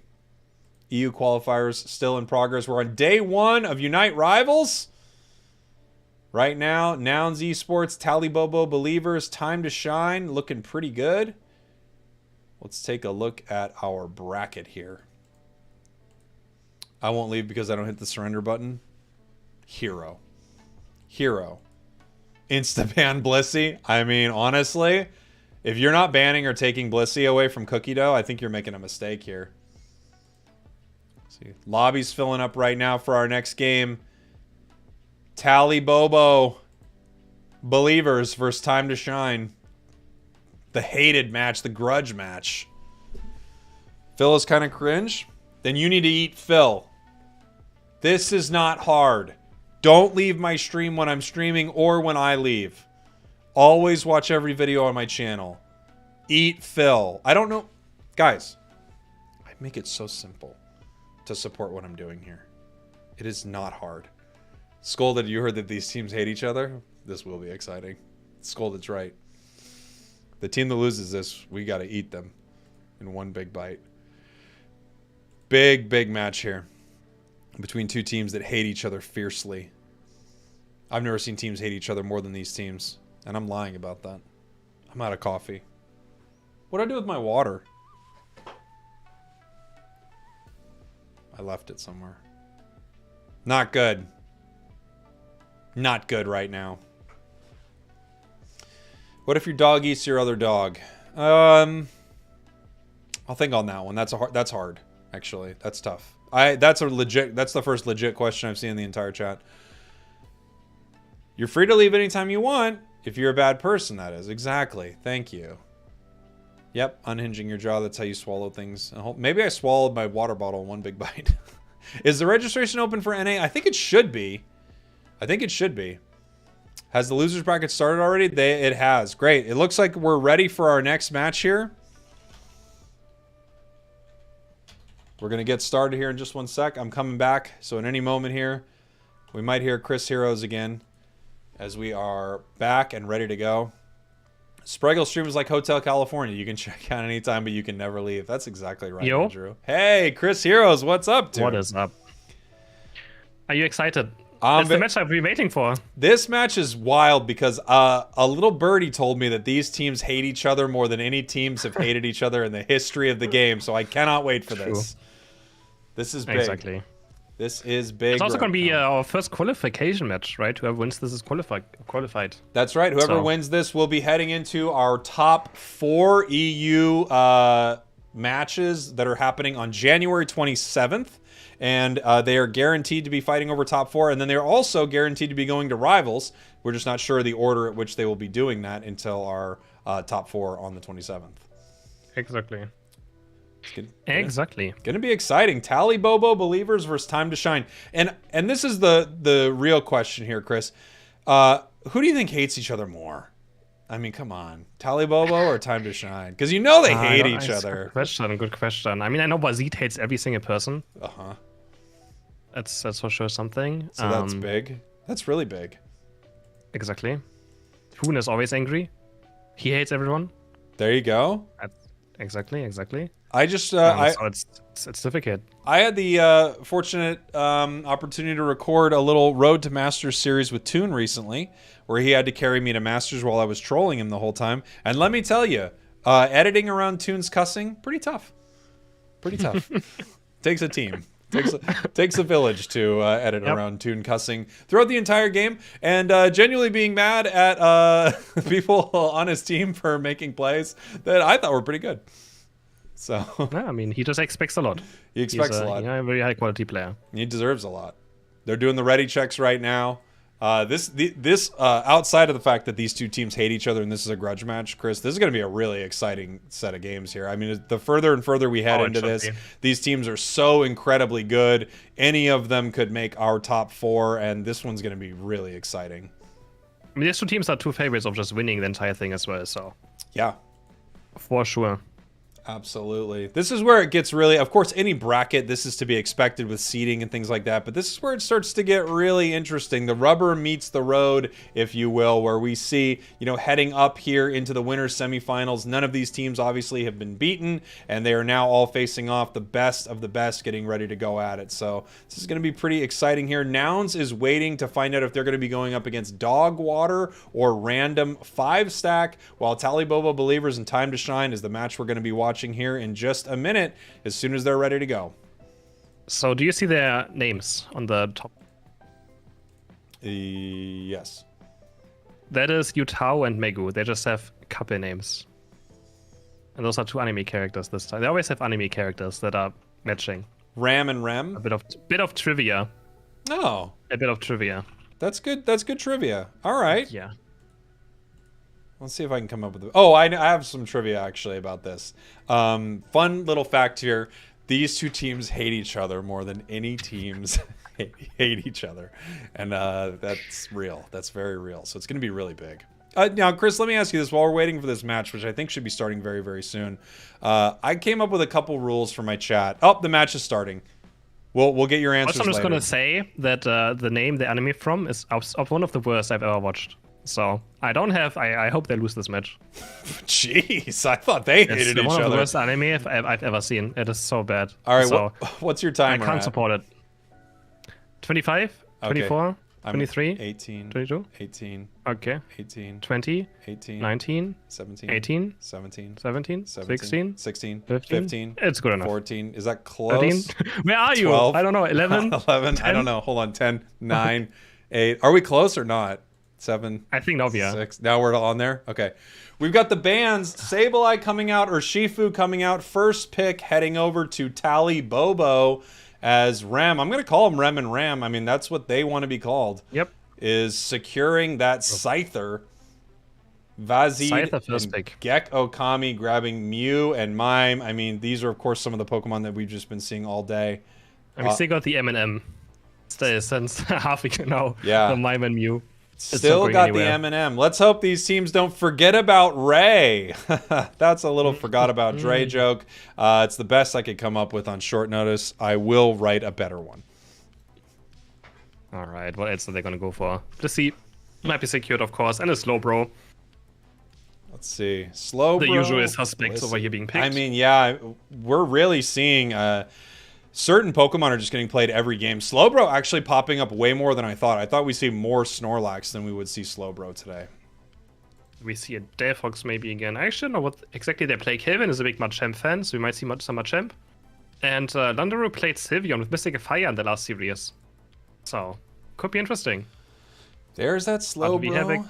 There's the Machamp as well for Kelvin. Snorlax. Again, he's a big fan of this Pokemon. So what is Toon going to go for the Scyther, or is it going to be one of the anime boys going for it? Who knows? This is interesting. We have a Buzzsaw, maybe? Maybe. I may have fine with the Cramorant as well. I think Cramorant is a super good Pokemon. Cram's really Honestly, good. I mean, it's Dive Cram, one of the highest skill cap Pokemons in the entire game, and Toon's extremely good on it. So it looks like he's going to be sitting on this Pokemon. I've got to assume Soreu grabbing that Delphox right now. Delphox getting a lot more play than I've seen recently, like in the Asia Champions so League. Strong, yeah. Yeah, Delphox is just doing so sure. good right now. You got a really nice bulky front line over here on your orange side, and then you've got, I mean, the same thing. You've got Slowbro, Blissey, and a T-Tar. This is just a surprised we don't see a Dodrio again. I mean, I expected kind of Toon to maybe go for a Dodrio, but goes for the Cramorant instead for some range, or like, you know, a bit of a range Pokemon as well. Because they do like some range if they go for Scyther and the Tyranitar, right? And we have Klaus on the Scyther. Interesting. Here we go. Talibobo believers. Time to shine. The grudge match. These two teams hate each other so much. They're trying to counterpick each other and just really hurt the other team. And I can tell you, no matter who wins this, you know, they both lose because hatred, it really eats you up at the end. And there we go. Actually, Kelvin is on Delphox and Sayu is going on the Machamp. Interesting. Didn't expect that, but I guess that makes sense. Sayu, normally a Lucario player. He's one of the, probably, might just be the best European Lucario. It's absolutely crazy in this Pokemon. But yeah, do we see some invade? Snorlax is running over to the left side, so we might see some invading happening. Yes, I mean, against the Larvitar, you kind of just probably want to invade this Pokemon, right? Here we go. I mean, yeah, Snorlax is just up there with Sableye as just being one of the most disgusting invading Pokemon in the game. It's really hard to punish this Pokemon. Its tackle and then boosted attack is just so incredibly good. And I don't even know, I mean, you could pan the camera and you're able to see that it's being taken, but there's not a lot you can do about it right now, and they're able to do nothing, essentially. Unpunished and takes the red buff. That's not quite unpunished though, because top lane, you know, this little Machop has maybe a bit of a hard time. You can see already Scyther with almost a level lead, and now Sayu gets taken down, the Machop goes down. Snorlax is going to be chased down. Just looking for Talibobo. Can they get this KO? It would be huge for Larvitar, but actually, then someone turn it around with the tackle of Snorlax. As you mentioned, does so much early game damage. Going for this last hit as well, but no, it's going to be grabbed by the Larvitar, who evolves now to Pupitar. Yeah, you're right about that. The person who was punished actually was the Machop there. It was not able to get maybe the stacks it would like to get. But yeah, Snorlax is just another one of those Pokemon that's so powerful early that you can't really do a ton to it if it just wants to walk right up to you and fight you. There's our Bliss evolution, so I don't know. Do we see Safeguard or do we see Softboard X? We're seeing the Safeguard. Well. There's a Safeguard, yes. Makes sense against Mr. Mime, right? Snorlax and maybe Machamp Unite as well. Just helping out. And Helping Hand with the Tyranitar is also very deadly if he's going to decide to go into a Helping Hand. Yeah, that's true. That thing with the attack speed does hilarious things. And, you know, when you have Pokemon like Scyther or Tyranitar, you know, you really just want to set them up so that when they kind of go off, use their Unite move, they can go crazy. And Safeguard just lets you make sure that you can do that without getting stunned or knocked around or anything like that. I'm seeing more and more Safeguard Blissies lately. CC is so big in this meta right now, so I'm not surprised. Yep. Scyther ripping this up right here. Did Mew get any of that? I'm not sure. No, but Toon is kind of on the wrong side of the map right here. But has dive and eject button, makes it out alive. And also the Helping Hand, actually just giving your entire team move speed in team fights is also just very underrated. I think people don't understand how much that does, just giving your entire team move speed, right? Machop runs away there, Sayu barely living. Vazit has his focus spam proc, goes into a rest, but I think it should not be enough. Yes, Cloud's gonna take this KO. But Kelvin is here to defend the goal at least from the 29 points. Here we go. Ram looking for those levels right now. It wants to get level 9 as quickly as it can. We got 20 seconds left, so it shouldn't become a Tyranitar for this first fight, but it might just peel right back off to that central area. Oh, maybe not. Maybe if it picks up some KOs, it actually could. As this fight's breaking out a little bit, Toon eating a big boosted attack from Mew right there, as everyone's going to be able to get pushed back here after that little fight. And we do have Pupitar running into that central area, trying to get its evolution. The difference between a level 8 and a level 9 Tyranitar is everything. I like how much barrier might be here as well. It's not just every power swap, it's like kind of 50-50 between power swap and barrier. And I really like barrier too. The mini stun as well it gives is so super good. And for those late game Rayquaza fights, it's absolutely insane to have control over. Toon is just diving in super deep right now. He gets confused against the wall and there he goes. Gets blasted by the solar beam. He's gonna take this KO. Ram is also probably going to fall, but Slowbro can stay alive. Has the focus band. This Pokemon just does not die. It's still alive right now. Finally it goes down. But we have Klaus now. Does he hit level 9? He can Unite move maybe here right now. Can look for something. The solar beam is there, but he gets it. And now Klaus is going for Snorlax. He's going to keep diving in. Oh my god, wonderfully done. He gets 3 KOs there out of nowhere. Goes for 4. Can he go for the Penta KO? Can he get the Penta KO? Oh, just barely not, but gets a Quadra out of nowhere. That would have been, I think, our first Penta of the tournament right there. Well deserved, too. What a fight there. We now have Tyranitar. Things are looking great for Tally Bobo. Time to shine right now. If they hated him before, which they did, they hate them even more now. 101 to 0 points, which is bad news because the 0 points mean we don't have any stacks on Machamp. We don't have any stacks on Mr. Mime if he runs it, right? Just those 0 points, I mean, they have not stacked anything yet. We do have Delphox at level 9 now. It has its Unite. Very soon here, Machamp will have its level 9. So they have a few ways to actually come back into this match. But yeah, Tally Bobo looking great. That fight went amazing for them. Just pushing them out right here. Easy secure on the Reggie, and didn't even look like Time to Shine cared about it. And looking for this pushing with the Regieleki. Scything that is up again. He's looking for the dual wing beat. Can he finish anyone off? Yes. There's 1, there's 2, and there's 3 down again for the side of Time to Shine. This time Crown picking them up. Scyther going so deep, also still getting Delphox. And they're gonna get a nice overcap right here. Machamp finally evolving, but he's only level 9 to level 12 Scyther already. It's looking so unfair. Toon diving in as well again, going for the Machamp. Sayu's gonna turn around with the Unite move. He's gonna maybe trade 1 for 1. Klaus is on the chase. Can he maybe get 2? Actually, the close combat. He's gonna get 2. And that's actually huge for Machamp. Just 2 KOs on 2 overleveled Pokemon. That is so big for Machamp right there. It feels like a desperate Unite that, you know, you see some players throw, but not at all. Those 2 KOs were massive. Didn't it just gain 2 levels off of throwing 1 Unite move? It did. I mean, how huge is that for Time to Shine? That's a great play from them, and I think it picked up a lot more than Tally Bobo expected. And now Machamp is actually in the game. Like, if you're level 12 Scyther, you have to be a bit careful. Kelvin almost hitting level 11 now on the Delphox, so he's slowly in the power spike. But let's not forget, Tyranitar is just calmly level 12. Just silently, this Pokemon has done not much, but he's level 12. He's going to start diving in right now, popping the Ignite move. He's just running straight up in. But he doesn't have any true damage right now. But there's the Sand Tomb going very deep, and Saryu's down. Doesn't have much Unite up now. And the Reggie also just disappeared. I don't know who it went to. Did it go over to Mew? No, it went to Cramorant somehow. Ram on the chase. I mean, Ram, sorry. Getting the surf down. Double KO for Tyranitar. And they're going to start scoring even more points.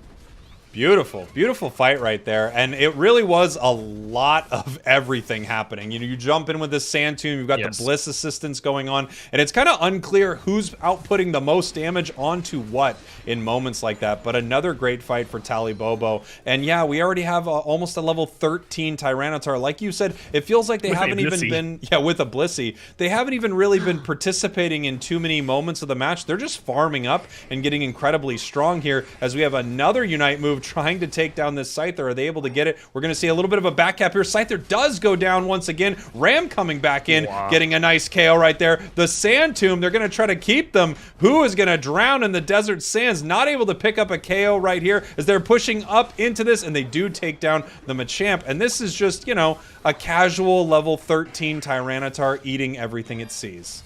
He's not taking any damage, is he? No. Literally unclever at this point. Yeah. With the helping hand Blissey as well, in case there's a safeguard. And but he jumps in with the eject button. Was that the eject button as well? I think he comboed. It looked like it with the Dark Voids combo. Yeah, it was that dark pulse Sand Tomb eject combo running across the map. It's such a beautiful play. And yeah, it's just able to, it closes so much distance, which is insane. It looks like they were actually holding this here for a second, giving it as much time as possible. And Gekugami's getting dove on by Klaus, ex-teammates again. They hate each other a lot now because they're ex-teammates. That's right. You heard about this? You heard about how much they hate each other?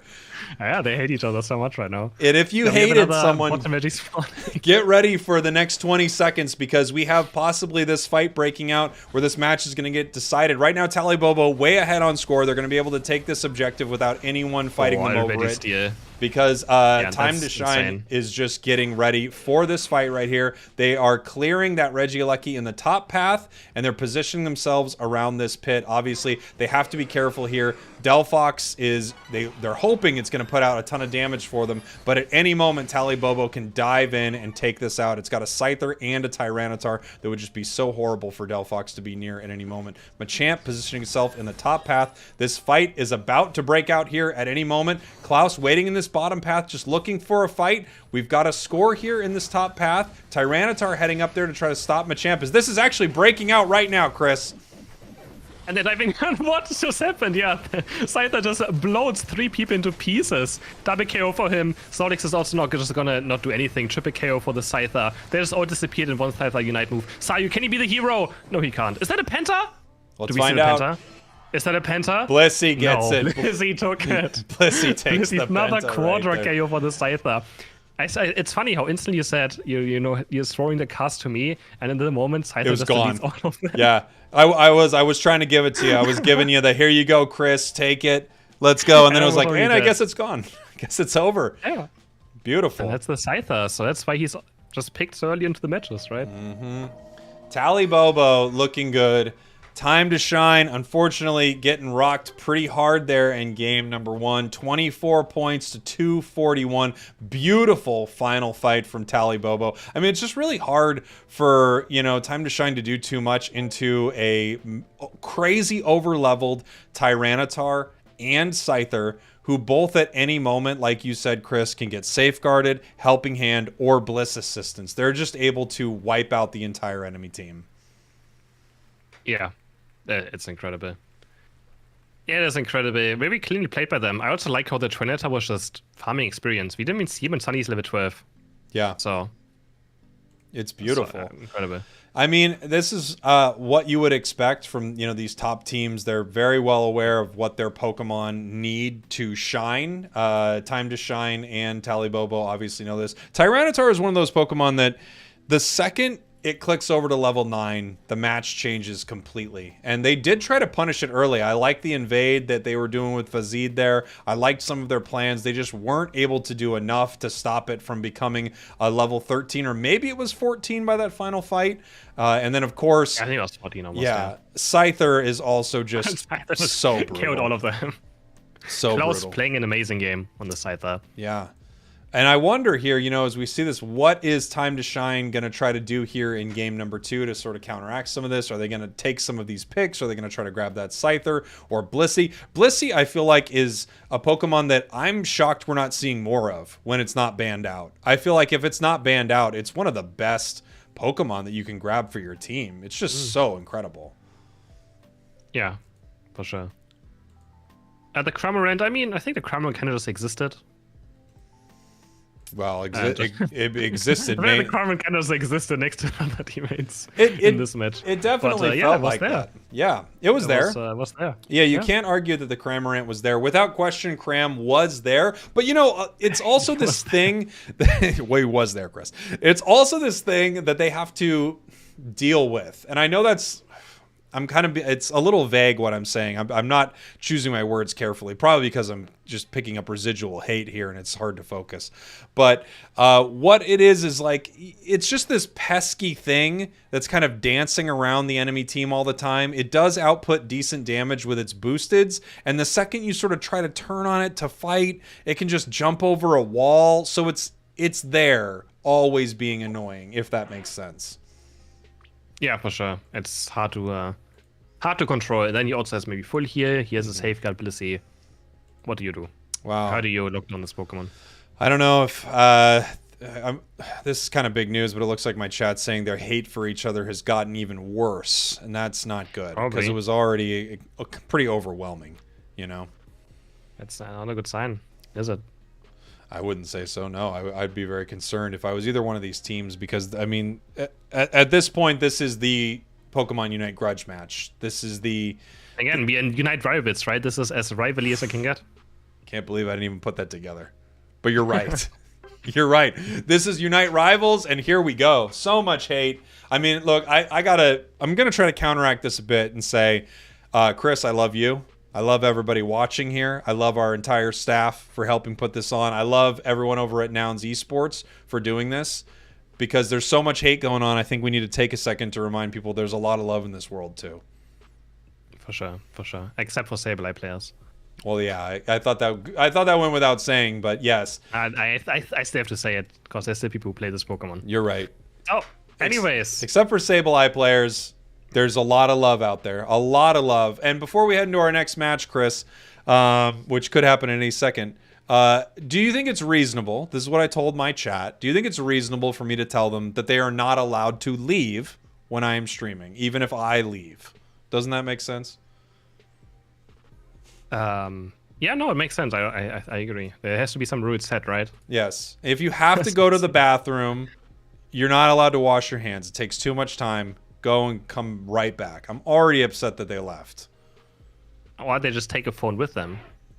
Load the stream on the phone. There you go. All right, heading into our next match here, everybody. I'm at 25 seconds right now. I'm at 24, 23, 22, 21, 20, 19, 18, 17, 16. I think we're synced up here. What are you at right now? Okay, it's 13, 12, 11. Oh, I got to stop for 1 second. Okay. Are you at 9? Are you at 8? 7? No. 6? Also, I got the notice 5? that this is not Vazid. 4? It's just 5? someone called himself 2? Vazid. Oh, really? Yep, it's Eberling. Okay. What was his name last time? I forgot. What was his name again? Well, they're Vazid now. Before? Washed Rookie. It's Washed Rookie.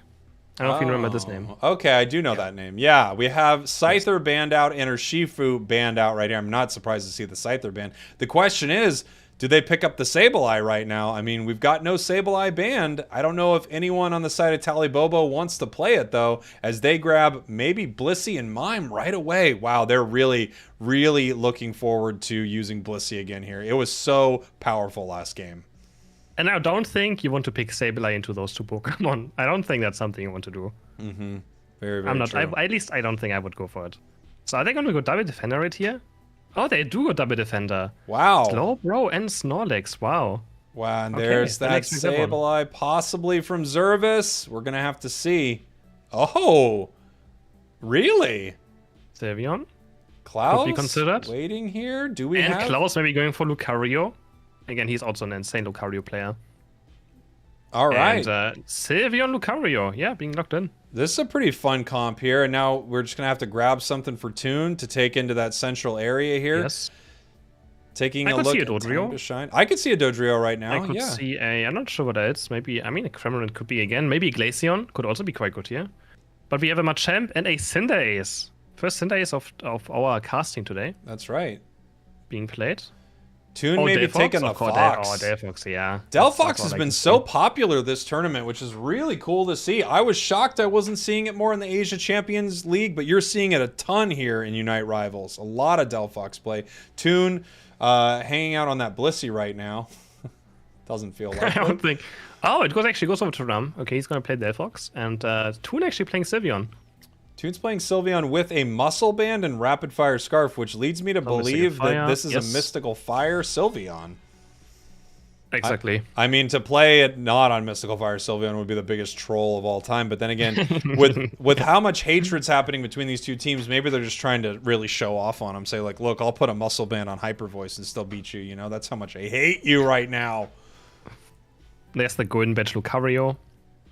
Klaus hasn't left his basement in quite a while. Yeah. You can clearly see it with that badge, but he's wearing it proudly. They got one on Mew on the other side. That's even more intense. Mew's more recent. That's quite wild. Here we go. Heading into the second match. Is Talibobo just going to make it into the bigger tournament? Are they going to make it to the winners finals? and maybe face Nouns in it as well. It's gonna be also. Man, that would be a wild game. Either one of these teams going up against possibly Nouns would just be such an exciting match here. Tally Bobo, like you said, already up 1 game, Chris. They just need to win this to secure their spot in the Rivals competition of NA versus EU, as well as the top 4 next week. It's gonna be very sad Fox right here, but no, he actually messes up the tackle. It left on 1 HP, the blue buff. And somehow Ram is able to pick this one up, but he's still getting chased from Mikigami. Next take, it could be the KO, a boost auto attack. 1 more, 2 more basic attacks, but barely lives. And now, but he's just buying so much time, right? Yeah. And he's just buying so much time, and Delphox is a very bad early game Pokemon. One of the worst early game jungle Pokemon you can have. Even the Cinderace and Greninja do more damage because they actually have Rapid Fire Scarf. But he misses up another tackle. So not a good look by the Snorlax player.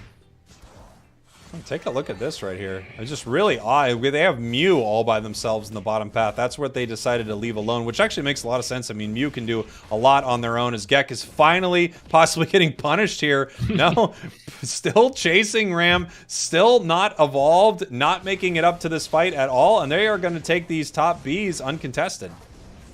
That's still pretty good, though, at least. Buying so much time that top lane gets off things done. I kind of want to see how Mew's doing, because Mew's only level 3 right now, and Sabion's already level 5, and Mime is also level 4, so I don't know if this has worked out for Time to Shine. Yeah, we're going to have to find out. I mean, the invade is always a really interesting strategy. One thing for sure is it puts their jungle way, way behind, but it doesn't look like they've gotten a lot on the side of Time to Shine either. They just now got their Cinder to 5. Yeah, I feel like the invading just not that good into tournament plays, because people know how to punish it, right? In solo queue, it doesn't get punished. That's the issue. In normal rank games, no one knows even what's happening.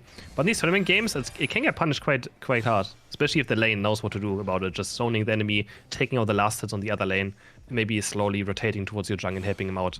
Mid Atarisa spawning, both teams are going for it. Who's gonna maybe pull a trigger right here? They're just gonna try to get this last hit. Mystical Fire, he's just waiting for the Mystical Fire, but there's the Solar Beam. I think Mew's gonna get this one. Yeah, I think Mew did get that. Yeah, Toon coming in, trying to pick this up on Soryu. Not able to do it. Here comes Shelvin with that Machamp. Can they get a KO? No, the Solar Beam doesn't find them either. Mime coming in right now, pushing them away, and it looks like everyone is just gonna back off of this fight. Came so close to getting a KO right there from both sides. Yeah, Toon being very aggressive than the Mystic Fire Sylveon. If you play Mystic Fire Sylveon, you want to be aggressive, right? Want to permanently jump in and just annoy your opponents, auto-attack them as much as you can. Sayu now hitting level 7, going for hopefully Blaze Kick. I don't expect to see a Pyro Ball. It would be quite weird to see. Of course, it gives you good last hitting and a decent amount of burst damage, but Blaze Kick is still something else, especially with Rapid Fire Scarf. And bot Reggie spawning in 5 seconds. Yeah, here we go. Both teams actually getting ready for this. Tally Bobo actually has multiple members still kind of trickling in for this fight as Time to Shine is starting to chip this away. Rem trying to push them out right here as Snorlax is just getting in the middle of it. Reggie Ice is very, very low. Shelvin jumping in. We're just looking for the secure right here, and Lucario is able to clean that up. And our Time to Shine is on a very bad spot. Power Swap is also a Mew who can't get away from it. He's permanently slowed. One more agility, but he's still getting chased on by the Power Swap. Makes it all barely alive. Cinderace is not as lucky. And they're going to start scoring love points right here. Are they even going to finish off this goal, or are they going to leave it up? Sometimes it's smart to leave up goals just for farming additional experience, right? All these NDDs still respawn. And it also means that Time to Shine doesn't get bot lane NDDs for themselves to safely farm right now. So it's going to be harder for them to catch up in experience. So it's not always good to finish off goals. Yeah. Because again, experience is the game. You will see a lot of top players decide whether or not to leave a gold just based on the XP situation, their secure situation. This is the reason, yeah, you don't break, especially even break a lot of your goals or anything like that, because there's still a lot of ways to provide an advantage for your team. And like you said, Chris, the second you break it, you give your opponent a ton of free experience. Exactly. Kelvin's still struggling to find level 9 right here, so no more champion Unite move yet. Sayu also on level 9 yet. They actually don't have a single Unite move up yet. Also have Time to Shine 4 minutes into the match. But they're looking for a dive now. They're going super deep right here. I don't think this is going to be a good idea. They back off just in time. 5 people bot lane. But there's nothing really up right here. Telekinesis is going to land on Mr. Mime. Safeguard brings him down very, very fast. And Time to Shine is looking in a terrible spot right now. I'm actually seeing more telekinesis today than I feel like I've ever seen on Slowbro too. I feel like you never get to see that run. But here we go. Yeah, for sure. I think it's normal if you have Surf, right? But Cinderace is getting taken down by Toon. Finding 1v1 KO right here. He saves Unite move as well. Jumps over 2. It's going to start healing up. Sylveon gets Spell Vamp after Unite moving.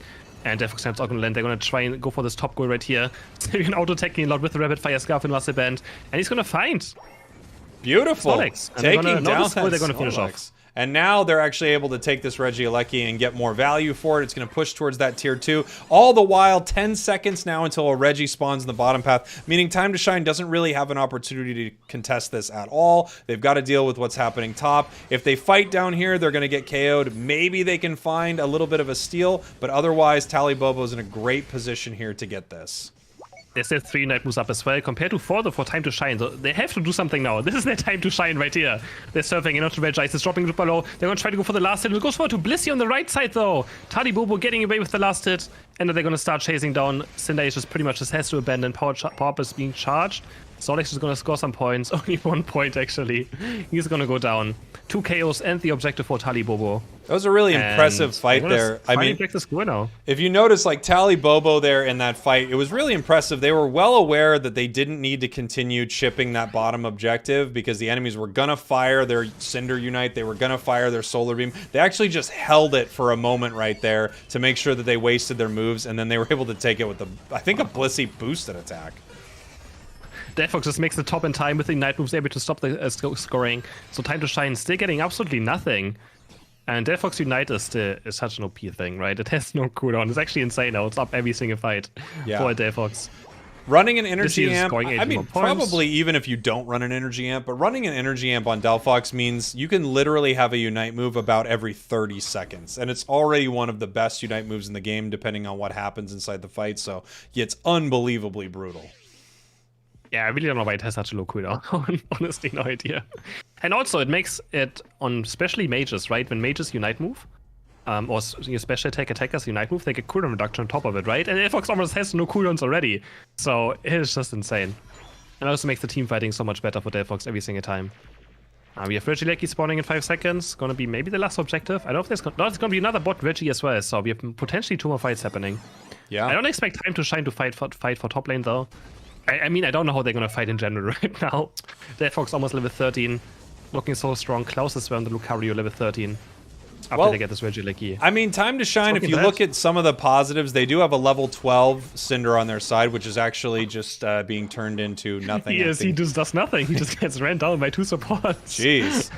Toon Slim on this Toon on this Sylveon is actually looking really great. It's surprising. You can see at 230. Delphox Unite moving at 230 because he knows that he's going to have it up anytime soon as well anyways again. So just zoning a bit. And actually he goes in the Regieleki. Does Talibobo know about it? They just want to go for bottom Regi instead.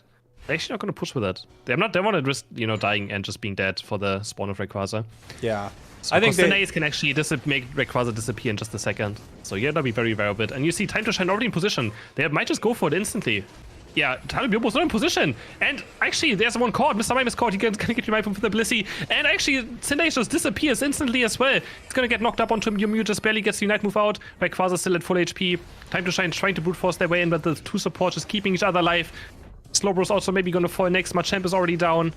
Snorlax is getting chased down. He's stuck to the power stop. He has nowhere to go. Triple KO for Mr. Mime suddenly.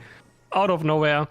And Talibobo is still a 150 point lead. Mew's gonna actually close the gap though if he gets this in. 100 points, maybe go in. Delphox, can he reach it with the Flame Charge Mystic Fire? Yes, he does. And Mew doesn't have Unite move left. He's gonna go down. Talibobo now just in such a dominant position for Talibobo here because they can just watch this pit at this point. With the KO timers, it's almost impossible for Time to Shine to really get in there at all. Trying to pick something up here with the Cinderace, but they're just able to punish it the entire time, push it back here. Gak possibly going down as well as they push towards this goal. Machamp coming in, seeing if it can do some work right here, but no, it is also getting taken down. Just a death ball right here from Talibobo. You can't hurt them, and they are just beating up everything close to it. 100 going in the top goal, 100 going in the bottom goal. Talibobo looks like they're taking this, and that's a GG. Wow. Time to Shine says that's enough. They know it's over. Yep. What a game. Not even have to go for the green snake in the mid lane. Doesn't even have to be done. They just score. They just KO them. And yeah, Talibobo is looking strong in this tournament. They're looking very dominant. That is just, I mean, you could feel how much they hated him. They're not even going to let him score any more points. That's how much they hate him. It's over. We're shutting it down right now. Big game. So Talibobo qualifies for the top 4 tournament, and they're going to face the other semi-final winner. This tournament's not over for them. We're going to play it all the way through, just so you know. We still have more matches to go for them as well, but they're qualified as a guaranteed top 3 team for the top 4 tournament. 1 KO on the side of Time to Shine. Just a 1 KO, single wow. KO. Wow. That is insane. And look at that mime. I think that was 8 Blissey KOs. just trying to score points. I think that was actually it. Wow. Look at this That is here. crazy. I mean, super impressive match. I mean, look at the damage output from Toon. Toon felt like it always was finding someone to be around, so Yes. its mystical fire could continue to hurt. Keeping those basic attacks going, like you were saying. And then, of course, we have Delphox being able to unite every single time it saw an enemy. Too much for Time to Shine to deal with. Tally Bobo, like you said, moving on to our winners finals. Is that right? And not only are they moving on to our winners finals, that also means that they are qualifying for Unite Rivals. This is going to be one of the teams representing EU as they clash with NA on January 29th. Exactly. And now we're waiting on the Nouns match, and whoever instead is going to face this strong-looking team. That's going to be very, very entertaining. Yeah. It looks like we are going to be looking at game number 2 here from Nouns. Let's take a look where they're at with it. Yeah, they're currently in the exactly. first match, I think. Great. They're From just about to 6 minutes finish. into the match. Perfect. So they're about to finish So that's that game, and we're going to be checking out this next one here very, very soon. Let's take a look at our bracket here, everybody. Where is my bracket at? Tally Bobo Believers, our first team qualifying for Unite Rivals. Man, they looked good. Holy moly. and now it's actually behind right now in the first match. Hey, it could be Dogwater moving forward. It could be Dogwater. They played great earlier in the match Water? we saw. Yeah, for sure. Also, very great players of that team.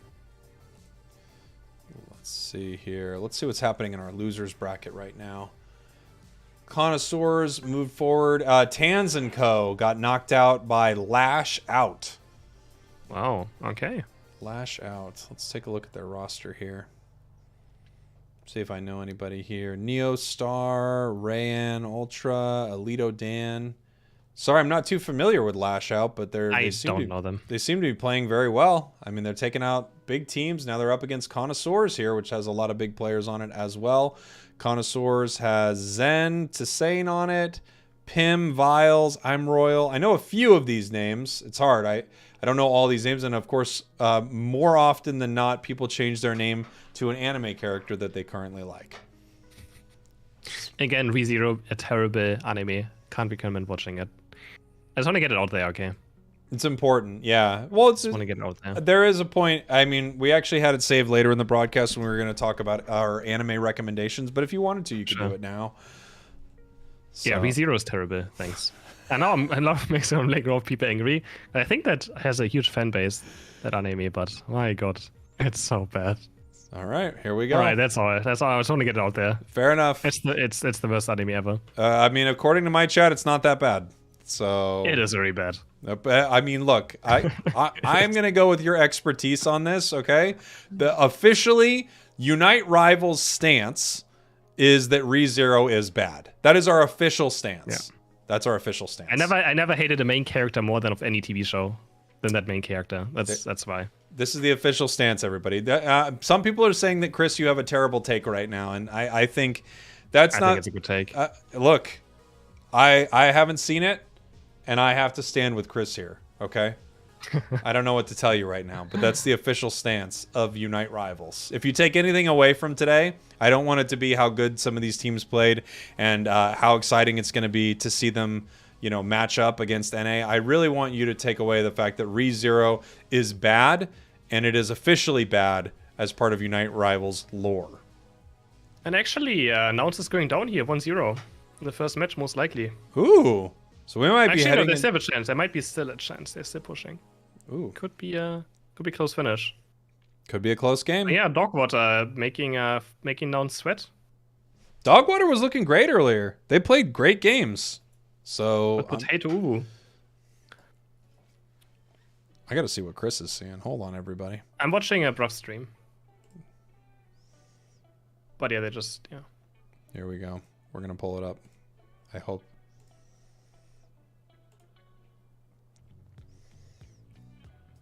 I don't drink that often. I like how Twitch is like, you need to immediately see this. Oh, well. It's done. It's pretty over by the time I got to it. Let's see what the score is here in 1 second.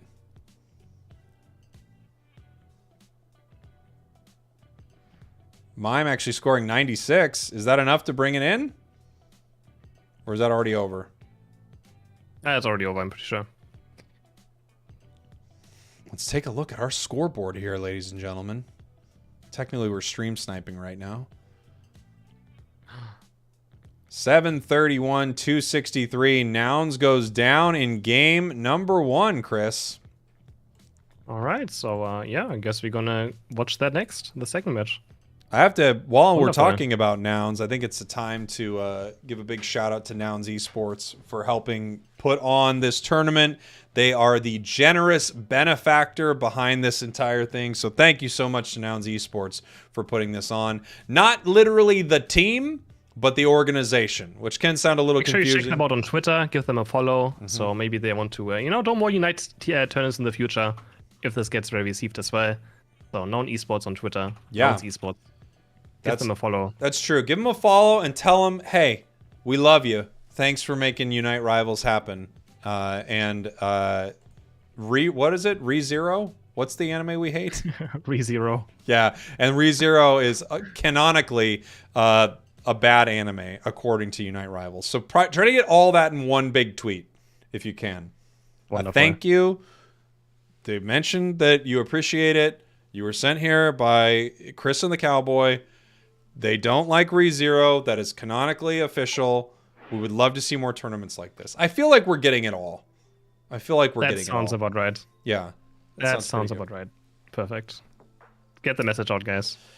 Get it out, everybody. We should be heading into our next match very, very soon. Scolded in the chat is asking, does this mean that Nouns canonically hates ReZero? Oof. I believe that is how that works, yes. I mean, who doesn't? At this point. At this point, I feel like you have to, right? Mm-hmm. Spragels is quite articulate on Twitter or otherwise. I think I gave you a very clear structure there for your tweet. I want you to be able to fill it in, okay? I don't want to write the tweet for you because then that'll seem too poetic. Even I don't know if this is how you feel, Chris, but I often feel like the way I write, it's basically poetry. Yes. All right. I don't.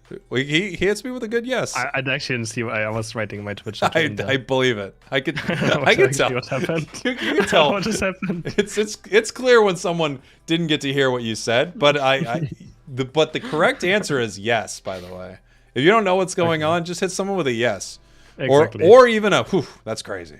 Hit him with like a that's crazy. Actually. That's almost pretty crazy. You can say anything, and you're like, we're getting ready for the next match. Whew, that's crazy. No one can really argue that you did sort of answer them. You did sort of say something here. As we get ready for our next game, our team's loading in here. It's going to be Dogwater against Nouns. Dogwater taking one game off the EU champions, World Championship runners-up, Nouns Esports. Taking a game off them. They say anyone can win a match of Pokemon Unite, but against the champions, it's pretty dang hard, Chris. It is very, very difficult. Very, very difficult. That's crazy. It's very crazy. It's insane. Unbelievable. New quick chat. Yes, we got to get it. We'll get the emote. Roses are red, violets are blue, ReZero is bad, and so are you. Okay. Now we have poetry happening in the chat. This is exciting.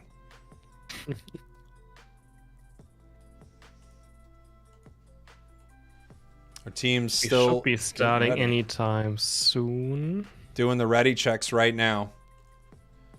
I think they're deciding how much they hate each other. I don't know if this is a grudge match yet, but it could turn into one. I don't think it is one. Yeah. Is it? Could be, though.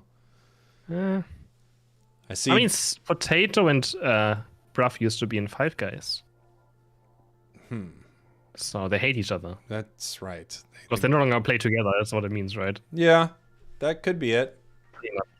People in the chat are still kind of hung up on ReZero. Devon says it isn't bad, Chris. It's so bad. I've never had more annoying characters in any anime. I watch a lot of anime, and I barely dislike any anime, but I've never hated a character more than in ReZero. It was so annoying. The story was also weird. I just hated the characters. Let's see. It is. I don't know. It is bad.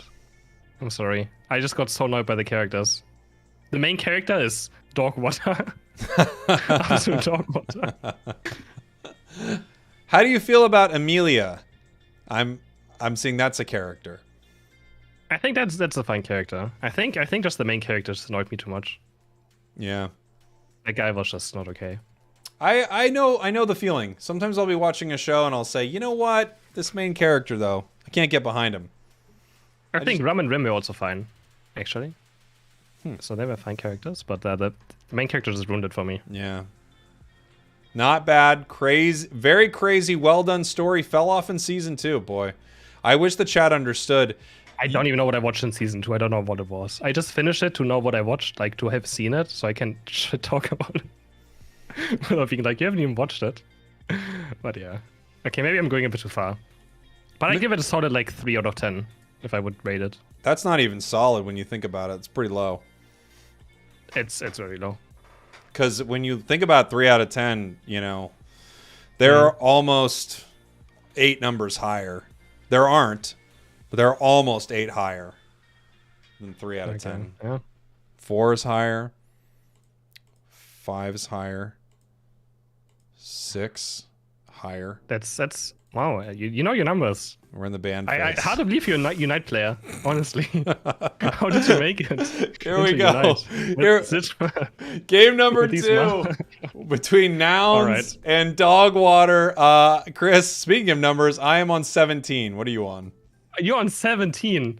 I'm on 60 now. 15, 14. Now I'm behind 13? you. 12? 14, okay. 13, 12, 11, 10, Where to go? 9, 8. Just let me know when you're ready. 7, 6. I might be ready. Potentially. 4, 3, 2, 1. You're just showing off your counting skills. It's disgusting. Blissey, Sableye. That's crazy. You can count. I can count. I can go down. I can't. You're just rubbing it in. I can't go All right, up. we have a Blissey and a Sableye band. Urshifu's here. We've got Gatlu maybe on a Venusaur right now. Geese hovering over this chompy boy. Gatlu moving over to maybe a more reasonable pick there. It sounds like they're talking about it. What are we leaving with? We grabbing the mime? Scared. Potato Scout Chomp. They're picking it away. They do. They pick away Potato Scout Chomp. I don't think anyone has ever been counterpicked for a Garchomp in any tournament ever.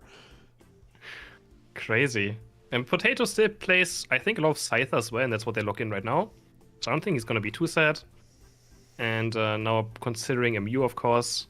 Maybe not. Bruff just hovering around. Maybe Sylveon, maybe a Delphox. Okay, now he's just hovering everything. I don't know what they want anymore. Greedent. Oh, they're taking the being chosen. And yeah. Eldegoss.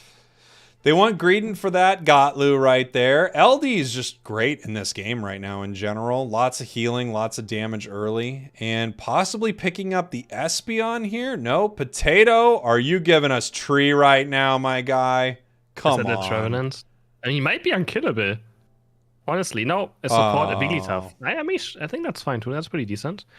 I much prefer Dogwater's team comp right here, I have to say. Yeah, it looks great. I mean, we have not really seen any Wiggly this tournament, right? This is the first Wiggly we've seen.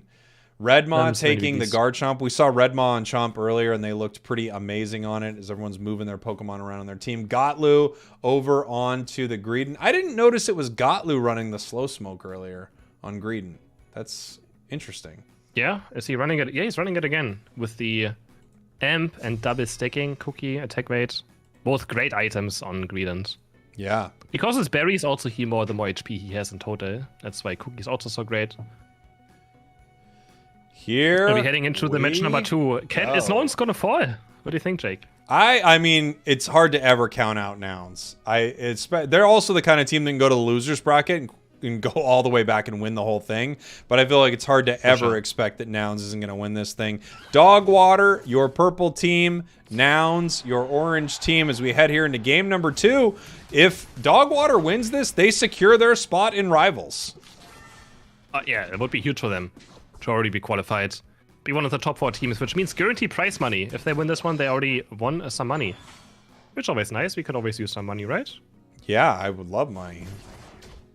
So good. And now Redmo's going to try to do the same as Potato does, but Potato on the scythe is also a very good early game. But Potato knows about this. He's not going to even fight the Gibbe. He just knows exactly he's going to lose it.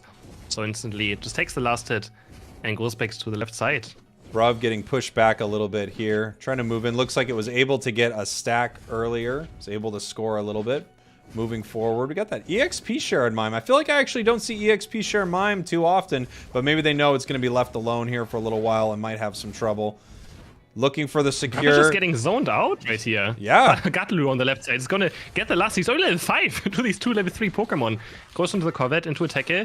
Corvette instantly resetting the tackle as well. It's going to steal one berry, 2 berries away. He's the only Pokemon that can take berries on full HP, I think. Unless Snorlax can as well. I'm not quite sure anymore. He's going to score another 5 points. And makes it out alive. So annoying already. And there's the slow smoke as a parting present. Such a weird time to throw it. Here we go. Big wicked blow. Big wicked blow there from the Urshifu. Takes it down. I don't think he expected to get caught right there.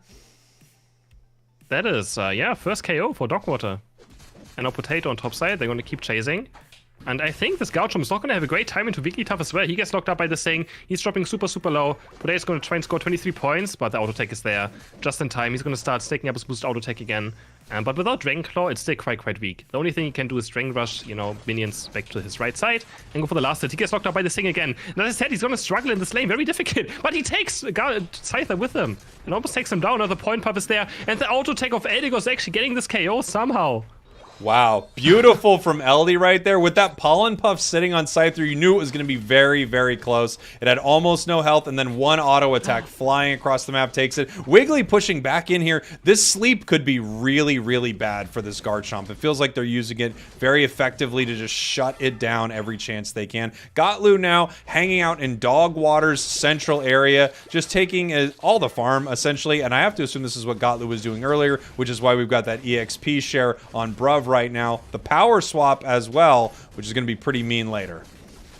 Hyper Beam lands there on top on Urshifu, but we already have 1 KO for the Wigglytuff onto Eldegoss. Adesu's on the chase. Can he finish off Marth? The Hyper Beam is there. Doesn't he have to use it because Green is there and getting the KO. Potato's dropping super, super low now. Dragon Rush goes in, but he doesn't have Dragon Claw yet, and he still finds 1 KO at least. He on Urshifu flies from the side and chops him back to base as well. I did not know Urshifu was there. I don't think anyone knew Urshifu was there, as it picks up a big KO in that last one. I couldn't believe that he was leaving that fight, Redmaw, on essentially 0 health. And Urshifu said, no, you are not. Regirock now being chipped right here. Bruv just trying to push them out. Potato coming down. That level 8. Here comes a Hyper Beam. Nope, not early at all. I thought it was, but it secures it. I thought it was also too early, but it's somehow perfect. Wow. I think Pixel perfect. Hyper Beam, and Adesu's going to claim this Reggie. That looked like so much damage. Wow, that was insane. Wow, didn't you? I really thought that Hyper Beam was way too early. Jeez, okay. Well, there you go. Shows how much I know. Yeah, same. I mean, Adesu's the master of Dragon Knight, I feel like. He knows exactly how much he does, right? And Gatlu now on top lane, cleaning those bunnies. I would love to be the master of something. That way, if I just got lucky on something, they're like, wow, look at Jake. He just knew. You know? Maybe Adesu was like, I gotta throw it. I just gotta go, you know? Here we go. Might have been power swapped. Was that it? Oh my gosh. I hadn't even thought about power swapping a Hyper Beam Dragonite. I mean, here comes the Unite move from Bruv right now, trying to chase down Potato right here, who does not yet have its Unite. It is still level 8, gets the swap onto Gotlu, and they actually just end up heading back, clearing all this farm, and now hopefully they can take this Regieleki without Dogwater pushing in and punishing them for it. Yeah, it looks like they're going to be able to. 111 points to 9, so now it's in a great position in these first 5 minutes. Regieleki gets clear without any issues. Very strong objective, right, Jake? Always gotta go for it and die. Every single time Urshifu Knight is there, he's gonna reset his Vic Blow, and he's gonna pick up Mr. Mime. Wigglytuff Unite is kinda weird. Yeah. Maybe that he's getting engaged on by Gatlu, but yeah, now Gatlu's gonna use Unite move, and he's gonna try run on Urshifu. Does he have this like his, how is it even called? I forget how it's called. What? Throat Chop? Oh, Throat Chop, yeah, is level 7, yes. Throat Chop. But he doesn't get away. He gets picked off in the end. I think maybe they got a little too excited on the side of Dogwater, threw that Wiggly Unite when they did not need to, and then as soon as kind of the shields were done and all the chaos had subsided, Gotlu was just able to head back in and clean that up. Really nice play there from Nouns Esports, and unfortunately just a little bit of a misplay from Dogwater right there as they actually grab this Garchomp right now. 2 Unite moves on it, ripping it apart, pushing everyone from Nouns out. They're trying to secure this. We have Eldegoss in the air. Registeel is at half health right now as we have this Dragonite being held. Here comes the big Hyper Beam. No way. Desu threading the needle, securing that one, pushing them back. Wiggly, we could use that Unite right now, buddy, as 4 members of Dogwater are down. And I think Slowbro, it's either you run or you get KO'd, and he gets KO'd. Oh my god. He's just so good on this Dragonite, is he not? It's That's a full house, unbelievable. a triple KO for Dragonite, a double KO for Eldegoss. And they also get the bottom objective at the same time. They also finish off the first goal. They got everything. Wow. Everything, Jake. I mean, that was an amazing fight for Nouns right there. Just incredible. I can't believe the Hyper Beams from Adesu are perfect. Like you said earlier, pixel perfect. Beautiful Hyper Beams. And it's so funny to see because Dragonite is currently considered one of the worst Pokemon in the game. He has a terrible win rate. Everyone is like, we should buff Dragonite. And then we see this team right here just picking Dragonite and winning so many matches with it. It's always funny to see how like the opinion of certain Pokemon are. Yes, I made a video recently talking about how I think I was wrong about Dragonite, putting it so low on a tier list a little while back because it's actually doing really well. There's nothing wrong with it. Shifu getting bonked against the wall by the confusion. Has to eject button away, and Gatlu's just looking for something right here. Unite moving in, looking for the Belgian Potato. He's gonna knock him with the Corvette. Can he find Eldegoss at least? He could get a reset maybe? Oh, Potato's dropping low at the auto tech fade away of Eldegoss is gonna claim this KO. And also Dragonite, running Delphox on top somehow. Wow. What? I'm this fight, they're just really going at him right here. I'm kind of surprised that the Eldegoss is the one picking off Scyther every single time with a single auto attack that seems to fly out of nowhere. It's pretty amazing. Yes. It's happened way too often this game, I feel like. Here we go. And now we have 15 seconds for one more bottom Reggie, and it's going to be up for the last 2 minutes. So, very important objective to take. And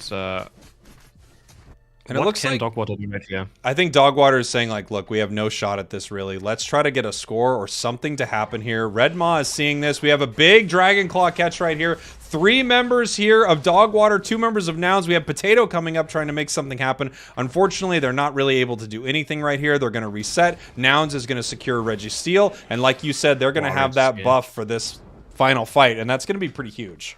So we have a power swap Registeel Dragonite with Hyper Beam. I want to see the damage of that thing. Yeah, it could be pretty brutal. See how much damage that does. 49 to 191. So this is that moment where, you know, when you're ahead on score, when you know that the enemies are behind, you get to let them sort of make the first move and possibly make the first mistake and then punish them for it. Just kind of chipping it right here, charging up their Dragon Dance stacks. They don't really need to do anything, but they want that first Hyper Beam to go off. So it will be a level 3 charged Hyper Beam. They're just waiting for Dogwater right now. Dogwater gets to make the decision of when this fight's going to start, if it's going to start. 1 minute, 30 seconds left right here. Both teams very patient. Gotlu kind of running around, trying to cause a little chaos, maybe get someone to do something. But again, Dogwater has to make the move, Chris. It's not going to be Nouns Esports that needs to make this happen. They're getting pushed back right here. Again, everyone's very calm. They're so scared. Hitting it forcing a a little team fight bit. is just scary. Forcing a team fight is like, you make more mistakes there. Yeah. Just counter engaging is always a safer choice. And Nouns has to do nothing right now. They're just still waiting and waiting. Hyper Beam is going to be there. He's going to keep stacking up his Dragon Dance to keep it at max charges for max out Hyper Beam. Wigglytuff has to eject button away already. Gatlu using Unite move. He's going in. He gets Slowbro Unite move. Can they somehow take down Gatlu? Gatlu actually gets destroyed. He's going to go down. And now Mr. Mime Bruff is trying to buy some time. He's gonna get eject button on into telekinesis. He's getting locked up. That's two down on the side of Nouns. It all comes down to Adesu. That's one Hyper Beam. He's gonna trade down the Wigglytuff. And it's a 2-for-2 so far. Wow, and you saw, I don't know if you noticed, but Eldegoss once again picking up the Scyther KO right there. Unbelievably. We have Delphox moving in, trying to score 100 in the bottom path. It's not going to happen. There's 34 seconds left. Dogwater has to make the play. The play is on them. They have to secure this right here, but it's going to be extremely difficult to do. They need to rip it. They need to do something. Nouns just gets to watch them, and at this point, Dogwater just doesn't have enough time left. Even if they KO'd every single member of Nouns, they have to run to the goals immediately. 15 seconds left. They're not able to make it happen, and now we see a score up in the top path, and that is going to be the game. Adesso and Dragonite is just something else. It's insane. I've never seen a Dragonite have this much impact. In team fights as well, right? Yeah. So you think maybe Dragonite is going to weaken team fights because he's only there for objectives, but no, he wins in team fights as well. Adesso is just incredible on this Pokemon. Great And they just match. play it down. They just played well over time, and they take a 1-1 now. So that ending fight right there, Chris, I feel like before every player starts playing their master rank matches, they need to watch that fight and they need to go, this is why you don't need to start Rayquaza when you're ahead. You don't need to start it right away. Let the enemy team try to make something happen here and then make your decisions. Incredibly played by Nouns Esports right there. I mean, such a beautiful end fight. Dogwater was zoned out the whole time. There really wasn't anything they could do, and they just let the time tick away. So we now had a match where we had a first rotation Garchomp in a draft to pick it away from a Garchomp player, and they ended up winning with it. I mean, I don't think he had much impact, though. It was pretty much, I mean, the Dragonite, right? Yeah. For sure, the MVP of this match. But Bruff also, and Eldegoss also had an amazing match. Gatlu was also just being annoying. And Garchomp was kind of just there. Garchomp was, he was the Pokemon this time that was just there. Yeah, every game you get a Pokemon who is just Yes. kind of there. And this one, it was that Garchomp, but they stole it away from Potato. And while they stole it away from Potato, they decided to KO him every time with an Eldegoss. I didn't see how many Eldegoss KOs there were, but I think seven. Seven. Seven KOs, and they were probably all Potato. 7 Eldegoss. What a match likely. here. 1-1, Dogwater, 7 Nouns Eldegoss. Esports. Man, that was an exciting game. I really love that. I love seeing a game, Chris, where it ends and it's not because of Rayquaza. I mean, the fights around it, but it ends because of how they're positioning around it. It's one of my favorite things of watching top I agree. players play. I love that. I think it's also so much more fun to win. It's so much more satisfying to just win a team fight. Yes. That's why I sometimes miss in Unite. Just like having Rayquaza flipped is just like, is it really that fun? No, it's actually not. Winning a team fight and being actually the better team at team fighting is much more exciting. I've got from my chat, they're saying they're 100% going to ban Dragonite. I don't know if they're going to go that far, but man, Adesu's Dragonite is pure magic. Just insane. Unbelievable. For sure. Yeah, it's crazy. It's hard to see. I guess you never seen Dragonite have this much impact in the game. Yeah. Especially now. Like, it used to be obviously an insane Pokemon, right? But it's not where it used to be. Not even close. Well, But I would, you know, when the map first changed over, obviously things were quite different in Thea Sky Ruins, and now things are more similar to they were Season 1 of Pokemon Unite, or Map 1, you know, Remote Stadium. Things are more similar to that. I really thought that Dragonite didn't perform well around the Rayquaza pit, just the way it's sort of set out, you know, the side triangles or however you would look at that, so it just pushes it away so you can't charge your stacks as easily. But I've actually seen lots of teams take advantage of this Pokemon lately. I think Dragonite's doing just fine in this meta for sure. Yeah, 100%. It's crazy. All right, let me take a look at the loser bracket as well. Yeah, let's take a look at the brackets. Be interesting to what do we have here? They're kind of waiting now. We have Time to Shine against Tilted Unite. I think that is for a spot, right? That's a qualification game. I'm pretty sure. Let me see. That should be qualification. The losers semifinal, right? Would that be? Yes. Losers semifinal is top 4, right? I believe so. I'm pretty sure that's Yes. 4-3. Is it? Yeah, it should be. I don't know numbers. I can go down, but I can't go. Yeah, it should be. It should be. It anything should else. be. I can't figure anything else. 17. So we have Time to Shine against 16. Tilted Unite Oh. for a top 4 spot. Yeah. And then the other one is going to be Connoisseurs against whoever loses this match for a top 4 spot. There we go. Tallybobo Believers, our first team qualified for Rivals. It's either going to be Nouns Esports and Dogwater, which will secure the next spot here. This has been a great series between these two. Awesome. For Heading sure. to a game 3. Very, very cool. Either one of these, I can't wait to see him go up against Tallybobo Believers. Tallybobo Believers was so good. They looked so freaking good. Will be very, very fun to see. Oh, this could be fun, Chris. What will be fun? I've got a question in the chat, and you're here too. So I think this is a perfect time for something like this. The question is, what is a good item build for Hyper Beam Dragonite? My answer for you is going to be either Muscle Band, Razor Claw, Scope Lens, or Muscle Band, Rapid Fire Scarf, Razor Claw. That's what I like to run on that Pokemon. Actually, I'm never sure if the Rapid Fire Scarf is good on Dragonite or not. I know Adesu runs it, but I can never tell if it actually does much, because Dragon Dance only gives you a ton of attack speed, right? Yeah. It's always hard to tell. But I usually played Muscle, Scope, and Focus Band. Muscle, That's what I usually scope, played. focus. And Oh, attack you weight like if I the want to have focus. fun. Attack weight is fun. Yes. Attack weight for fun. Do love an attack weight there. Let's see. How are they coming along here? I'm pretty sure Scarf is not something that's actually good on Dragon Dance Dragon Knight. But maybe I'm wrong. It's like the Look, attack speed in this game is so weird. It is, isn't it? I don't normally play it, but I've just seen people playing it. Normally, I run Muscle, Razor, Scope. The crits are nice. It's fun, yeah, your I basic agree. attacks are really good, and then Razor Claw is proccing constantly with Dragon Dance. It's like one of the most perfect Pokemon. Okay. What about the Energy Amp, Shell Bell, 7 Black Emblems, Perma Dragon Dance Dragon Knight? Yeah, I love that one. What about that? That one's so It good. still actually works. It still works. Doesn't mean it's any good. Perma yeah. Dragon Dance stacks without auto-taking anything. Here's the thing. I always have so much trouble with Dragon Dance stacks, don't you, Chris? They're almost impossible to get. Exactly. They're so hard to get. But it's funny to run into a fight and have 3 Dragon Dance stacks without even auto-attacking ones. Yeah. It's actually quite hilarious. It's always tough to hit one auto attack, but to get my Dragon Dance. yeah. That's why I find that Exactly. build isn't cheesy at all. In fact, it's really good. It's crazy. Yeah, I think it's good. I think it is too. It has potential. I think it doesn't have potential. It's the build. You know, It is something the I build. would love to see, and I know it's just too much, right? Even color would be nice. I would love to see emblem builds on these Pokemon. It doesn't matter that much, Oh, yeah. but I'm just curious what some of these players would be running, you know? True. I think, yeah, at least like show which colors they have, right? I think it would be nice. Yeah.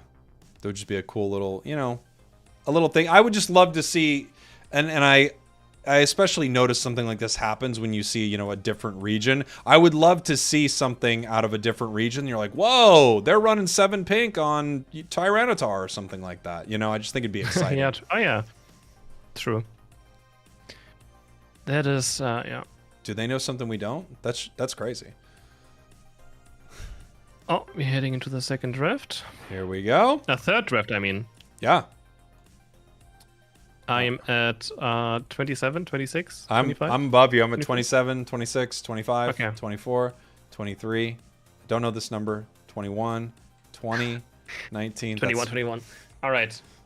We're good to go. 21. Oh, yeah, that's a good one. I always forget that one. There are a few of these that are pretty tricky, Chris, obviously. As we headed here to game number 3, Nouns versus Dogwater. I mean, these two teams are amazing. Of course, you would expect Nouns to move on right here, but Dogwater is looking fantastic in these games. Nouns really locked him up there. Are we really first picking a Greedent? No way. I don't think so. They're going to pick for Mime. Yeah, they're going to go for Mime. With Scyther and Urshifu gone, they're quite happy to pick up a Mr. Mime. Do we see a Sableye? I don't think. Looks like these two teams. Guess is going to maybe play it, right? They could still go for it. They could. A Venusaur and a Blissey. That could be also quite interesting. Whoa. But no, okay. What? Changing around. Slowbro being picked again with a Blissey. Wow. I mean, look at the priority here. It's just so interesting. Well, of course, after Scyther and Urshifu were gone, they're like, we'll take anything. There's a lot of stuff we can take right here. And it does feel like Sableye's a tough choice once you see that Blissey, right? You're just like, forget it. It's got the safeguard. It's kind of shutting it down as we see Eldegoss and Greedent once more. The comfort pick for Gotlu, the comfort pick for Bruv. And this time, Potato's going to get his Garchomp. They're not picking away this time. I don't think it was too good anyways last game, but maybe they just wanted Potato to play something else. Who might not even go for a Garchomp anyways. If they're considering... Do we have a Cinderace again? I wasn't the biggest fan earlier of a Cinderace, but against this tanky team of Nouns, it might just be something. But if Eldegoss decides to go for a Leaf Tornado, Cinderace is also going to struggle quite hard. Yeah, that's true. Redmaw looking possibly to grab this Garchomp once more as a Desu. Oof, he's locking that Dragonite. It looks like it. Yes, he is. And so unbelievably difficult to deal with last game. Let's see who takes this final spot.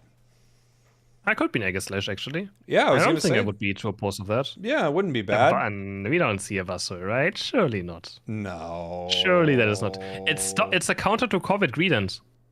And they do it. Wow. I mean, it does counter Corvid Greedent, right? I guess it does. I mean, yeah, you grab it right out of its run. Okay, we go to Buzz. All right. This is the first Buzzwole that we are going to see in this tournament, and if it wins, Buzzwole will have superpowered and carried their team into Rivals. Whoever wins this game, Chris, be entertaining to see. It wouldn't it be exciting?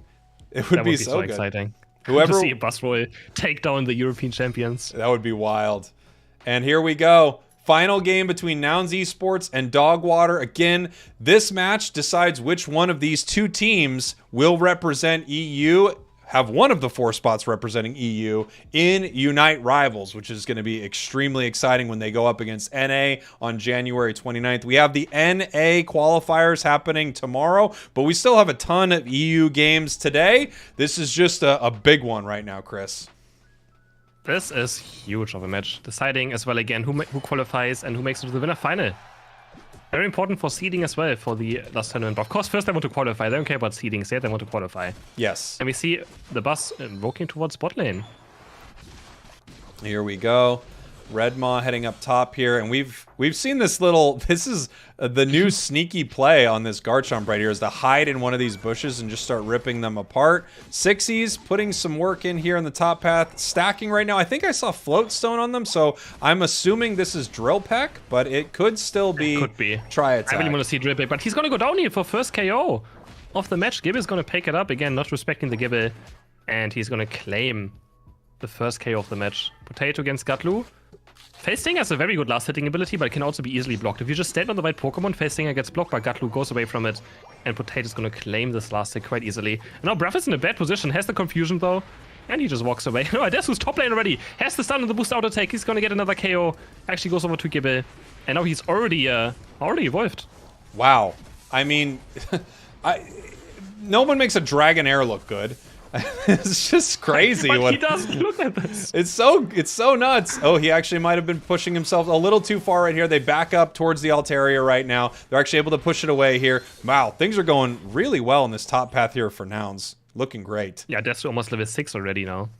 Very close to highest level in the game, of course. On the other side, we have Cinderace on level 5. Just going back to jungle, but we have Gatlu invading now. And at level 5, they don't have a bit of a chance against like, Gatlu Greedent.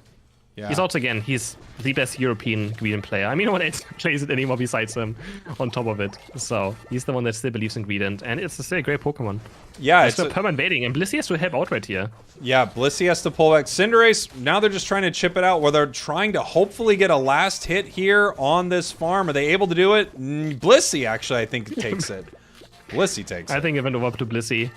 And that's totally fine. Denying Cinderace experience is just what they want, right? They don't care who gets that as long as it doesn't go to Cinderace. They can keep the Cinderace in check. They will not die in late game, that's for sure. And there's that superpower that we talked about earlier, the possible counter to Greedent, as it's just going to run through the enemy flux zone, and it is going to make it out somehow. If it doesn't, they're going to run into a Dragonite right now. You've got to get out of there. Here comes the Hyper Beam. Oh my gosh. Oh my god. That damage. He's level 8 already to level 6. Jeez. That stands no chance. Gets obliterated. Oh no. He's already level 8, and now Potato's also going to fall. This Buzzwole has no chance. He's going to get taken on again. Adekos, someone getting the KO again. They're going to dive as well. Another Hyper Beam. Wow. He's going to take down Blissey. Brutal. Beautiful score here, too. They're leaving that goal at 2 right now. 10 seconds until this bottom objective. Dogwater really can't do much here. I mean, Buzzwole doesn't fight super well to get that secure away from them. Redmaw going to probably stay here in the top path. I think Dragonite's going to be able to kind of just take this on their own if they want to. Yeah, for sure. And Dogwater, I think it's smart they're not going for bot lane. They have no chance of winning this, so instead swarming to top lane. All 5 of them slowly rotating towards their Gatlu against Potato. That's very early superpower one to take down, so the coverage should be up anytime soon now, and he probably just going to run away, unless... Is it so cool? No, there it is. Potato's looking for another superpower, and he actually hits it! Can they get Gatlu? Yes, they can! Huge for Potato. Wow. Gonna keep chasing now with this passive reset. You know, you're right about that being a huge counter, and I didn't even realize how much of a counter it was, because not only are you able to grab them out of it, but of course it also stops the move entirely. So you're kind of just reset. I mean, you're getting rid of their entire move and putting it on cooldown. Really amazing stuff here from Potato, who actually does make it out of this too. Bruv going down right now, and now Adesu could be in trouble. Sixie's trying to chase out a KO right here, following him with the Dodrio, just trying to get him. I think that is, or is it a tri-attack? It is a tri-attack Dodrio, and they are able to pick up that KO. Beautiful. They get Dragon Knight, no, they actually had in points as well. Wonderful mid-game by Dogwater after not a good start. They go top lane, they score a lot, and now they have good rotations, they catch people off guard, out of position. They're still diving though now, Bruff is here with the Unite move. He's gonna get 60s. Jojo goes down, they're gonna chase Human down as well. Gets bonked against the wall, and he has no chance. He's gonna he just gets KO'd. Yeah. I want to give the KO over maybe to Edigos. But yeah. Oh, nice Dragon eject button combo to Cinder Ace. And Caligula has no chance. He's going to get taken down. What can Potato do? Does he have Unite move up? Yes, he does. Can he look for Garchomp? But no, the buddy... Wait, was that a buddy barrier? It looks like such a huge shield. I don't think so. And the Drake Lecky goes in. Dragon Knight is there as well. And yeah, good teamfight win still somehow. I don't know if Redmaw is stacking right there. That feels like an odd math. He kind of... Yeah. Yeah, I only know numbers backwards, so it's unclear. Odesu here looking to steal. Maybe Gut was like, I don't need experience, so you take experience? Yeah, that could always be it, right? Be, definitely. And here we go. Dragonite actually just using this to get out right now. Eldegoss kind of burning a Unite there as well to peel out of that central area of Dogwater. 172-157, incredibly close on score, incredibly close on experience almost across the board. This is a really, really close game number 3 right here. Again, for who is going to be representing EU in Rivals. This is a huge match for these two teams. Massive confusion right there for Mime as they grab Mime and throw it into the back line. Big Bliss assistance coming down. They're trying to KO this Mr. Mime. They're putting every piece of resource they can on it, while Odesu is just getting ready for this Reggie Ice right here. Maybe it does have the infinite cooldown build. We'll see. That's a really early Hyper Beam, but somehow secured by a basic attack? Come on now. He's again with a basic attack anyways. It doesn't matter. He just gets the objective. I'm not a fan of Cinder Aces. Every time I see a Cinder Ace in a tournament lately, it doesn't feel like it does much. It just gets bullied over and over again. It has such a hard time just doing anything at all. Staying alive, and he just literally Mime jumping to 4 targets, and he still gets Cinder Ace in a 1v4. And so, look at this. Looking good. Just spending time once again in their enemy central area, taking this blue buff right there. Really nice. I mean, Odesu's Dragon. I would have to say that's pure luck. But can it be? You have to say it's not. I mean, he just knew. He knew it was the basic. Right? It happens too often. It's too often to just be luck. It's just the best Dragonite player in the world right now. Redmaw trying to look at this KO here. Sixie's able to get out of there with its boosted. Uh-oh, buddy. You're in a little bit of trouble. And we're seeing, once again, a Tri-Attack Agility Dodrio right here. Was able to pick up a KO earlier on Odesu, so they've got some work out of it. Here we go. Big superpower, big catch right there, and Regieleki goes down right now. Unite move coming in. I know they were looking for the Dragonite, but it lands onto the Greedent right there as they're continuing to fight it. Cinderace once again goes down. Blissey down right here. 2 members of Dogwater, and they're going to make it 3 right here with this potato fight. He's trying to stay alive long enough, and actually putting in a lot of work right here. If he can get this reset, he can get his superpower back. He's so very close. He's able to grab it. No, he misses his grab. There's the Hyper Beam, and Eldegoss picking up a KO. Eldegoss again. Eldegoss getting so many KOs with basic attacks in the series now. But Dogwater's in a good position. They're ahead in points. And experience-wise, they're a bit behind now. We have 4 level 12 Pokemon on Nown Esports against 2 on the side of Dogwater. But I mean, their carries, right, are level 12, so it doesn't really matter too much. Cinder Ace and Dodrio. But yeah, it's gonna be hard for Nouns. Again, this entire tournament, they just pick so many tanky team comps that are hard to KO, right? Yeah. It's incredible. They get away. I don't think they even play attackers whatsoever. Mine. It's going to be another fight. 25 seconds left. There's Regice. Yeah, here we go. Starting it a little bit right here. Cinder's kicking it a little. They actually peel off it right now, looking to grab that Dodrio possibly. Putting a lot of damage on the side of Dogwater, and they actually secure this in the face of Nouns Esports, pushing Nouns out of there. Greedent now was resetting, coming back into this fight. We don't have a Unite move on Greedent, Mime, Garchomp, or Dragonite right now. I mean, this might be Dogwater's chance, but they have 2 Unites down as well. And these barriers buying so much time and so much space. It's so hard to walk into Mime in these late game team fights, especially when he doesn't have the barrier plus actually yet. So he could have many more barriers. And Dodrio is going to look for a backup on top. It's going to put Dogwater even further ahead right now. So Nouns Esports somehow has to do something. They need someone to be in the gauge right now. And they're going in onto Marth. Why is it slow, bro? Can Slowbro get his move out? There's the Hyper Beam. He misses the eject button. Goes on to Gatlo, which kind of wastes Mitchell Machine. The Slowbro Unite does nothing. Oh, it's Garchomp driving onto Cinder Ace, but the Blissey's going to keep Cinder Ace alive. Can they kill Garchomp? He gets knocked out by the Dojo Unite. Where is the Dojo Unite going? It flies around the entire map, does a round, and now the team fight is going to keep on going. It's only 1 KO so far. Yeah. Garchomp is down. Wow, I mean, it feels like everything was happening and nothing really got accomplished as they're actually pushing back in. The big Buzzwole Unite looking to try to get a KO. Mime is getting pretty low right here. Moving in with Potato. Are they able to get something? No! They just get absolutely devastated there by Greedent. Coming in with a huge Unite move. There's that Energy Amp, Covet, Belch combo right there. The Hyper Beam trying to take out the Slow Row, but its health seems infinite. We still have a level 13 Cinderace, but it's running into a really tanky team comp and a big Hyper Beam. Greedent trying to chase it out right here. Rayquaza is at about half as players are going to be resetting soon from Dog Water. So Nouns is looking to secure this thing and secure their spot in Rivals. The Cinderace Unite doesn't make it. Secured once again by Adesu. Oh, by who else, of course. By who else? They have to score some points, so Adesu's going to make it over here. Does he make it in time? Yeah, he's going to score 100 points. 82 on top for Garchomp as well. Eligos is running towards the enemy base. Yeah, who else is going to get it? But Cinderace tried, but you see, it really doesn't do much in these team fights. It kind of just auto-takes, but nothing dies. So, it's difficult. This actually... Oh, it was only 10 seconds left. I was saying this actually is a little close for Dog Water, but no, I was wrong. There's no time left. Nouns Esports moves forward to represent EU in Unite Rivals. Dog Water not out of this tournament yet, but they have not punched their ticket to Rivals, Chris. Yeah, now we have next Tali Bobo against Nouns Esports. Gonna be an insane matchup. Dog Water moves into the loser bracket. They're gonna face... Who was it again? Connoisseurs? Yes, I believe for so. a spot at the tournament as well. And we can see maybe what happened with the other loser bracket quarterfinal as well. But yeah, Nouns Esports with the Dragon Knight makes a reverse sweep. Of course, only best of three reverse sweep, but a 2-1 in the end. Yeah, but Dog Water, I mean, they looked like they had chances, right?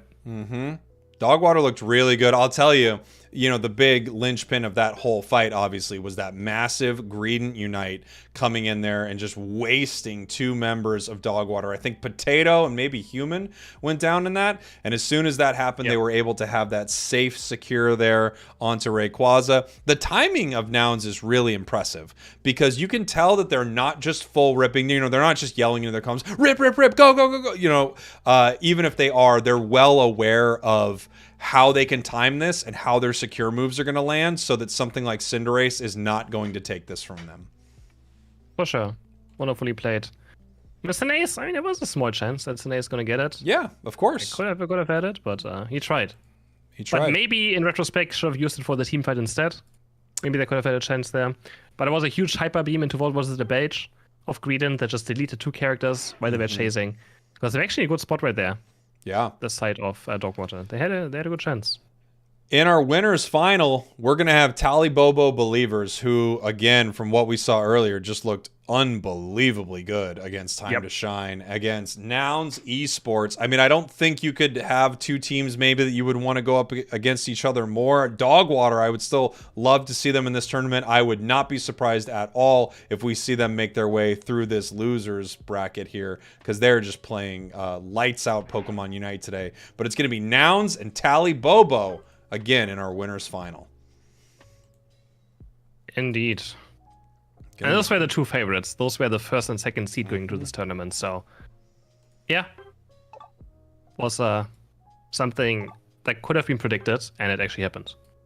It was, technically, through seeding, it was predicted, and now it has happened. Yeah. Yep.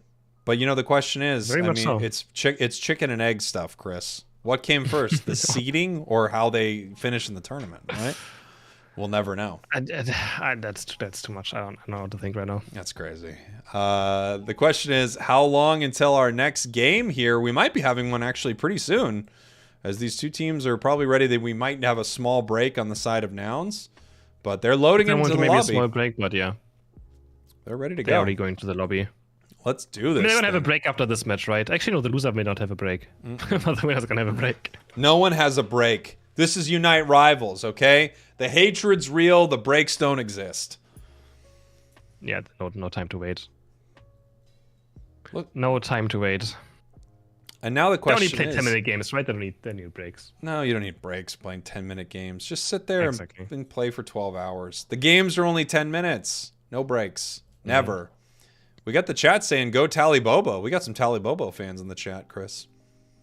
Oh, yeah, for sure. I mean, I guess as soon as Toon has some fans.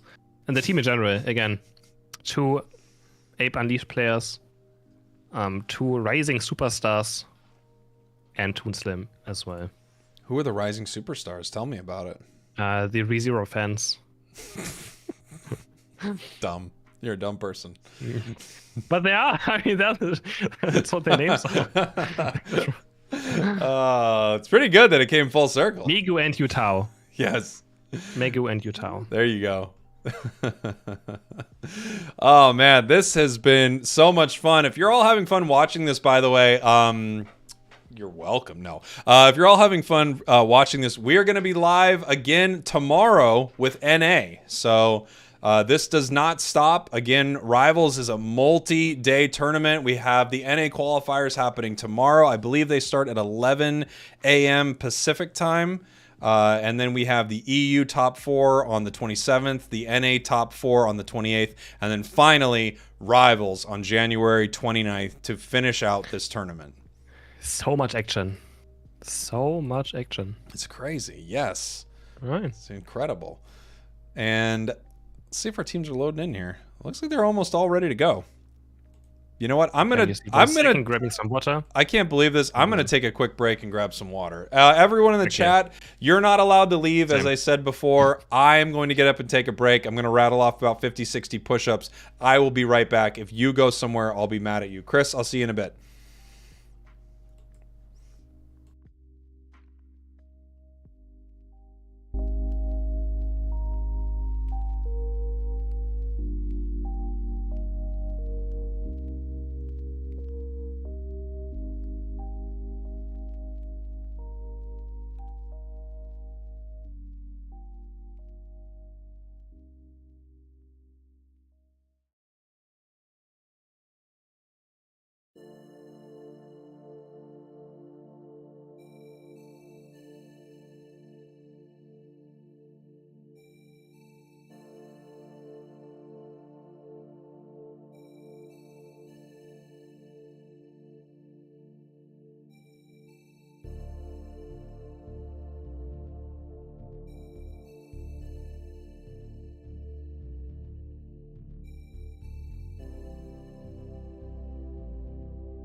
All right, all you cool cats out there.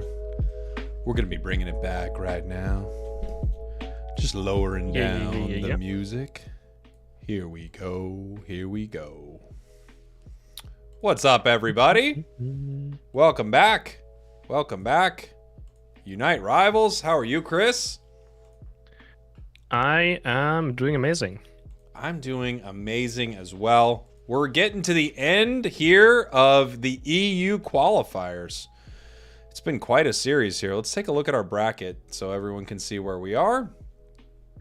Let's take a look here. Nouns Esports, Talibobo Believers are in our winners final right now. Both of these teams are qualified for Rivals, and the winner of this heads to the grand final. In our losers bracket, we're still waiting on the matches between Time to Shine and Tilted Unite, and then Dog Water and Connoisseurs are going to be going up against each other very, very soon to find out who's going to fight their way up to our winners bracket once again into the grand finals. Still lots of games to go. Lots of good games to go. Lots of games to go. I've got to assume we're heading to Nouns and Talibobo very soon as the teams are ready. Looks like they're all loaded into the lobby here. So we could be seeing our winners final very, very soon.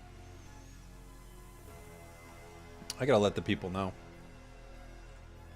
Let them know. I'm going to let the people know on Twitter. That's the plan. Let them know. I'm going to let them know. Oh, yeah, true. I'm going to tell them we're heading to the winners final. If you're not here, you're dead to me. That's what I'll say. You're missing out. Yeah, I mean, honestly. Shameless, right? They have no shame. Yeah. You're watching this? Winners final coming up. You are not here. You are shameless. I'll put that in quotes. And you like ReZero if you're not here. And you like ReZero.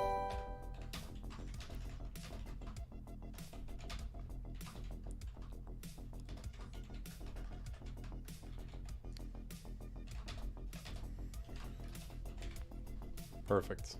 Let's do this thing. Let's do this thing, everybody. I hope you're all having a great time. These matches have been awesome. We've had some great games so far, and you're really seeing the meta play out. I mean, I love seeing actual top teams competing with these top Pokemon because it makes me feel good when I go, oh, this is what I feel like is really strong inside the game right now, and then you see it played by top teams, and you're like, yes, we're very much on the same page. Urshifu is broken. Things like that. I love to see it. Yeah, Urshifu's broken, yes. Yes, I was right. Urshifu was... Yep, I was right. You know what? Doing 2,800 damage with a single move, it actually is pretty crazy. Very unexpected. I didn't even know. But, you know, it's just good. It's good to feel that. It's good to be proven right that way, Chris. Oh, yeah, for sure, for sure. I agree. Wow. I mean, it's hard to tell, right?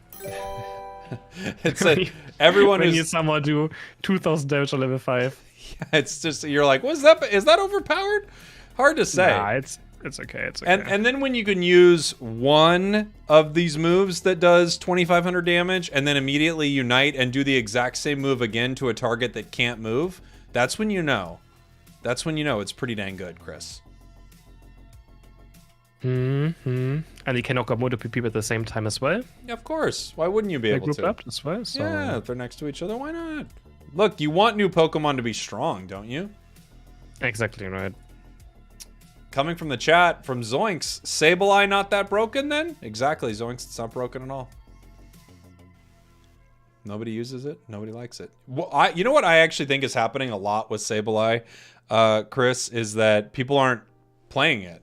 They're not training for it because they know it gets banned every game, which is really interesting. You kind of have this almost this counter meta sort of form where then someone goes, well, wait, actually, we could pick Sableye, but we haven't even practiced it because we thought it would be banned out. Yeah, it's weird. Actually true. It's cool. It's a weird Pokemon.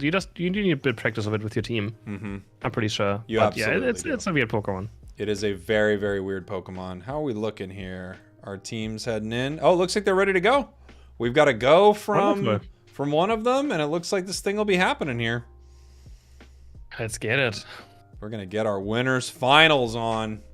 Thank you and Chris very much for hosting this event. It's been a blast. You're very welcome, Odd Tommy Lee. Thank you so much for being here, everybody. It really does mean a lot to me. I know Chris candidly was telling me it didn't mean that much to him, which I don't even know why he brought it up, but it really means a lot to me having so many people here checking it out. Again, for Chris, he doesn't care either way, but for me, it means a lot. Yeah, I don't know why. I even felt like don't even mention it, but that's what I know. We have people in the Putting chat. me on the bus as always, Jake. Thanks. Appreciate it. I thought that was a secret, but okay. Well, what can I Kept it do? between us, I don't bro. know. I felt so bad I had to say something. Now I betrayed his trust. Do you know who cares the most? The ReZero fans? No, Nouns Esports, because they're sponsoring this tournament. Oh, And it's only possible because of them. Of course, that's true. Nouns Esports does care the most for sponsoring this. Thank you very much once again to Nouns Esports for sponsoring this event and letting us know that ReZero is not a quality show. It's important that we have figured that out. Finally. To find that on day one too of the EU qualifiers. That's big. You know, this is a what, 5-day tournament? 4-day tournament? 5-day. 5-day? 5-day tournament. And on day one we already know what anime is not good. If that's not quality content, then I don't know what is. Exactly. I know it's not. It's ReZero. Yeah, it's awful. Nouns is dominating this match, brought to you in part by Nouns. That's true, Metal Junkie. That's very true. Nouns is doing so well this tournament. Isn't it weird to have a tournament where they're like, yeah, we're going to throw a tournament and win. Here we go. We're heading into our game, Chris. You know which Pokemon we haven't seen today yet? Let me hear it. Serena? Azumarill. Oh, Azumarill too. Yeah, couple of all-rounders. knows that it's not that good anymore in these games. Maybe. Well, it's quite interesting, right? I'm at 19 seconds. 18, Oh. 17, 16, 15. How close were we? 14, go. 13, 12. Just let me know when we're to go. close. 11. I think we might be very close. Okay, great. We're good. Potentially. We have Ben Face, we have Nouns. Winner bracket final right here starting. Nouns with first pick. Going into this match. What are they going to ban? A Mew being banned. Interesting. And Noshivo being banned. Or are they going to first pick the Scyther? Are they going to go for something squishier for once? Yes, they're considering it. It's going to get locked in. And it will be. Now's the question. Is Talibobo, are they going to pick away maybe the Mr. Mime from Bruff? I mean, I feel like I would definitely want to take that, right? Mime Blissey. man, We're seeing this combo a lot, Chris. When teams are given the 2 spot, they take Mime Blissey, and that's been brutal. And we could easily see Talibobo pick up a T-Tar once again. So I think Giz is also happy playing Eldegoss. Looking at the last few matches, I don't think he minds playing Eldegoss whatsoever. yeah. But considering a slow bro. And do we see another Greedent? No, there's the Eldegoss and Tyranitar. That's such a great counter pick right there. I mean, they know that once they see that Blissey, and probably what they've heard from the tournament, is that they were dominating earlier with that Tyranitar, and they just stole it away there from Talibobo. I love the play here, as we're possibly now seeing Garchomp. How is Garchomp meta? Garchomp. How is this happening? Garchomp suddenly turning in this tournament and getting picked every match. Just for this top lane pressure. It's Serena who? Azumarill who? It's all Garchomp. Wow. I can't believe we've seen no Zarina, but it did get some nerfs a little while back. They're picking up the Greedent now. They could obviously wait on that. Greedent is such a specific Pokemon that no one's going to steal it away from a Greedent player unless they are also just a very committed Greedent player. Now looking to lock this last Pokemon, they're thinking about running an Aegislash right here, which could be a really nice Pokemon into such tanky enemies. I think it's going to be Delphox. There we go. Yep, Locking in the Delphox. Fox. Beautiful. It's going to be again Toonslim going for the Sylveon, I assume. Ram going for the Delphox. Klaus picking Garchomp. I don't think I've ever seen Klaus play Garchomp. Gonna see how that goes. Who's gonna play the Scyther on Team Nouns? It's gonna be Redmore. And Rapid Fire Scarf on Tyranitar. I'm also a big fan of the Rapid Fire Scarf Tyranitar. No, never mind, he changed it. Oh, I'm sad. Switches out for a Buddy Barrier instead. Buddy Barrier pretty solid on T-Tar too. I mean, it's got insane amounts of health, and you just want to make sure when you get that Unite move down that you're really able to last long enough to KO. But the funny part is, Adesu is someone who kind of casts Unite move first and then engages into it. So the shield gets kind of wasted, I feel like. The way he plays it. Because he plays Sand Tomb, he activates his Unite move and then jumps in. Now, you might not know much about this item, Chris, but it also gives a buddy a barrier. Yeah, but when he engages first, no one is, you know, interesting. Maybe it's going to see how he plays with it. Interesting that we're not seeing any Dragonite here after seeing just such domination. no from Dragonite. it. But of course, they wanted to pick this away from Tally Bobo. Heading here into game number 1, Nouns Esports, your purple team, Tally Bobo Believers, your orange team. These are the winners finals of the EU qualifiers here in Unite Rivals. Who's going to make the grand final first and secure top 2 finish already? And Klaus again with the Gibble is going to start out taking a lot. If we see this Gibble always on top lane, being so aggressive early game, going for it again. Redmond going to try to go for this last hit right here. Water gun is being charged and it deals so much damage. Obliterates it, they're going to start chasing the Shenzi. But yeah, just some friendly poking going over here. Oh, Gibble securing this. Ooh. Last hit is by Gatlu dropping very low on bot. Yeah, Gotlu very, very low here. And Bruv actually is the one on the LD. I didn't even realize who was picking the Eldegoss when I saw that. Bruv's on it. Yeah. Toon Slim now jumping in here. This is that mystical fire Sylveon that we saw earlier.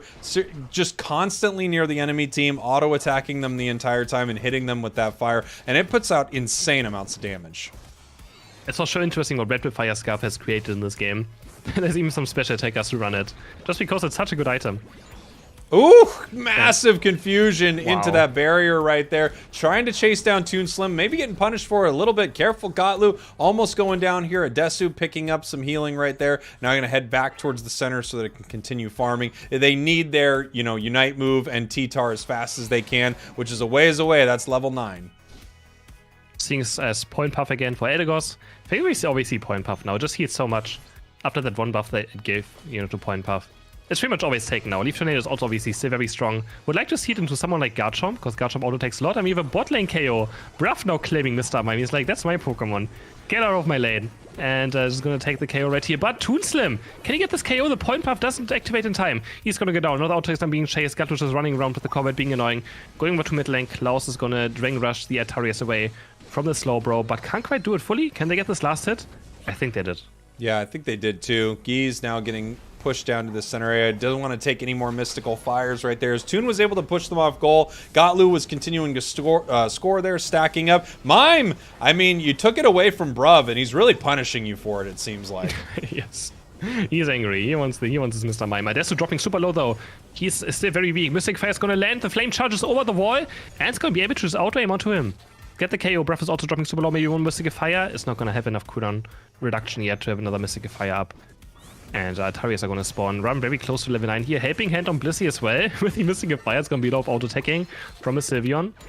And 10 seconds for bottom Reggie to spawn. Yeah, bottom Reggie coming up here. We actually still have 2 members of Nouns up here in this top path. I assume they're going to head down to this bottom objective, but maybe not. Gabite staying top as well. And it looks like, yeah, they're just continuing to get experience right now. Tyranitar is level 8. They need that final little push to get them over the hill and become a very, very useful Pokemon. Right now, just being zoned out right here, it looks like Gotlu's just trying to find out how low that is and if he needs to run in. He does not yet, but now he might not have covered up, and no, he won't. Tally Bobo secures that with really no members of Nouns even trying to fight over it.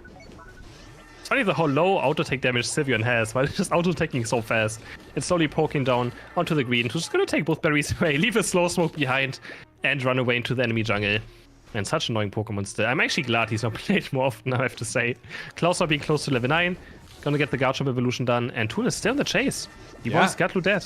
I mean, he can just continue to follow it. That muscle band too. Whoa! Huge mystical fire. Gotlu just eats it, but he's green. He doesn't go down yet. He's still continuing to take experience right here as we have a fight up here in this top path, secured right there by the Sand Tomb, actually, from Adesu. Yeah, He's dropping super low. Can he live? No! Delphox is going to take him down. They get Regieleki with the Sand Tomb damage. Not seen that one before either. That's pretty great. And triple KO out for Delphox. Yeah, Delphox is just, as we talked about earlier, I mean, it's doing really well in this tournament, getting picked a ton, and it's already at its level 11, so it's got the resets right now. This Pokemon is just a brutal, brutal thing to deal with. Gotlu coming in here. It's got that energy amp on its Covet Belch, picking up 1 KO, possibly looking for another. No, looks like it's going to run home, but it's going to be chased down by every member of Tally Bobo, basically. As we have a Dragon Claw grabbing this here, and now, boom, scores happening in the bottom path. Things are happening all over the map right here. Tally Bobo winning some good fights, but Nouns counter-scoring. Toon getting 40 points in right here. Uncontested. Giz can't be able to stop it with the Skite in time. And yeah, Toonstone just still does whatever he wants to, pretty much. But he's getting chased down. Redmore's here. Can they find Klaus? That's the dueling beat. It's going to get 1 KO, and they're going to keep chasing now. They want to start scoring points. Delphox is around. Does have Unite move up again? So they can't go too deep. 12 seconds. They're slowly heading towards bot. Where we have another Reggie spawning. And this could be a good fight for Nouns, because they still have a goal behind, which always makes it easier to fight. You always have a retreat point. You can't be chased down too much, right? And Rem is kind of in a bad position right here. The Phantom Dark Pulse from the side. But a huge Mr. Mime Unite. Klaus is jumping in as well. They get Slowbro, who can't even cast its own Unite move. He's just going to go down. 2 KOs for Talibobo. Klaus is so aggressive right here. Dragonclaw goes onto the green, but he's unstoppable from his Corvette. Bliss Unite flies in, goes onto Delphox. And Adesu is just stuck in a 1v4 scenarios right here. He's also going to go down. Great team fight for Talibobo. Yeah, that looked amazing for Talibobo. I think I even saw a little bit of a dancing from Rem right there on Talibobo. And here comes the huge Unite from Greedon, able to pick it up. Massive belch right there, double KO, cleaning up this whole fight. Oh my gosh. Oh, and now check out this Garchomp. The boost, it's almost ripping them all to shreds. Triple KO for the Greedon, securing the objective. That's triple KO and a double. Chris, nice. 3 + 2, that's 5. That's 5. Okay. Yeah, that's 5. That's a full ace. Wow, I knew that. I told you. For I knew the set of numbers. nouns. I mean, Oh, you know numbers so well. that's pretty hard. That is crazy. I mean, I did that on the fly too. Well, I wrote some of it down, but yeah. I can't believe they still made it back there in time. The death damage is still so low that Gut was able to just make it back there again with the Unite move, doing so much damage with the energy amplifier, and he gets away with just insane things I feel like shouldn't even be allowed. Here we go, fighting over this Regieleki. It's an interesting objective for them to take, and this is just one of those Unite moves where they go, I mean, I got to use this right now, right? Delphox coming with a nice Unite, secured there by Greedon, but here comes that Garchomp, just ripping him to shreds here. Adesu is going down. They do take this objective, 3 members of Nouns down, and now they're just going to probably be able to decide who wants this goal, even though Gotlu's coming in and fighting pretty hard, looking for this KO on Garchomp, not able to get it, having to pull out right here as the Mystical Fire resets are too much. It's able to go down. Boom. Nouns in trouble. He can't find a KO that he tried, but Klaus with the eject button was able to get away, just barely. It was super, super close. We're probably worth it. But he doesn't have Unite move now. It's 250, 255 Unite. He's going to have to farm a lot of buy toys on the south of the map, which are currently up as well. He will have to just farm. And one more bottom Reggie, but I don't think either team is going to go for it. It's so close to Rayquaza. I don't even maybe to have enough damage there. Yeah, I mean, you could, if you're right there, right, the whole team, you can rip it fast enough, but you also put yourself in an unfortunate position because that means the enemy knows exactly where all 5 members of your team are to be able to get that objective. There's really no other way to pick it up. Everyone's just positioning themselves right around this Rayquaza pit right now. This fight's going to be big. They know the score is very close. They're about to find out how close it is here in just a sec, as Delphox has one of the best pokes in the entire game in this moment. You can poke any bush, you know exactly where the enemies are. The second you see your cooldown pop, you know that you've hit something. As right now, it's going to go down. Ooh, might be starting this actually. Greedon's in a little bit of trouble here as they actually peel back. Comes in with a Unite move right now. Let's go. This fight's starting, Chris. Oh. Yeah, it's just going down. Tool was already got caught on top lane, but it's a 2-for-3 so now. It's all down to Delphox. Adesu is going to start hitting Rayquaza. Delphox has to somehow live. Eldegoss is flying in. He's going to land on Klaus. He's going to heal up his teammates. Can they somehow get Garchomp? He's just getting slowed by the sky. He can't really do much about it. It's such a huge counter to Garchomp. But Ram is maybe popping off now. Can he get Bruff? No. The Sand Tomb engages there. He just jumps onto Delphox. And now he stomps the ground. He's so angry. He's going to get Garchomp. He's the better pseudo-legendary. And they're going to go for Sylveon. And Toon is back up alive now. He's going to go for the Mystical Fires. And what else can they do?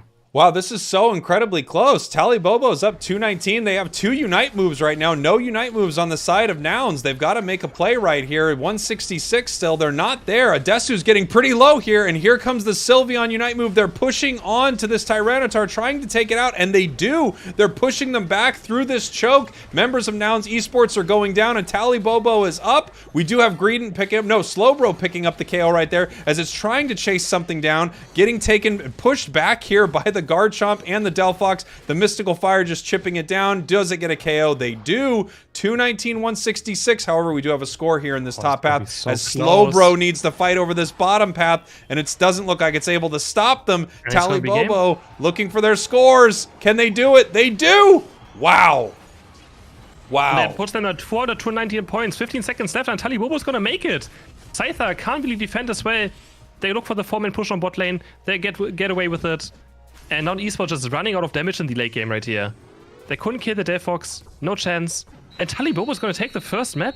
Wow. Great game, Talibobo. Incredible last 2 minutes. Looking incredible last 2 minutes. Massively good in this. Wow, Talibobo is just crushing it today, Chris. Every time. I mean, every game, they're rocking it, man. Jeez.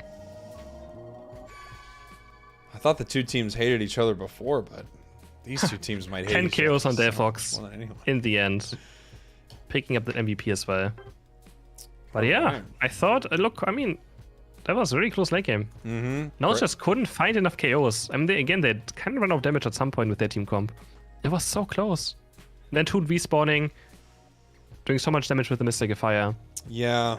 You know, it's tough. They peel off. Obviously, they need to do something about this Delphox in that final moment. But clearly, peeling off that Rayquaza, they just weren't able to do anything else afterwards. It might have been the play to continue ripping it there. Easy thing for me to say in hindsight, of course. They need to do something about Delphox with its amazing Mystical Fire that could secure something. But at the same time, if they don't take that Rayquaza, it's just going to be so hard for them to win this match. 100k damage on Delphox, 92 on Garchomp, 90,000 on Sylveon. I mean, Nouns is a punching back team comp, right? Yes. Some is about loot of damage, but still, good to see. Yeah, I mean, the damage is amazing, and it is, yeah, it's the kind of team comp you look at, and you know you can make a YouTube video out of it, Chris, because you see all the damage that can get soaked up by a Slowbro, and a Greedent, and Eldegoss will be this healing build it is up. so broken. Oh my gosh. Doing incredible damage. Can you imagine how broken it is? Look at that. Broken. So, you know, it's interesting. We're going to be heading into our next game here very, very soon as they get ready for it. And I'll pull up our bracket here while I'm just talking about this. I wanted to kind of go over a lot of the Pokemon that we're not seeing here today and just kind of talk through it with you, Chris, and see if you're surprised by any of it. So some of the Pokemon that I think are kind of on the cusp, but we're not seeing, like we're not seeing any Azumarill being played at all. We're not seeing a single Zarina. Like, that has completely fallen off, it looks like, in EU right now. Also, this one I'm not surprised by, but we're not seeing any Charizard. No surprise there, but that Pokemon feels like it's like gotten one of the weirdest nerfs. Really, did we see any Dragapult at all or Duraludon? Nope. Also, Asia is in love with Ninetales, and in Europe, we really don't see Ninetales. We have it seen like 1 or 2 times, but besides that, completely ignored. And in Asia, it sometimes gets first picked. Like, in the first 3 picks, we always see Ninetales in Asia. We're not seeing any Greninja either, really. I don't know if we've seen any Greninja. No Duraludon, no Dragapult. Did we see any Gardevoir? That's one that maybe is a little surprising. We have seen a bit, but not too much either. No. Oh, that's right. We had one that kind of stayed routes forever. We don't see any Crustle for some reason. I don't know why that's a thing. Yeah, that's a weird one. No Trevenant, no Crustle. Less Mammo than I expected. Everyone's picking Slowbro instead. Everyone's going for the Slowbro, yeah. Everyone's going for the Slowbro. No Blasty Boy. And very little Dodrio. Obviously. Yeah, actually, it doesn't get as picked as often as I thought it might be. Honestly, no Venusaur. I feel like Venusaur is also a very strong Pokemon. Yeah, Venusaur is doing really, really good in this game right now, but not a lot of picks there. Not a single Hoopa. Haven't seen a single Hoopa, have we? Yes, I know that's too big of a surprise. No. But I'm a big Rapid Fire Scarf Venusaur fan.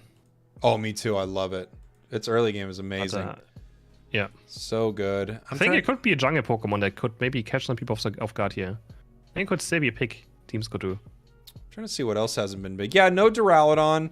That's not super surprising. It did get nerfed, but I think Duraludon is still good, but you know, you have to have a very specific comp for it. And one thing I've noticed is these top teams are really able to play around a lot of these Pokemon. As you were mentioning earlier, Chris, they're really playing around something like Cinderace very well. They're just like, okay, you know, we'll just KO you when we see you. It isn't a big thing for them to deal with some of these auto attackers. Honestly, I might have still expected a bit more Lucario from Europe. Yeah. No Decidueye. Even though I know Lucario is there, but I think like Power Punch, Close Combat Lucario is also still very, very good of a pick you can do. But we see Garchomp instead. So, I mean, I don't mind seeing Garchomp being played more often. I love it. I can't believe we're seeing so much Garchomp. It's actually kind of wild to see so much Garchomp like this. We're seeing Garchomp now, and we're not seeing Greninja. Go figure. Yeah. No Gengar either, that's true. We saw one Gengar earlier. I should still take Greninja to lane in my games, right? Well, where else are you going to put it? Exactly. You need the center for Venusaur, as you mentioned earlier. Is that what you want, Chris? Taking my Greninja to the lane. Is this what you want? Venusaur's in That's the what I jungle? You're crazy. Yes. You're a Yes. maniac. That's what I want. All right. That is exactly what I want. I'm getting ready here for game number 2 between Nouns and Talibobo Believers. Are they the Believers or the Believer? I gotta find out. Believers, I'm pretty sure. Yeah, but you have to be sure. I need 100%. Yes, Okay, you it's have to be 100% Believers. sure. Okay, it's Believers. All right, Because I was see. gonna say Nouns could beat Talibobo Believer, but Believers plural? Now it's changed. No chance. Now that is, ladies and gentlemen, what they call a callback in the industry. Okay, that's a callback to the start of the broadcast. If you've been here and understand that callback, congratulations. The plural gag is back. It's back. Nouns versus verbs. There we go. That's huge. It's a huge callback. We're gonna see a Dragonite again now. That's the question. I mean, maybe, right? Because it's so brutal in some of their games. I like that they counterpicked, taking away that Tyranitar. Oop, we're heading into our draft right now. Actually, let me pull it up for everybody. I am on 25. I'm not even in the draft yet. Okay. Just let me know when you get there. Okay, now I'm in. I'm at 21, 20, Wait, you're 20? Oh, you're faster than me. 17, 16, 16, 15. That's exactly where I am at. Are you at 14? 13, 12. Are you at 19? No. Okay, you're at 8? Yeah, Are you at 7? 6? no, 5, no, I'm at 6. 4, 5, 3, 4, 2, 3. 1. No, you're 1 second ahead. Okay. Pause for 1 second. I'm at 21, 20, 19, 18. Yeah, that's fine. Perfect. Here we go. Sableye banned out, interestingly enough, and Scyther banned out as we have a first pick on the side of Talibobo, grabbing Urshifu, Pokemon that we rarely see teams pick up, Chris. Yeah, probably gonna be for the water bit as well, of course. Very dominating. Yeah, incredible build. And As we it's see, another Blissey mime. this Blissey Classic. Mime is becoming the counter pick to really whatever OP Pokemon is picked on purple side. Orange is now just insta-going Blissey Mime, and it's a great combo. It is for sure. And Snorlax Mew's the answer. Some frontline, some backline damage as well for the Mew. And do we see Dodrio for Gatlu? He has yet to play, I feel like Dodrio, and there it is. And another Garchomp. There we go. Another Garchomp. How is being played. Garchomp being played so much? But you know what? It's been great in all these games. Now they're deciding what they're going to put Toon on, which is interesting because Toon, as you Toon is mentioned, going to be actually on Mew. I think Toon is probably going to be on Mew. You Most think likely, so? I would assume so. Yeah. Could be another Delphox. what? No, is that a correct pick? The hoop. Are we The should be hoop. seeing Hooper? The hoop is on I don't fire. believe it. Let's go. Uh-oh. Okay, it's a Hooper, apparently. It's That is really, a Hooper. it's really happening. I think, I'm gonna be honest, I think he ran out of time by switching his Pokemon around. But Wow. that's it. I mean, you gotta use the time. You got correctly. you got to use the time correctly. They're trying to ban and get us into a game here. You know? Yeah. And we have a Dragonite again for Adesu. And Toon Slim clicking the Muscle Band, XP share, Score Shield. No, yeah, it's gonna go over to Toon, the Mew. Okay. Now it's playing Eldegoss now. With This- Muscle Band, Scope Lens, XP share. I don't know if you know this. I love critical hit Eldegoss. I think it's so I have good. critical hits on all those Pokemon. It's I agree. it's so good. It's you have insane attack speed and you just crit Yeah. all the time. It's really nice. I love crit Pikachu, I love crit Eldegoss, I love crit Ninetales, I love crit Blissey. All amazing things. I can only recommend. Well, the last thing I feel like the crit Blissey maybe you're going a Oh, little it too is far. amazing. You're missing out. You are missing out I must be. if you're not playing the crit rapid fire Helping Hand Blissey. Here we are heading into game number 2 between Talibobo Believers and Nouns Esports, and we have a problem. We have a Okay, we're gonna have a remake, I guess. We got a problem. They just quit out the game. Okay, just end better, I guess. Yeah. Okay. Oh. Yeah. Okay. They're not like yeah. Sure. Things are happening. Things happening. In the industry, this is known as things are happening. Okay. And that's why we are the professionals here, Chris. That's what we do. In moments like these, we have to stretch. We have to buy time. We have to create space between that moment and the moment where the next match begins, which is when we give recommendations on anime. Our current recommendation is to not watch ReZero, and I don't believe that has changed. I would recommend watching JoJo's. JoJo's. Okay. JoJo's, yeah. I don't really have a lot of anime recommendations. I don't watch enough anime. I know that's not. And Bocchi the Rock. Bocchi the Rock. Okay. Those are Chris's Very wholesome recommendations. Let's see how much the team doesn't like Chris in the chat. Some people are saying watch ReZero. Some people are saying that you're based, Chris. Oh, nice. That's good to hear. You might end up being based. Let's see. Do we have this lobby being remade? Not yet. Things aren't happening yet. Jake, do I like cake? Is that an anime or just cake, Chris? It's cake. I do. I mean, I gotta be honest. I don't know if I'd love cake. Now that I think about it, I don't think it's one of the top tier foods for me. If I had to do a tier list, I'm not putting cake Whoa. in a top tier. Come on, Whoa. You're out of your mind. Really not? I mean, I think it belongs in S tier. I have to be honest with you right now, and I don't think I'd put any dessert in the S tier. But that's just me. I'm just not a dessert guy. All right. Oh, yeah, that's fair. That's fair. It's not my favorite. That is very fair. That's just not what I'm doing with my. Do you know Epistrudel? Epistrudel? I know Epistrudel. I know strudel, but I don't know the full word that you're hitting me with right now. That I don't know. Apfelstrudel. Yeah, are you just saying it again? I'm not gonna know it. That wasn't that. And this time I said it in German. Okay, I don't know it anymore now. So Chris is cursing at me in German. Chris, I am Apfelstrudel. oh come on, Kaiserschmarrn. don't do this. Okay, don't make me start going at you in English. All right. All right, I'm scared. Yeah, because I could do it. All right, I know quite a bit of words. Okay. Okay. You could. Okay. You could. I'm scared. I'm telling you right now. Almost any English word that you throw at me, I'm gonna know, or I'm at least gonna be able to guess what it means. I'm not even kidding with you. That might be correct. I'm not trying to be like crazy about it here, but I'm just saying I know a lot of words. All right. Okay. Most of them. You sound very I mean, I might be correct.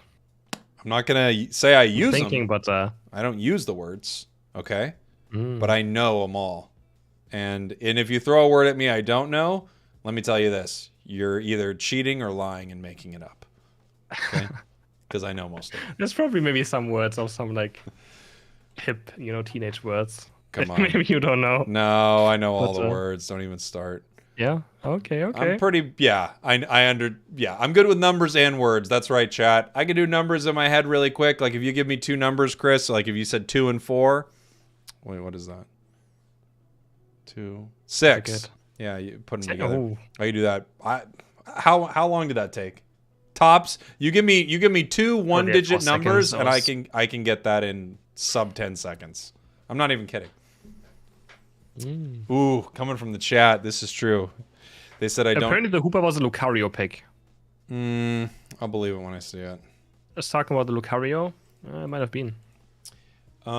Let's see. I don't know the word defeat. That's true. The chat's right. I don't know the word defeat. Good point. Chat crushed it. I don't know the word. I'll tell you what word I don't know, Chris. Quit. I don't know that word.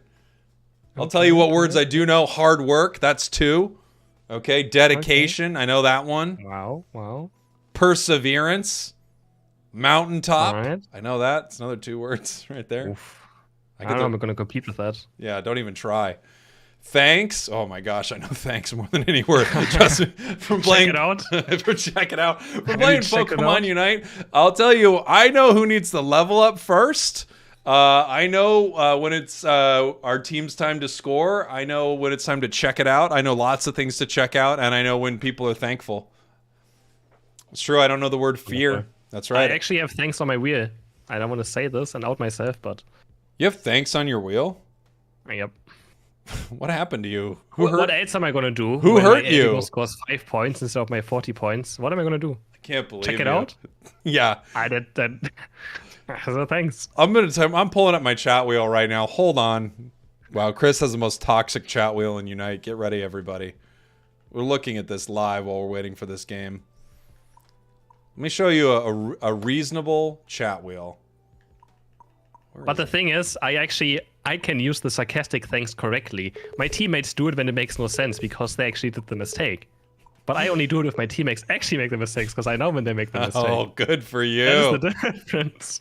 I've got headed to the top path, headed to the bottom path. These are huge. Solid. I've got let's gather in the central area. This one is just like, please, I'm begging you.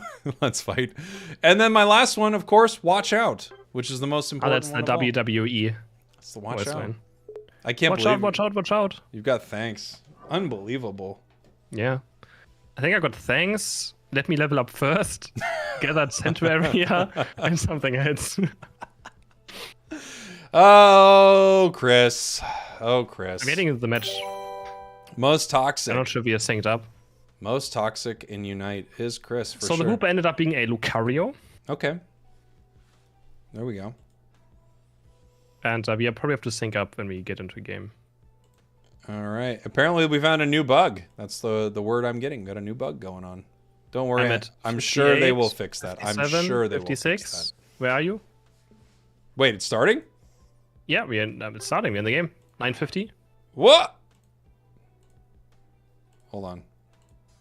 Stuff is happening, and Jake is getting ready for the cast. It's a I'm very an important idiot. Match, map number 2. I'm an idiot. And I'm at he's ready. 9:35. You tell me where you are. 9:37, 36, 35, 34, 33, Perfect. 32. Wow. Okay. Oh, almost missed that. Good thing I didn't. Miss And it we see completely. close on the Lucario. Again, very good Lucario player. Is going to go for the power punch close combat a bit more likely. I would like to see an E-Speed because it's so fun to watch. But I don't think we're going to see it in this tournament. Especially not against very tanky teams. Yeah, They're gonna slowly E-Speed die. E-Speed is really, really skill-based. Obviously, these players could handle it, but there are just so many things that kind of make it a move that you probably wouldn't want to run. I mean, you just get Funny stopped part is for a Klaus. second. Klaus is a player that always posts his progression on his Lucario combos on Twitter. He always posts his practice on Lucario and trying to progress how much faster he's getting at comboing his abilities. But we have someone go down there. Mew is going to be the first KO on bot for the side of Nouns. Here we go. With this Dragonite back here on the side of Nouns, I mean, I think we are going to see the return of the Dragonite King here in game number 2. Once again, if Tally Bobo wins this, they head to the grand finals. Both of these teams have secured their spot in Rivals next week, but this is a big match for them as well because it decides who's going to be the best of the best, probably. And got to swing for this evade here, but might get punished by Mew. Barely gets away. Heligos is here. Can just convert this KO. Tri-Attack is there. Is going to heal up with the boost auto attack. But Heligos is so bloodthirsty. Just auto attack Studio easily towards the knockout. And Gatu not getting away with this invade. Here we go. Klaus possibly fighting up here in the top path. I love this Pollen Puff. You basically set up a scenario where you're going to get healed and the enemy's going to get hurt just for standing next to you. Pollen It's Puff amazing. is so amazing right now. And there was that power-up punch from Klaus, as we see the Wicked Blow here. So we have two things that can secure like this on the side of Tally Bobo. We got the power-up punch and the Wicked Blow. And don't underestimate Solo Beam Mew either, right? It's also amazing at last hitting. And Mime goes down. Bruv is going to fall right here. This is going to look for some counter chaos at least. He's going to find one. Doesn't get the Dragonite Evolution though yet. He's going to try and Dragon Dance away. And Rum is on the chase. Has the red buff. Can Adesu get away? He's just stuck. It's just a red buff. But the safeguard here is in time. Oh, the big blow at the edge is going to take down this Dragonair quite easily. They're going to try scoring points right here. Our two enemy boys on bot lane. And they're going to just get back to safety. There we go. Both teams getting ready here for this fight at 7 minutes in this bottom path. We have Lucario and Garchomp staying top right now. Gotlu getting that. Ooh, we've got a power swapping Mime right here. They did some incredible stuff with power swapping on that Dragonite before. Yes. Close combat power up punch here in the top path as Red Maw is in a lot of trouble right now, pushing Klaus back towards this goal. Reg Ice getting chipped away as they're actually pushing Nouns Esports out of this fight, and they need to because it's hard to secure against the Hyper Beam Dragonite. Dragonite. I don't know, though. Is it any harder than Wicked There's the Blow? power sub on him. There's the power sub on him. Hyper Beam against Big Blow, and Mew just gets it. In all of this mess, Mew's the one getting the last hit. Now the team fight's gonna happen. Urshifu Unite is gonna obliterate Mime. Together with Edigos, they're gonna start scoring points this way. Kanesu somewhat defended. Hyper Beam hitting 3 characters, doing lots of damage, but 35 are going to go in, 25 are going to go in, and they're gonna finish off the first goal of the game. Even top, the Lucario is going to be able to have a 3-level lead now over Redmore. So this Lucario having a great time.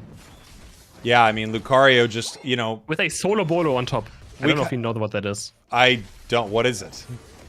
It's from League of Legends. It's a character, like it's a streamer who always says solo bolo when he 1v1 KOs the enemy top laner. I only know my own catchphrases, meme. Chris. I have Ha Yi. Dang it.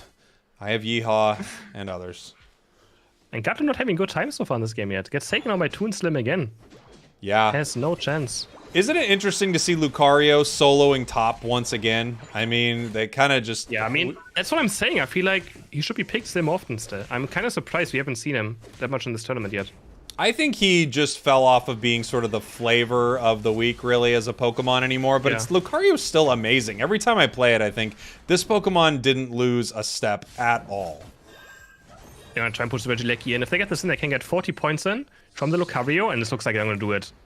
Maybe the They're gonna 7 wait a bit. first? They can score 7 more points. I don't know if he's stacking or not, but if he is, then obviously it's a good play. And it's gonna leave it up for a bit longer. They're just gonna buy time, maybe wait for more bunnies to respawn, take those first, and then, you know, last second. You don't have to kill it too fast, because if you do it right now, the NTDs would spawn instantly, which means that Nouns could farm it right before this bottom Reggie fight. But by delaying it, it's gonna spawn much later. And he's going to take the score now. Gatlu has to get Blissey Unite move, but he's so deep. He's really not having a good game. The Electro Ball is going to take him down. Yeah, that's not going well for Gatlu. And just like you said, they held that top goal for so long. No one's able to get those top Indeedis and come down here for this fight. Really incredible play here from Tally Bobo, who's making this look easy in game number 2.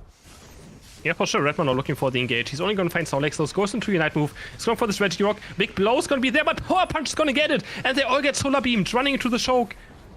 Urshifu's gonna punch as well, someone into the air. I think it was the Garchomp. 3 KOs for the side of Talibobo. They're gonna keep on chasing. Toonslips on the chase. Boost auto attack into Electro Ball. He is bloodthirsty. He wants these KOs so badly.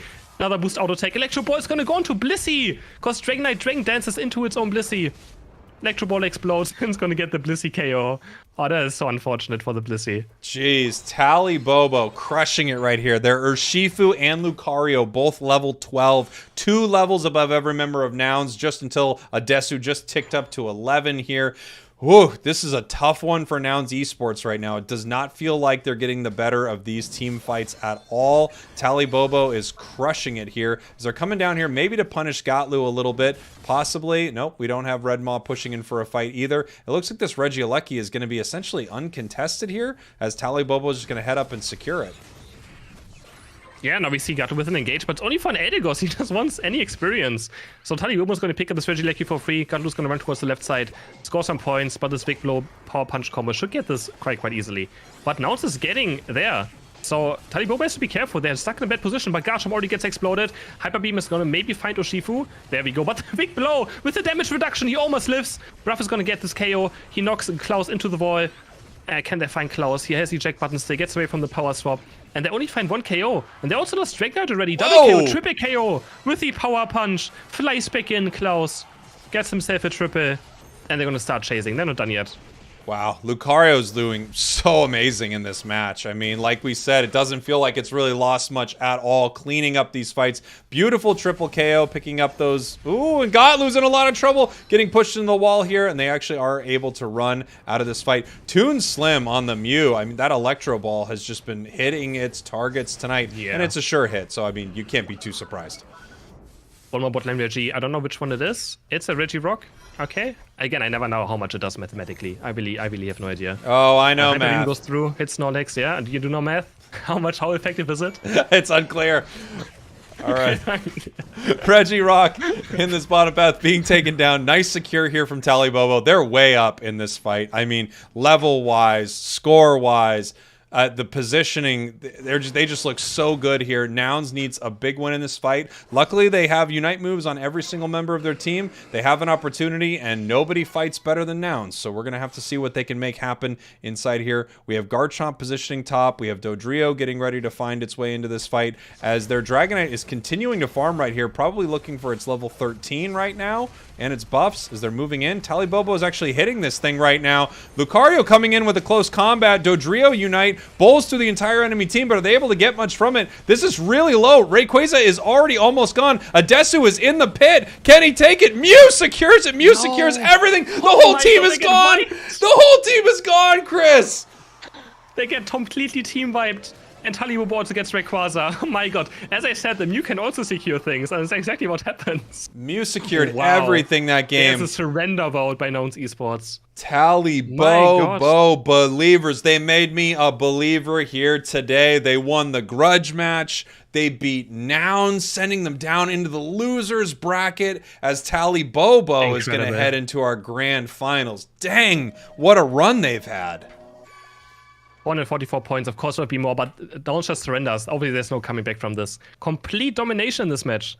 It was never even close, the second match, at all. So, congrats to Talibobo making the grand final. They secure top 2 spot. When it comes to seeding, they can obviously still win the qualifier as well. It's a great point. Great point from my chat. ReZero fans win. It's a good anime. We now have to accept it. Believe it. It's really important. Not accepting it, but sure. Wow. At some point. Man, Chris, Talibobo. I mean, obviously we saw them play a little earlier. I'm blanking on the team they went into. The True Believers? No. Talibobo Believers against Time to Shine. I'm so dumb. Their match in Time to Shine, they looked incredible, right? But you have to wonder, okay, Time to Shine, I know they have a lot of good players. Let's see what happens when they run into Nouns up here. But wow, they looked good. I mean, wow, they looked so good. Got two. All right, Slim. so currently, let me see what our qualified teams are. Because loser bracket is also done. Who's going to join Nouns Esports and Talibobo? It's going to be Dog Water and Time to Shine. Those are the 2 teams.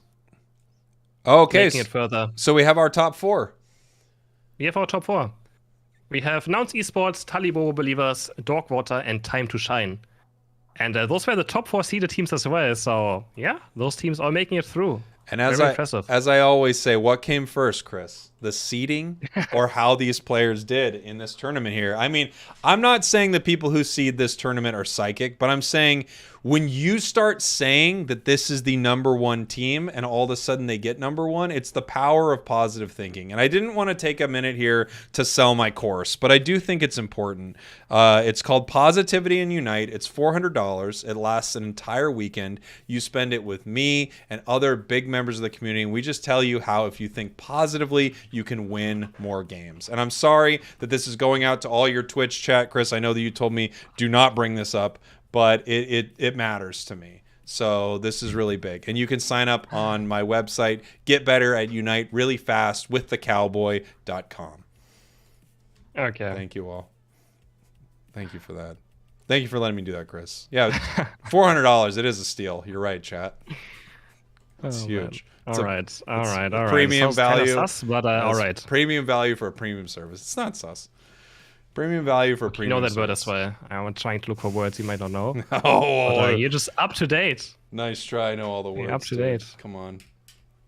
I might not have the same encyclopedic knowledge of current anime, but I know all the words. Okay. How do you manage to get that URL? I had to buy it. It cost me $8,000. Someone was sitting on it, of course. Okay, let's see where we are. So currently we have some news. We had Time to Shine against Nouns Esports in losers final. Time to Shine beat Dogwater in the semifinal, but they are going to forfeit the losers final because one of them has a very bad headache, which means that Nouns Esports is going to move directly into the grand final. We're going to have a rematch directly now again. You're kidding? Okay. I'm not kidding. Are you kidding? I am not kidding. So we're going to an instant rematch between Nouns Esports and Tally Bobo Believers. Yes. You have made me a Tally Bobo believer. I think everyone in the chat right now is a Tally Bobo believer. The question is, can the Tally Bobo, God, what a name. Can the Tally Bobo believers take down Nouns once again? Nouns is on the back foot here. This is our best of 5 grand finals. And since Tally Bobo believers made it there through the winner's bracket, they start with a 1-game advantage. Am I correct?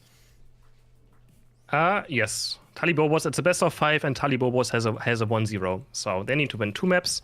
Now it needs to win 3 maps. Beautiful. That's how it's gonna go. What is Tally Bobo? And it pretty much decides on, I mean, it's also for glory, right? These teams want to be like, we won this tournament. Of course. But in the end, it means that Talibob, whoever wins this, is going to play against Dogwater first. And in next week's end, the loser is going to play against Time to Shine. So if you want easier matchup, if you think which team is easier, you know, the team that probably got 4th is probably the easiest match for you. You probably still want to win. So you make it easier into the semifinals next week. Yeah, that makes sense. That makes sense. And of course, like you said, I mean, you want to win. Glory. You want to be the one that says we beat Nouns Esports, right? Yeah. Nouns Esports wants to be, we just keep our tournament win streak going on. So. Absolutely. I mean, momentum is a huge thing. And I do talk about that a bit in my course. I don't want to make this all about my course, but I do want to plug it once more. In my course, we do talk a little bit about momentum and how that can help you inside of a game of Pokemon Unite. So $400, it's a whole weekend with me. It's going to be great, Chris. I hope you show up. I am thinking about it. I might be ditching tomorrow. Who wants to watch North America? Let's be honest. No, come on. You don't want to watch the winners of this whole thing? North America? I'm kidding. I love North America. They're very entertaining matches. Of course. Extremely entertaining. Oh, yeah. Use promo code Cowboy to add $100. That's right. That's a way you can tip. So if you think I'm not going to watch Overlord play, I'm a big Overlord fan. Okay. Who isn't? The Lord of the Sword? Come on. Exactly, right? Exciting player. Yeah, it's a guest talk by Chris for an additional $50. We'll see. I'll see if Chris would like to pay me $50 for that. I know he could. He might do it. Oh, you mean people pay extra? Huh. Well, that's a novel idea. Maybe we'll do both. Maybe people can pay a little bit more and Chris can pay me money. I'll figure it out. There's got to be a way to make money off this somehow, right? All right, everybody. Let's see where we're at. How soon are we heading into the game? I mean, I think it would be reasonable to give them a short break after this match, maybe 5 minutes, and then should head into the grand final, maybe. That makes sense. Yeah, makes a lot of sense to me. But yeah, grand finals. That would be fine with me. Great. Maybe these two teams don't want to break. You know? Yeah, unless they don't want to break, we can ask them. It's grudge match time. Don't want to break. It's grudge match time. Let's see what they end up doing here. They want to go. Oh, come on now. What time? They want to play. Oh. Okay, they want to play. All right, let's go. Let's start it then. Let's go. Let's go. Let's play. No breaks. No breaks. All gas. No breaks. I want it to start. Yeah, sure. I mean, I don't mind. Let's get it. Let's do this thing as we head into our grand finals right now. Grand final time. Chris, I was kind of busy shilling my course. Could you give everybody the roadmap to how we got back to the grand finals really quick? How we got back to the grand finals. So in the losers final, a team just forfeited because one of them has a bad headache, and he's been playing with all day, and he just needs to stop now. Which means that Nouns Esports moves straightly back into the grand final. Nothing fishy going on. It's please, guys, stop saying that. Oh yeah, I forgot that this is sponsored by Nouns Esports. Jeez. All right. Qualified, guys. They already qualified anyways. They already qualified for the top 4. Yes. If it was there, sure. But they already qualified. Yes, they already qualified. They just have a sick player, and they need to stop playing for today. They can't find an emergency sub as well. Again, it's just for seeding right now. It's not the end of the world for them to not continue playing. Look, they qualified. They played until top 3. I think it's totally fine. I know everyone in the chat right now is obviously thinking that this is rigged. You know, Nouns Esports is rigging this whole thing, but that's simply not the case. You know, I think the best thing for all of us to do is just sign up for my course and let's get on with the rest of this tournament. That's what I'm thinking here, Chris. I really want that. What to are be you the selling? message. What are you selling, Jake? This doesn't sound great. It's just the power of positive thinking and how it affects your matches in Like- Pokemon Unite.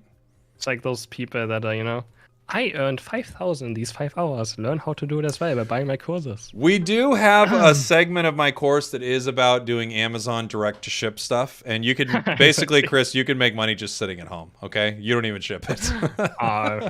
That's very fancy. That's a lot of what we're going to talk wanna do about. that. Okay, look, hey, I want to. You're selling some drop shipping. Let's go. that's what we're doing. Listen, the Asia Champions League is sponsored by Almonds. We are sponsored by Nouns Esports and my course about how you can start your own business. And Did you see what the win S got sponsored by last time in week 2? No, what? They had a new sponsor in week 2. What was it? Pokemon wedding rings. Wait, what? Yes, they were sponsored by a company who makes Pokemon wedding rings. Oh, wedding rings. Oh, Yeah. for a second What? there, Chris, I thought you said betting rings, and I was like, are Oh, you no, telling wedding. me that competitive Pokemon is getting into the world of gambling? They're like, you can gamble No. on who's going to win. Like, what's going to happen when TTV goes up against No, Ascendants? Okay, Some wedding. rings. And there was one, they started like 4,000 or 5,000. I'm not percent. So they look pretty decent. They wanna start think about at it? 4,000 or 5,000? Yes. That's a steal. Wow. That's honestly a steal, right? For Pikachu on your wedding ring, I mean, what else do you need? You know what? I need to be careful because I want them to invite me back for Worlds. So I probably, you know I what? think it's good. In fact, I think that's awesome. Are you kidding me? There's think nothing it's I want to awesome. do all day except munch on some almonds and wear one of those wedding bands. Exactly. That's Without what I'm question. thinking as well. I'll deliver that There's a new one as well, so right to camera. I want to wear those wedding bands. I want to eat those almonds, and I want to see what's going on with Pokemon Unite Championship Series 2023. It's going to be one heck of a season. oh, it's Heck gonna of be a great. season. So there we go. I think I covered all my bases there. All right. What do you think about so many more teams at World Championship?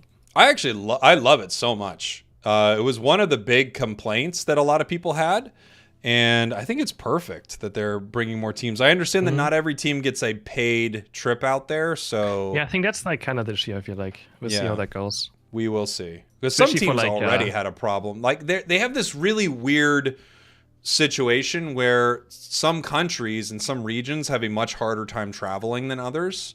Yeah, for so sure. it's really hard to kind of like get that figured out. But I will say I feel like they're really trying their best. Almost every big complaint they had from UCS, it feels like they're addressing it. You know, they have the championship points mean more. They have more teams going. I'm a fan that the first place gets the words instantly. Yes, Than the standings. I think that's a great change. I think it's amazing, for sure.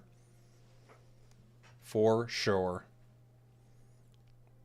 You're 100% So sure. it actually Team makes, Nouns- because last time it was so weird. You could have literally just played the last tournament and still qualify was someone who won every single tournament before. That's kind of weird. Well, and it did happen. There were teams who won Yeah. every single tournament or almost every single tournament, and they did not get to go. Yep. So there we go.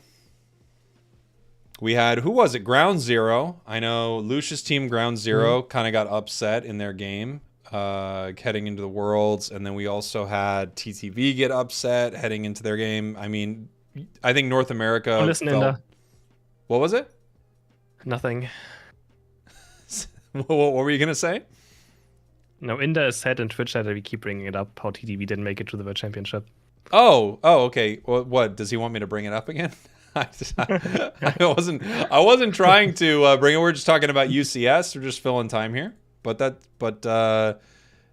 Inder want me to talk about it more? I couldn't tell from what you were saying if Inder wanted me to continue talking about it or not.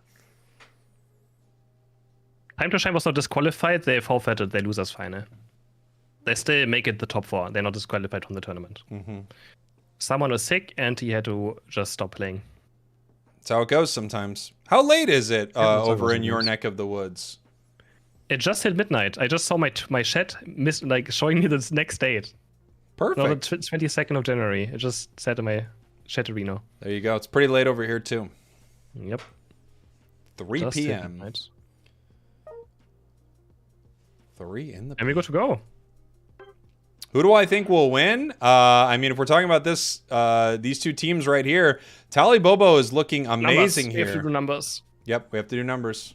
I see it counting down. 23, 25, 22, 24, 21. 23, Okay. 22, 21, 20, 19, Good to go. 18, 16, nope, 17, 16, 15, 14, Okay, this okay. 13, 12. Grand final We're time close. between Talibobo and Nouns Esports. Spragels is still counting numbers while trying to make an 6, intro right here. We have a best of 5, 5 grand final, 4. and Talibobo is going to start with a 1-0 out of winners bracket advantage. 1! So All right, let's they need get to this win thing 2. started here. And Nouns needs to win 3 to be the victor of the qualifier. There we go. So there's actually a new ban this time. They respected the last game from Toon. Sableye getting the ban. Instant lock on her Shifu. This just feels like Surprise. what happens a lot. I wouldn't be surprised if we see the Blissey Mime, but maybe they weren't loving it. No, Scyther maybe. Scyther Picking up the Mime? Scyther. Ooh, ooh. Or is it going to be... Ooh, is it going to be a takeaway on the Dev? No. No, don't even. Don't, no. They're first picking this What Garchomp? is happening? No I way. can't believe it anymore. There's no way, right? No way they first picked this Garchomp. Why is... That's the Garchomp. First pick. Now they're just going crazy. And it gets Talibo the Scyther and a Blissey. Now that is scary. I wonder what's going on with Nouns right now. I think here's what's happening. It's late. They know they're in the grand finals already. And now they're just trying to flex and have some fun. This is one of those situations, Chris, where they go, "Oh, we lost? Well, we were just having some fun." But if they won, "Oh, what did we beat you We're using geniuses, these right? Pokemon?" Come on now. Let them cook. Let them Let cook, them cook as they right say. now. Yeah, It's a Hooper and a Dragonite. it's time to let them cook. So we see another Toon Slam Cramorant, and we do with a Slowbro. Beautiful. Last pick, looking maybe at some defender, frontline, maybe some damage. I feel like they need damage. Here we I don't know about go. you guys, but Trevenant. I mean, I guess that can be damage. Well, You know, I feel like Trevenant deals low damage. yeah, got loose Trevenant is what we're gonna see here. I'm telling you. Wait a minute. You're They not, pick so many tanky Pokemon every single time. they love it. They love the bulk. Yeah. Here we go. Game number 1, grand finals. And he's- Talibobo v Nouns Esports. We see 5 Focus Bands on the right side. Focus Band is just played way too much, sadly. Such a good item. Oh, it's amazing. Yeah, it's almost like a, Yeah, it's an amazing it's like item. a drain crown. It's almost 2 Magician skins over here, Holoware for Hooper and Mr. Mime. yeah. Well, Let's try to maybe need some magic tricks to beat Talibobo at this point, I feel like. I think you're absolutely right. Talibobo looks amazing. They've also got that Urshifu on their side, Blissey, which has just been such a dominant Pokemon in this tournament. But maybe we're going to see a little bit of a trick Garchomp here, a trick Dragonite. That could be it. I assume he's going to go top lane, right? The Hooper and Garchomp together are going to go top lane. Yep, top and path. Bottom we have a Trevenant and a Mr. Mime. And no jungle invading is going to happen again. No way. No need. I love that these teams are still banning out the Sableye, but I don't even know if at this point they'd be picking it. I'm really curious to see if they would Yeah. even pick it up. Curious as well. Oh, Toon is going to pick up this first Indie on bot with his Whirlpool and boost auto attack. Doesn't have the best last hitting, but it can kind of just happen. Bruff there with good timing is going to get the fake out, and he's going to get this last hit. He's probably going to... He actually doesn't die. Pops the X speed, runs to the enemy flux zone, picks it up. He's going to hit level 4 maybe as well for the confusion just in time. No, he doesn't. He tries for the clap and doesn't get the last hit. Ooh, this could be a big confusion for him. Nice. Yep, able to take down Toon right yes. here. Really beautiful moves there by Bruv. Just stacking up, continuing to stack in the face of the enemy team right here. Gotlu evolving after that. Beautiful moves But here the Wicked from Blow is Nouns. enough. Oh, the Get Wicked at least Blow, 1 KO. yeah. It'll get everything. That's what Wicked Yeah, it Blow just does. gets everything. And I just was here again with the Dragonair being very aggressive. Always he just auto-attacks so much with this Pokemon. Goes for the big blows there, it's gonna get charged up. I'm not even sure, I don't know who got it. It's always so hard to see who gets the last hit sometimes. I wish there was like a better indicator sometimes. Yeah, it is really tough, especially when there's just a huge burst from both sides. You're like, somebody got it. That's why the on-screen indicator's like, hey, that's who got. Do you like a Surf loads here? on. Do you like Surf? I like Surf, but it's, it's not the solo queue build. You're not outputting the damage You're up with it. against Garchomp, Trevenant, and Dragonite. I feel like Skite would just destroy them. They would absolutely 0 damage at some point anymore. But, I mean, Surf is also decent, right? Against this many melees, they have to kind of go into you. Yeah. So level 11 Surf is going to be absolutely deadly too. Yeah, that's Obviously, both are amazing moves, right? I think, yeah, for me, the big thing is the level 11. When you get those multiple knockups against melee characters, that's pretty sweet. But you're right. Scald looks beautiful into this team. Exactly. Big Blow being charged up in mid lane. They're going to go under Desu. Is he going to go to Hyperspace Portal in time? Yes, he saves both with them. They placed. Gus is a very good Hooper player as well. He was dominating last year on this Pokemon when it was meta.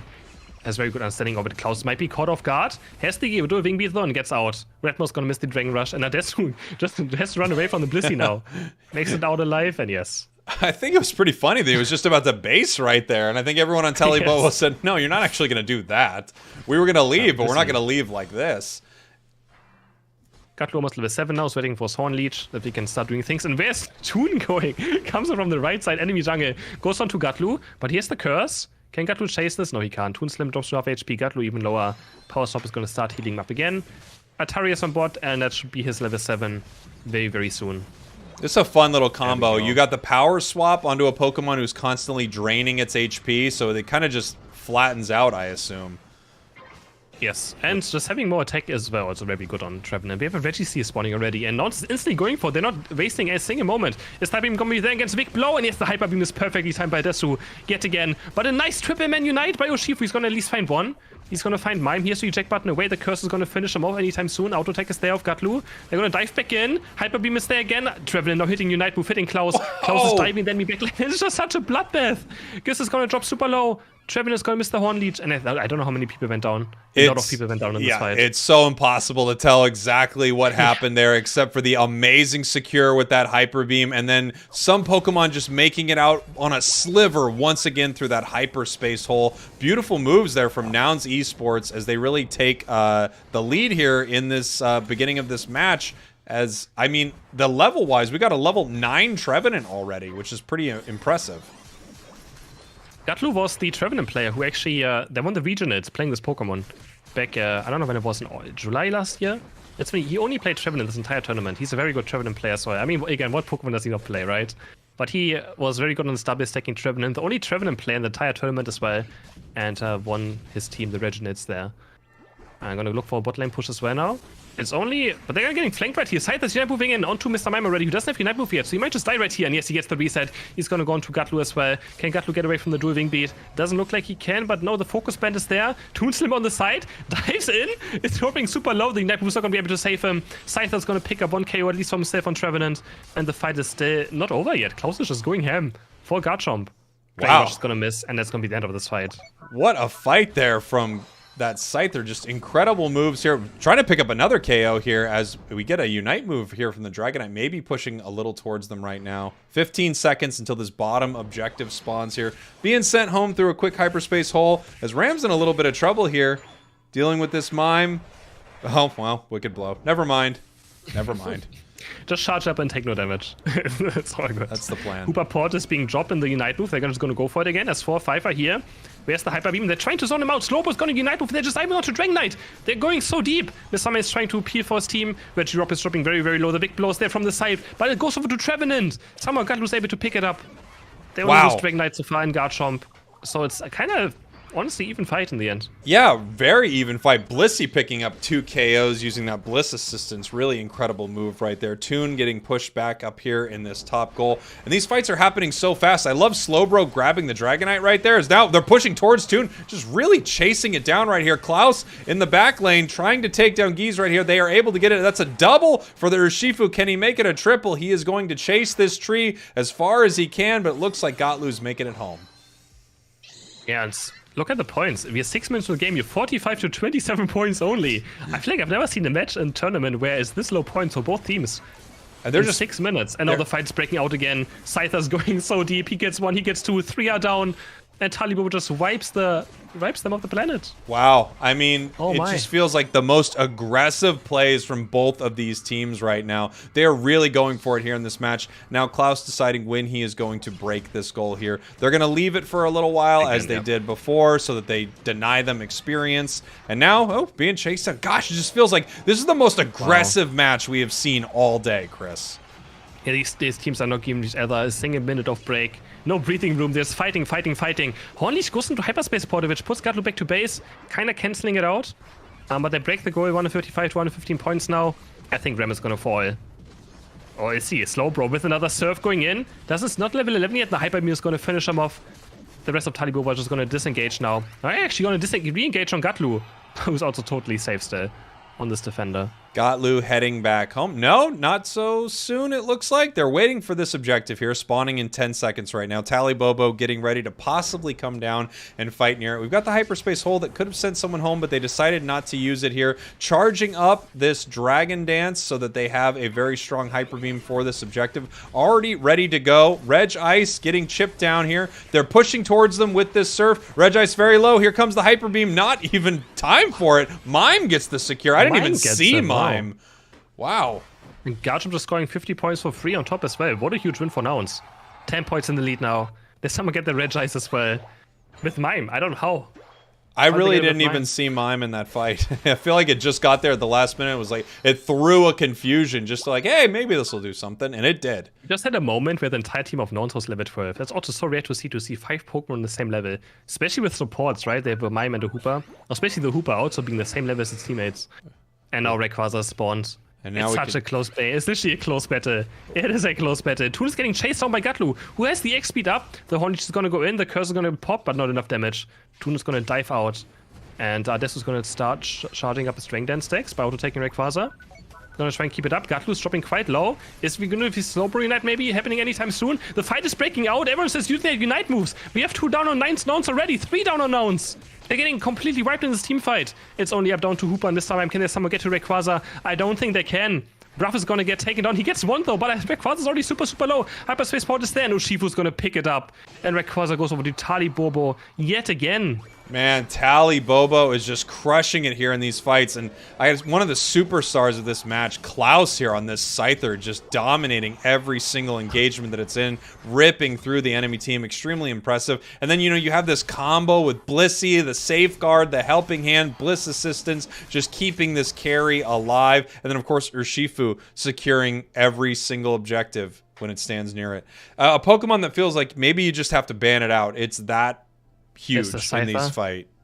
Or Urshifu. Yeah. I just feel like even you know, watching the world's best Dragonite go up against it, it just gets to sit there unpunished, 60% damage reduction with the most massive secure move ever. Big win here for Talibobo, and they're up 2-0 now, Chris. I sadly have to say, I'm so happy to see Garchomp, but at this point I don't want to see Garchomp anymore another time. I never thought it comes to this point. Yeah, can we please, guys, can we stop with Garchomp already? I know we're in the Garchomp meta, but geez, we really are seeing a lot of Garchomp today. I'm kind of surprised. Yes. So, Talibobo's just one win away from winning this grand final, winning the EU qualifier. 89,000 damage on this Scyther. Wow. I mean, you felt it throughout that match, too. It just seemed like there was...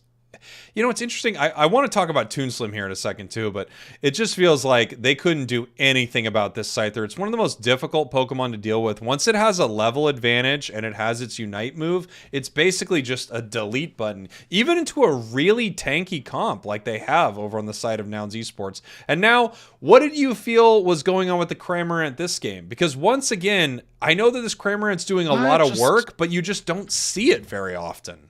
I think Toon is just, I mean, I kind of let Toon on the side lane. He's just shipping in damage left and right. The problem is that he's just not explosive as like Urshifu or Scyther, right?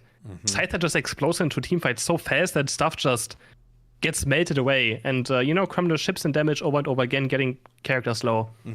And also not dying himself. That's what I was going to say. I wonder if, when you look at it, because, you know, we were watching Toon earlier on this Mystical Fire Sylveon, and it was amazing. Yeah. I wonder if what we're not seeing also is the fact that it's not getting KO'd a single time. Like, literally, it's just messing with the enemy. It can take farm. It can do whatever. It can make its way into their central area. And you really can't do anything about it. It can jump over all of these walls, and maybe that's the advantage they're finding with it. Exactly. You don't notice it, but he's just diving in, auto-taking, diving out, getting them low, right? For Scyther to finish someone off. You just don't really notice it too much. But Cramorant is a great Pokemon. Still stand to it as well. I think he's a great Pokemon. So if we're Still right taking now. a look at it here, for everyone who's just joining us, Tally Bobo Believers knocked Nouns Esports down to the losers bracket with a 2-0 finish. We are now in the grand finals as Nouns Esports has made their way back up into the grand finals, and they are now down 2-0. If Tally Bobo takes one more game off them, they are our winners here for day one of Unite Rivals, the EU qualifiers. Nouns has to win 3 in a row to come back. Bobo looking very good. Feel like that's a sentence very good. that you couldn't assume you'd ever say in your life. Bobo looking sure very not. good. Bobo looking very good, Chris. Very, very good. Our team's getting ready here for the next match. My chat's saying Bobo's winning. They're thinking Bobo's winning this whole thing. Yeah, I mean, would be a safe bet right now, I feel like. Do we see an insane reverse sweep? Hey, I Do we mean, get 3 more matches? Nouns That'd be has fun. done it before. They've done it before. They are the reverse sweep team, basically.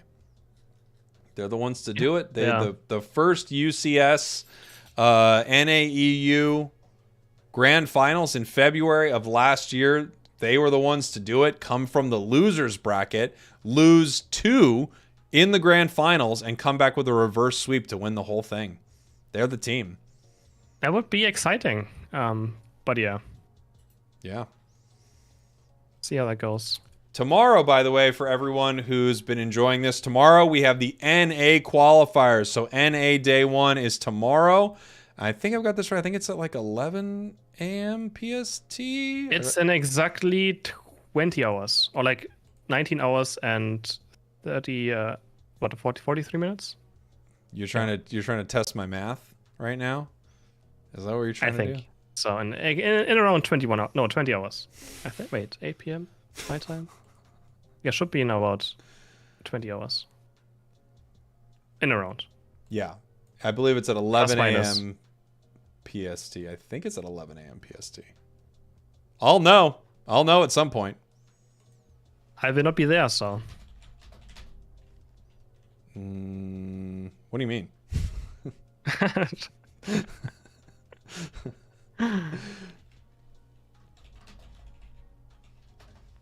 It's a yolk. Yolk. I know what this is. a Egg. yolk. Me Egg. yolking. Egg based. I understand. I know all the words. I know all the words. You're not going to trick me up now. I understand what you're saying.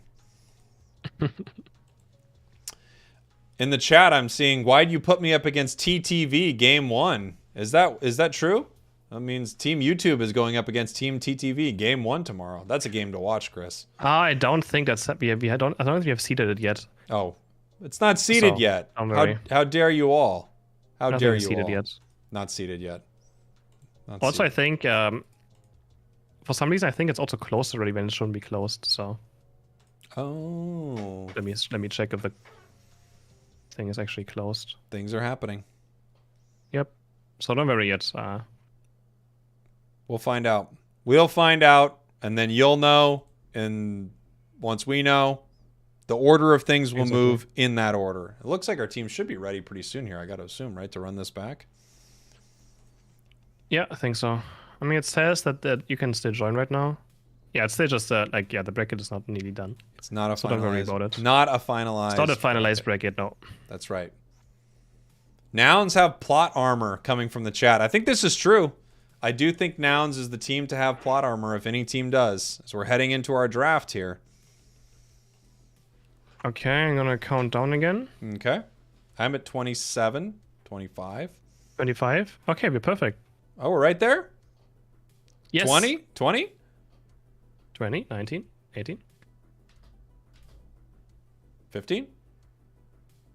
13? So this could be the final match of the European qualifier. Can Nouns bring it back, or is Tali Bobo just gonna sweep Nouns Esports with a pretty much 5-0 at That's this right. point? So If Nouns wants to win this thing, they have to do a reverse sweep and win 3 games in a row. Tally Bobo, on the other hand, just needs to close out 1 game right here as we see Blissey banned out and her Shifu banned out. Nouns Esports says, are we Are we taking Sableye it? or Scyther? Are we Sableye, taking the Scyther? Sableye? What's the Which plan one? We here? taking the Sableye this time. Okay. Interesting. Sableye coming out here in possibly the last match of this tournament. And could see a Blissey, Mr. Mime right here. I'll just pick the Scyther. I mean, why would you not, right? Blissey was banned out, actually, by Nouns. Blissey's banned outright. You can't even take it. So Scyther, for sure, the easy choice. Nouns might think about picking away Mew, but they could like damage at some point if they pick Mew here. Yeah, Because that's Talibobo's true. for sure going to pick Mew. 100%. Yes, for As sure. like what's going to Nouns. Yeah, they picked Mew away with a Slowbro. Interesting. Okay. On the side of Talibobo, they might be locking LD. There's no way they're bringing Zoroark into a game. I want to see a Zoroark, but yeah, I don't think it's going to happen. sadly. Look, I'd love to see a Zoroark, but if they picked it, they're Lucario, in a lot of safe trouble. choice. Is it going to be a Garchomp again? I mean, what else could they pick? I mean, I guess the Serena just doesn't work right now. I get nobody's played it. I but mean, we I don't don't know know. that it doesn't work. Ooh, maybe Yeah. bringing Ooh, I would Blastoise like out a here. Blastoise. I would like a Blastoise and a Dodrio maybe. I would or love Venusaur. that. Ooh, maybe. Okay. Glaceon instead. All right, change some things up now for Nouns. I like this. I mean, they're big Blastoise, right? They're the one team that always somehow ending up picking Mm-hmm. Blastoise. They're known for this. And another Sylveon, Yeah. Sylveon to switch over to Toon, I've got to assume.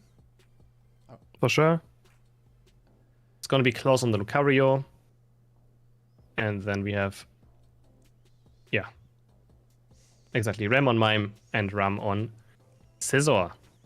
Left side Gatlu playing the Mew and Adesup going for Glaceon. And Redmore playing the top lane, I guess, Blastoise. Here we are, everybody. Possibly could be our final game for the EU qualifiers here. Day one. Right now, Talibobo is up 2-0. Nouns Esports needs this to stay alive. Can they make a reverse swipe happen, or is this whole series going to be swiped by Talibobo believers? Are you a Talibobo believer in the chat? Let me know at my workshop coming up next weekend. And, no one's not picking any attackers almost the entire tournament. They have 2 attackers. So, completely different on esports here in the second match. And we might have a pause because someone didn't connect to the game yet. Oh, okay. Maybe? Nice that they can pause over this. I don't know if this is happening to you. I think this is just something that's happening a lot more with the new update. I crash going into the games. I mean, a decent amount, I would say. Okay. I don't think it happened too much to me lately, but yeah. Actually, Sometimes my game just completely dies. I've Like noticed switching an item or something. that's my what it system is. crashes. When I'm switching items, Okay. like into Yeah. a game, my thing crashes. I don't know why. They're just like, you can't switch an item. These are your items. Don't even try to do this. Exactly. This is why everyone keeps their Shell Bell leftovers and such on their Talonflame, because if you switch it, it's going to crash anyway. Yeah. Keep it. So, yeah, just waiting. Maybe someone has not connected yet. No rush. And we're waiting. But yes. chilling. Yes. That's crazy. Guys, what is this conspiracy theory with the headache, man? Come on, please. It's a qualifier that doesn't really...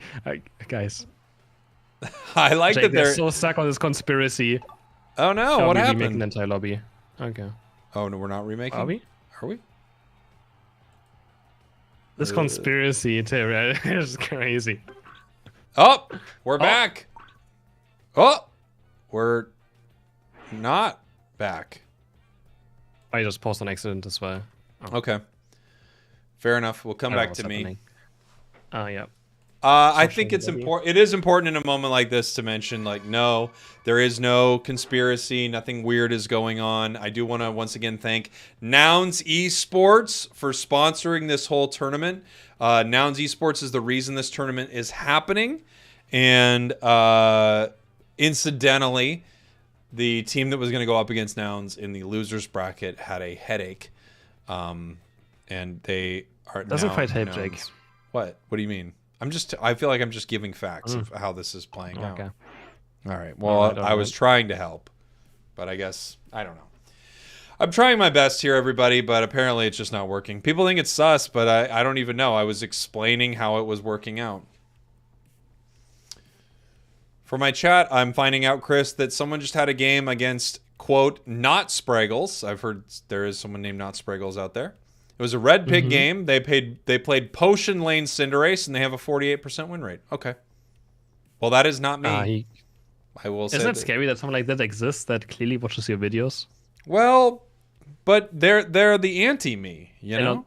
They're saying, look, if there was someone out there called Not Spraggles and they had a 76% win rate and they were always rocking me in games, that would actually hurt my feelings. But not Spraggles, you know, having a worse win rate. That's, for me, this is all positive. That's what I've got to say.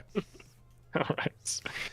We need to count down again the number. I'm at 37, 36, 35, 34, 33, 32. Okay, perfect. 31, 30. 29. We talk about head items a bit, or we can also do some more counting. That's also fine. Oh, you want to do more counting? Okay, so they've got special tech specs. You got a little stacking on the side of Redmaw. Gotlu's running the triple glasses mime. That's so popular these days. Triple glasses mime, so cool. Not a single stacking item on the side of Talibobo except for Lucario, of course. Oh no, two actually. Lucario, and we're seeing one on the Scyther. I'm just getting news that Klaus is currently having a headache and might have been dropping out of this tournament. That's fine. That makes sense. All right, so Nouns wins it? Yeah. Okay. Fair enough. So. Nothing weird about that. Nouns wins the but tournament. I'll be heading into our third match. Now for Rhea, we're heading into our third match. Back-to-back headaches. Loading into the match. And what can Gatlu do on this Mew? Again, double attacker this time for Nouns. Very rare to see them play double attacker. I still like the Glaceon a lot too. I mean, I think it's underplayed. Yeah, there's certain Pokemon, but I guess the Scyther is just such a problem for all these attackers, right? Yes. You just can't play attackers into Scyther. Yeah, there we go. I think that's probably why we've seen no squishy Pokemon on the side of Nouns, because they just know, like, look, if there's an Urshifu or a Scyther or something like that, its health bar is gone in one attack. No invade, interestingly enough, so they use the Sableye. It almost not invading with it is tricking the enemy team at this point. But I think it makes sense, because it's a Pokemon. It's the only Pokemon in the game that can stop you from stacking. It's weird, you know, it's actually the best Pokemon made 1D stacking, and yet you kind of invade with it, which is always kind of weird, right, as well. It's such an annoying Pokemon. It has so much, there's just so many annoying things. Can Klaus get this last hit? No, it goes over to, I think, Redmaw. Yeah. On the Squirtle. Redmaw secures it, and even if Klaus was able to get it, it would just get its Eos energy stolen there by the Sableye, so they're in a pretty good position right now, just stopping this Lucario from stacking. And we can see Ram getting ready for this fight here, but so is Adesu. It's up here with the Icy Wind pushing up here into this top path. Right, Zervis is so low, but it does get away. Speed is enough. Wow. Speed is enough to get him out of harm's way. And now 5 seconds for the Atarias, and now we have the Shadow Sneak unlocked for the Sableye. It's gonna be even more annoying. Here we go, just trying to push them back. They're actually diving onto the Sableye right now as the rest of the fight's happening up here at the top. They just clear that out and move on. Sableye is just, oh, it's such a monster to deal with, and they're going to be dealing with it all game.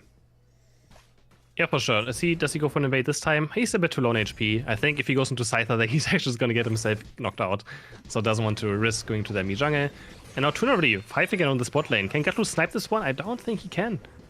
So Toon is looking for level 6 here. He's going to pick up the Draining Kiss for himself as well. And Gatlu is also almost level 6. Bot lane very, very even. I was about to ask, you know, how many stacks does Gatlu have right now? But then I look at the scoreboard. Not a single score on the side of Nouns Esports. Only 3 points from Talibobo. So any stacking items have not gotten really any use for either team. Well, they're engaging on top. They're going very deep on the score right now. Can they find any KOs? No. Which also means, yeah, the Squirtle or the Blastoise has stacking, Gatlu has stacking on the Mew, and they have not scored a single point yet with those. But teamfight is actually 4 against 4 top right now. Klaus is getting jumped on. He gets feared. Is he going to go down with the auto tech? One more? No, the heal is going to be enough, but the Glaceon Icy Wind jumps after him. He's going to get picked down. Toon is also in a very bad position right now, but the Edigos is keeping everyone very healthy in these fights. Wow, really impressive from that LD. They almost even got Lucario home there. Gatlu does take that opportunity to score and get KO'd right there. Was it worth a single stack? I mean, maybe you got 30-some points in there. We'll see. Right now, Redmaw alone in this top path. Here comes Geese up to help a little bit, push them back. But unfortunately, we still have this Wartortle a ways away from being a Blastoise and not a single stack to its name. Objectives are spawning in 5 seconds, and now it's Talibobo going for bot lane. It's very meta right now to just leave still someone top lane to make sure we get experience. Scyther jumping in with the Unite move, but nice surf of Gatlu. Wow. Completely nice, and he can't reactivate it. Wonderful done by Gatlu. Has the coaching surf right now, which means that he can stun the enemies a lot as well with this combination, resetting the surf cooldown with the coaching, and they're gonna go for this Reggie Rock. Yeah, they're secured with the Icy Wind, most likely, right? There's no way. Yes, they get it with the Electro Ball. And very nice surf. The coordination on that play was beautiful. You push him back, the Scald to finish it off. That was gorgeous. I mean, as soon as they saw that Scyther move in, they had an answer for it. Red Maw getting very low right here. The next power-up punch does miss, but it makes it all the way home. Wow, and it actually fights on goal and lives. Eject button after the War Turtle, but the shield just came in time from the score. It was hesitating a bit too long. He would have maybe had it if he eject buttons a bit earlier, but still good try by Klaus. Wanting to go for this only 1 KO right here. And you can see the power of Lucario. Still, the power punch close combat doing so much damage, especially against someone who can't get away from the close combat. And now we've got this Scald Bro getting chased up to this top path. Toon and Zervis just looking, deciding if they're going to siege this goal right now. Looks like they're just trying to pick off a KO right here. Something on the enemy team. Maybe they're going to go after this Sableye. Maybe that's the target right here as we have a fight breaking out. Looks like Lucario is in a lot of trouble right here. They do go down. They are now chasing out Toon. We have the Scyther. It's ready with the Unite move. It's coming into the back line right there. It rips apart War Turtle as Toon Slim could be going down to Nouns. Let's see. Yes, we have an Icy Wind hitting it right now. We're not seeing that. We see the scores in the top path. Guy is trying to push them off here. They're going to pick up that KO as well. And here comes a Desu to try to stop this here. Big Icy Wind, and they're just pushing them back. Not able to get those 40 points in. Boy, that would have been perfect in that goal. That would have been absolutely perfect. But they're able to stop it, and now Servus has to still be very close with Icy Wind to stay here. He's almost level 11, they're gonna go for it, but Edigos is someone securing the Regieleki. Slow Unite is gonna hit Scyther, he's gonna fall, and I think as long as Nouns gets KOs right here and can score, they're totally happy with losing Regieleki. It doesn't really matter too much, they're gonna try to score those points, and yes, they're gonna get it. 40 and 34 points in, so who cares about Regieleki if you get all these scores in. Yeah. And a KO on top of it. Blastoise is digging super ham. Toon has Unite move up. No, he doesn't. He's dropping very, very low. One more Icy Wind. He's going to chase and he's going to get the Glaceon. Is he actually going to live somehow? No, this guy's going to finish him off. What a close fight. 2 go down on both sides. Yeah, incredibly close make here. it as well. And he was just going to run over and score 40 points on top of it. There's the 40. Easy for LD right there. Guy's heading down to this bottom path here. Just able to watch this and just see where the enemies are. You can also, of course, as Sableye, do this very frustrating thing where if you walk near a bush, it will tell you that an enemy kind of sees you, so you can check bushes without even going near it. It's just crazy. It's crazy. It's such unfair Pokemon. And someone really designed it. It's interesting. Well, it sounds like a wild time, doesn't it? Power swap now. And it's going to be 44 Unites there. Glaceon is already going in, but Scyther on the backline. That's what we talked earlier. Scyther completely denies Glaceon from doing anything, but the Blastoise is so strong. It's going to get 2 KOs. Scyther can't lead with it. 3 KOs for Self-Nouns. They're turning this game around right now on this bottom Reggie. This is really beautiful for Nouns right Slow here. Unite's going to land onto Sylveon. He's also going to get taken down. No chance for Toon to do anything. Can't Unite move out of the Slow Unite. And now Regirock is going to probably be taken by Nouns. Yeah. Regirock getting chipped down right here. Ooh, here comes a huge Unite move from Mime, pushing them down. Snorlax. Blastoise trying to move in here and get the secure. Not able to make it happen. Lucario throwing that big Unite move. The dual Wing Beat picking that up right here. As a Desu is getting close combat and punched right in the face. Taken down once again. Lucario with that big pickup right there. Bruv going down to Toon, it looks like. If they could ever KO a Slowbro, they're going to KO it now. It does go down. Nice double KO. The points now swinging back in the favor of Tally Bobo after that big team fight win.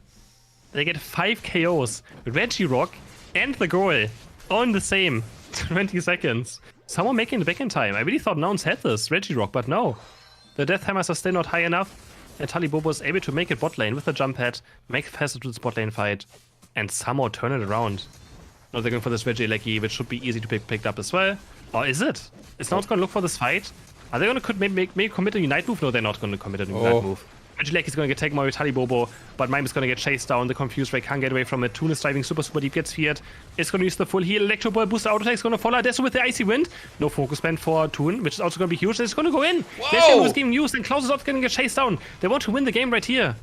Wow, this is so huge. I mean, they're pushing onto this tier 2 right now, but the timers aren't bad enough. Here comes Mime with a massive Unite move, pushing them away. Blastoise uniting right back. Huge shield, as it looks like they could turn on this Scyther right now, but they decide not to. Feels like a little bit of indecision, and now they push back here. Hopefully, it looks like they're waiting for their Glaceon to come back. I almost thought they were going onto that Scyther there. That felt incredibly close, but of course, there were multiple members of Talibobo in the back there. Probably not safe enough for Redmaw to do. Both teams using Unite moves now. We have 3 left for Nouns and 3 left for Talibobo. So still very even. Even though Lucario Unite is not going to do out too much, except for maybe last hitting Rayquaza. So it's not going to be out too much as well. We still have Mew Unite. It's also only a safety tool. 2 now, getting checked by Redmaw. He's going to close combat in. And he's dropping quite low. Wow, they got his Focus Band right there, it looks like. So... Focus Band's also always huge to get. That's pretty much not going to be up again until the rest of the match. And Rayquaza's starting to take damage. Toon is dropping super low. Has used Unite, who's going to jump over them. Does Slowbro have Unite? Can he just lock down Toonslim maybe? No, he doesn't decide to do it. Might want to keep it for the Scyther. And Rayquaza's now dropping under half HP. Who's going to get it? Ram with a nice confusion onto Glaceon, who has to use Unite move. Electro's going to go into Mime. Rayquaza's dropping super low. Who's going to get it? Talibobo is going to get the Rayquaza. Wow! He's going to go over to Scyther. And now they're going to try and move toward the left side. Now it's going to try their best to get rid of these shields if they can somehow. Lucario is going to run towards bot lane. Edigos is also going to try to maybe go somewhere and score. Ram is recalling to just maybe defend their base from counter scoring. This game is still very close. 40 seconds to go. And we get some in for Sableye. This game is nowhere to be over still. Only 20 points lead for Talibobo. Wow, this is incredible. 40 seconds left. Slowbro does go down, but they have that Sableye running through the enemy central area right here, looking for a score. We've got 8 points here on Klaus as it takes a massive KO. Oh my gosh, that is huge. That is so big. It looks like Toon possibly scoring the top hat too. 76. Yes. I think they just shut this game down, and I think they just swiped Nouns Esports twice in a row, Chris. 427. 4 straight wins in a row against the best team in Europe. That is incredible. Not dropping a single map in the winners final and the grand final. What a deserved victor for Talibobo right here. Incredible. Wow. Talibobo, I mean, honestly, so on point. The superstars of the day. Unfortunately, we did just get word that a member of Talibobo has a headache, so Nouns Esports does win that series. They do for sure. What a match. But jokes aside, man, Talibobo, incredible game from them again. This one was very close as well. It was. But they just take it. 431 to 304 points. Yeah. With the time running out. You Unbelievable. Can see the graph is so close to. Yeah. Congrats to them. That final fight, I mean, it was one of those amazing final fights where it had multiple layers to it. You know, you have these early Unite moves a little bit before 2 minutes. I think they were about 2:15 or so. Multiple Pokemon go down. The teams reset, fight again. You only have so many Unite moves. And then we finally have this big rip moment, and Talibobo once again able to just secure that.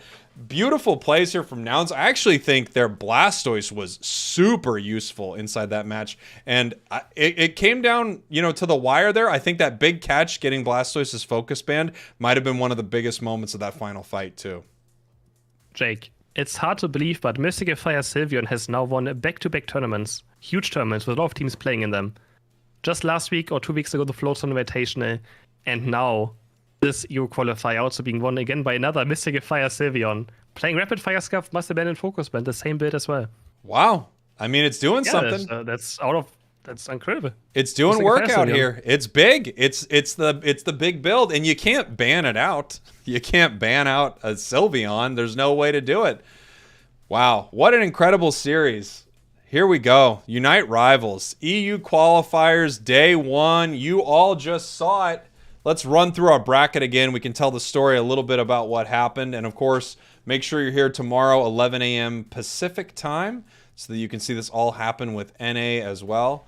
Let's take a look at our bracket one more time for everybody. Talibobo didn't drop a single map this entire tournament. You're kidding. They didn't lose one time? They didn't lose a single time. Well, Chris, I am a Talibobo believer. I'll tell you that. If Talibobo Believers has one fan, I am it. If Talibobo Believers has 1,000 fans, that is also me, or however it goes. And if Talibobo Believers made a Talibobo Believer out of you, then sign up for my class. I think that's the only callback I can think about right now. Let's take a look at this. Sounds good.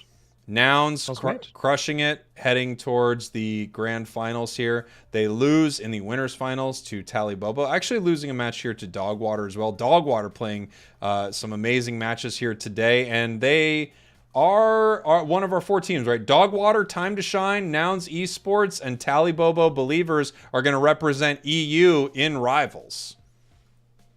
Exactly. Those are going to be the 4 teams for Europe, heading into first a European tournament where they play for prize money, and then afterwards, depending on what rank they are, they play against one NA team as well for the grand final. Yeah. Beautiful. Gonna be amazing next week. Beautiful tournament, Chris. Any final words? It was fun. Really fun. I had a great time. No, I don't know final words. It's pretty late. Slowly my energy is fading away. Sure. But I had a great time today.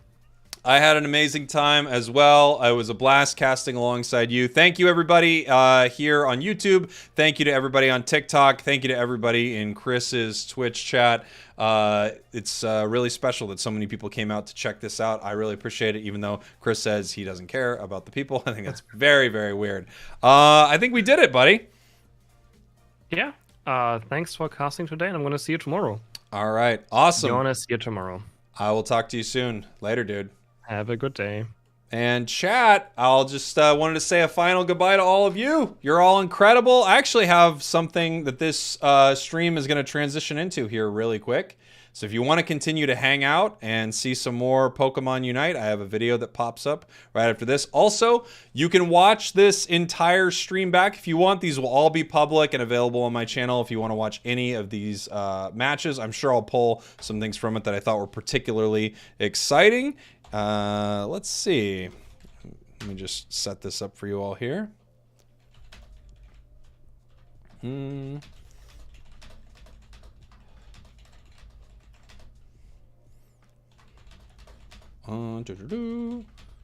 Sorry that I didn't have this ready to go a little easier, but there isn't a good way to do this.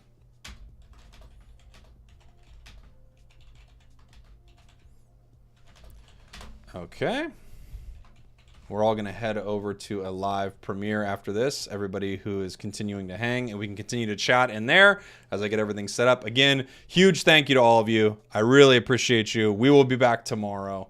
Let me set this thing up here. Oops. Oh, we got some sounds. We got some sounds. Everybody, give me some music while I just do nothing.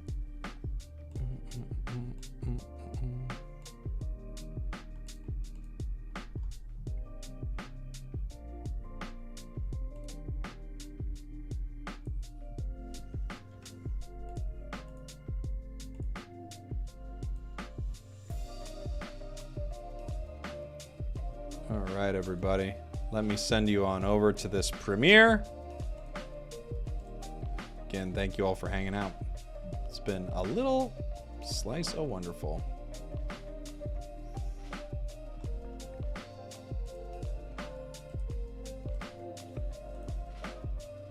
All right. I love you. I'll see you soon. I'll see you all tomorrow. I hope you enjoyed the video. You're the best. Goodbye, everybody.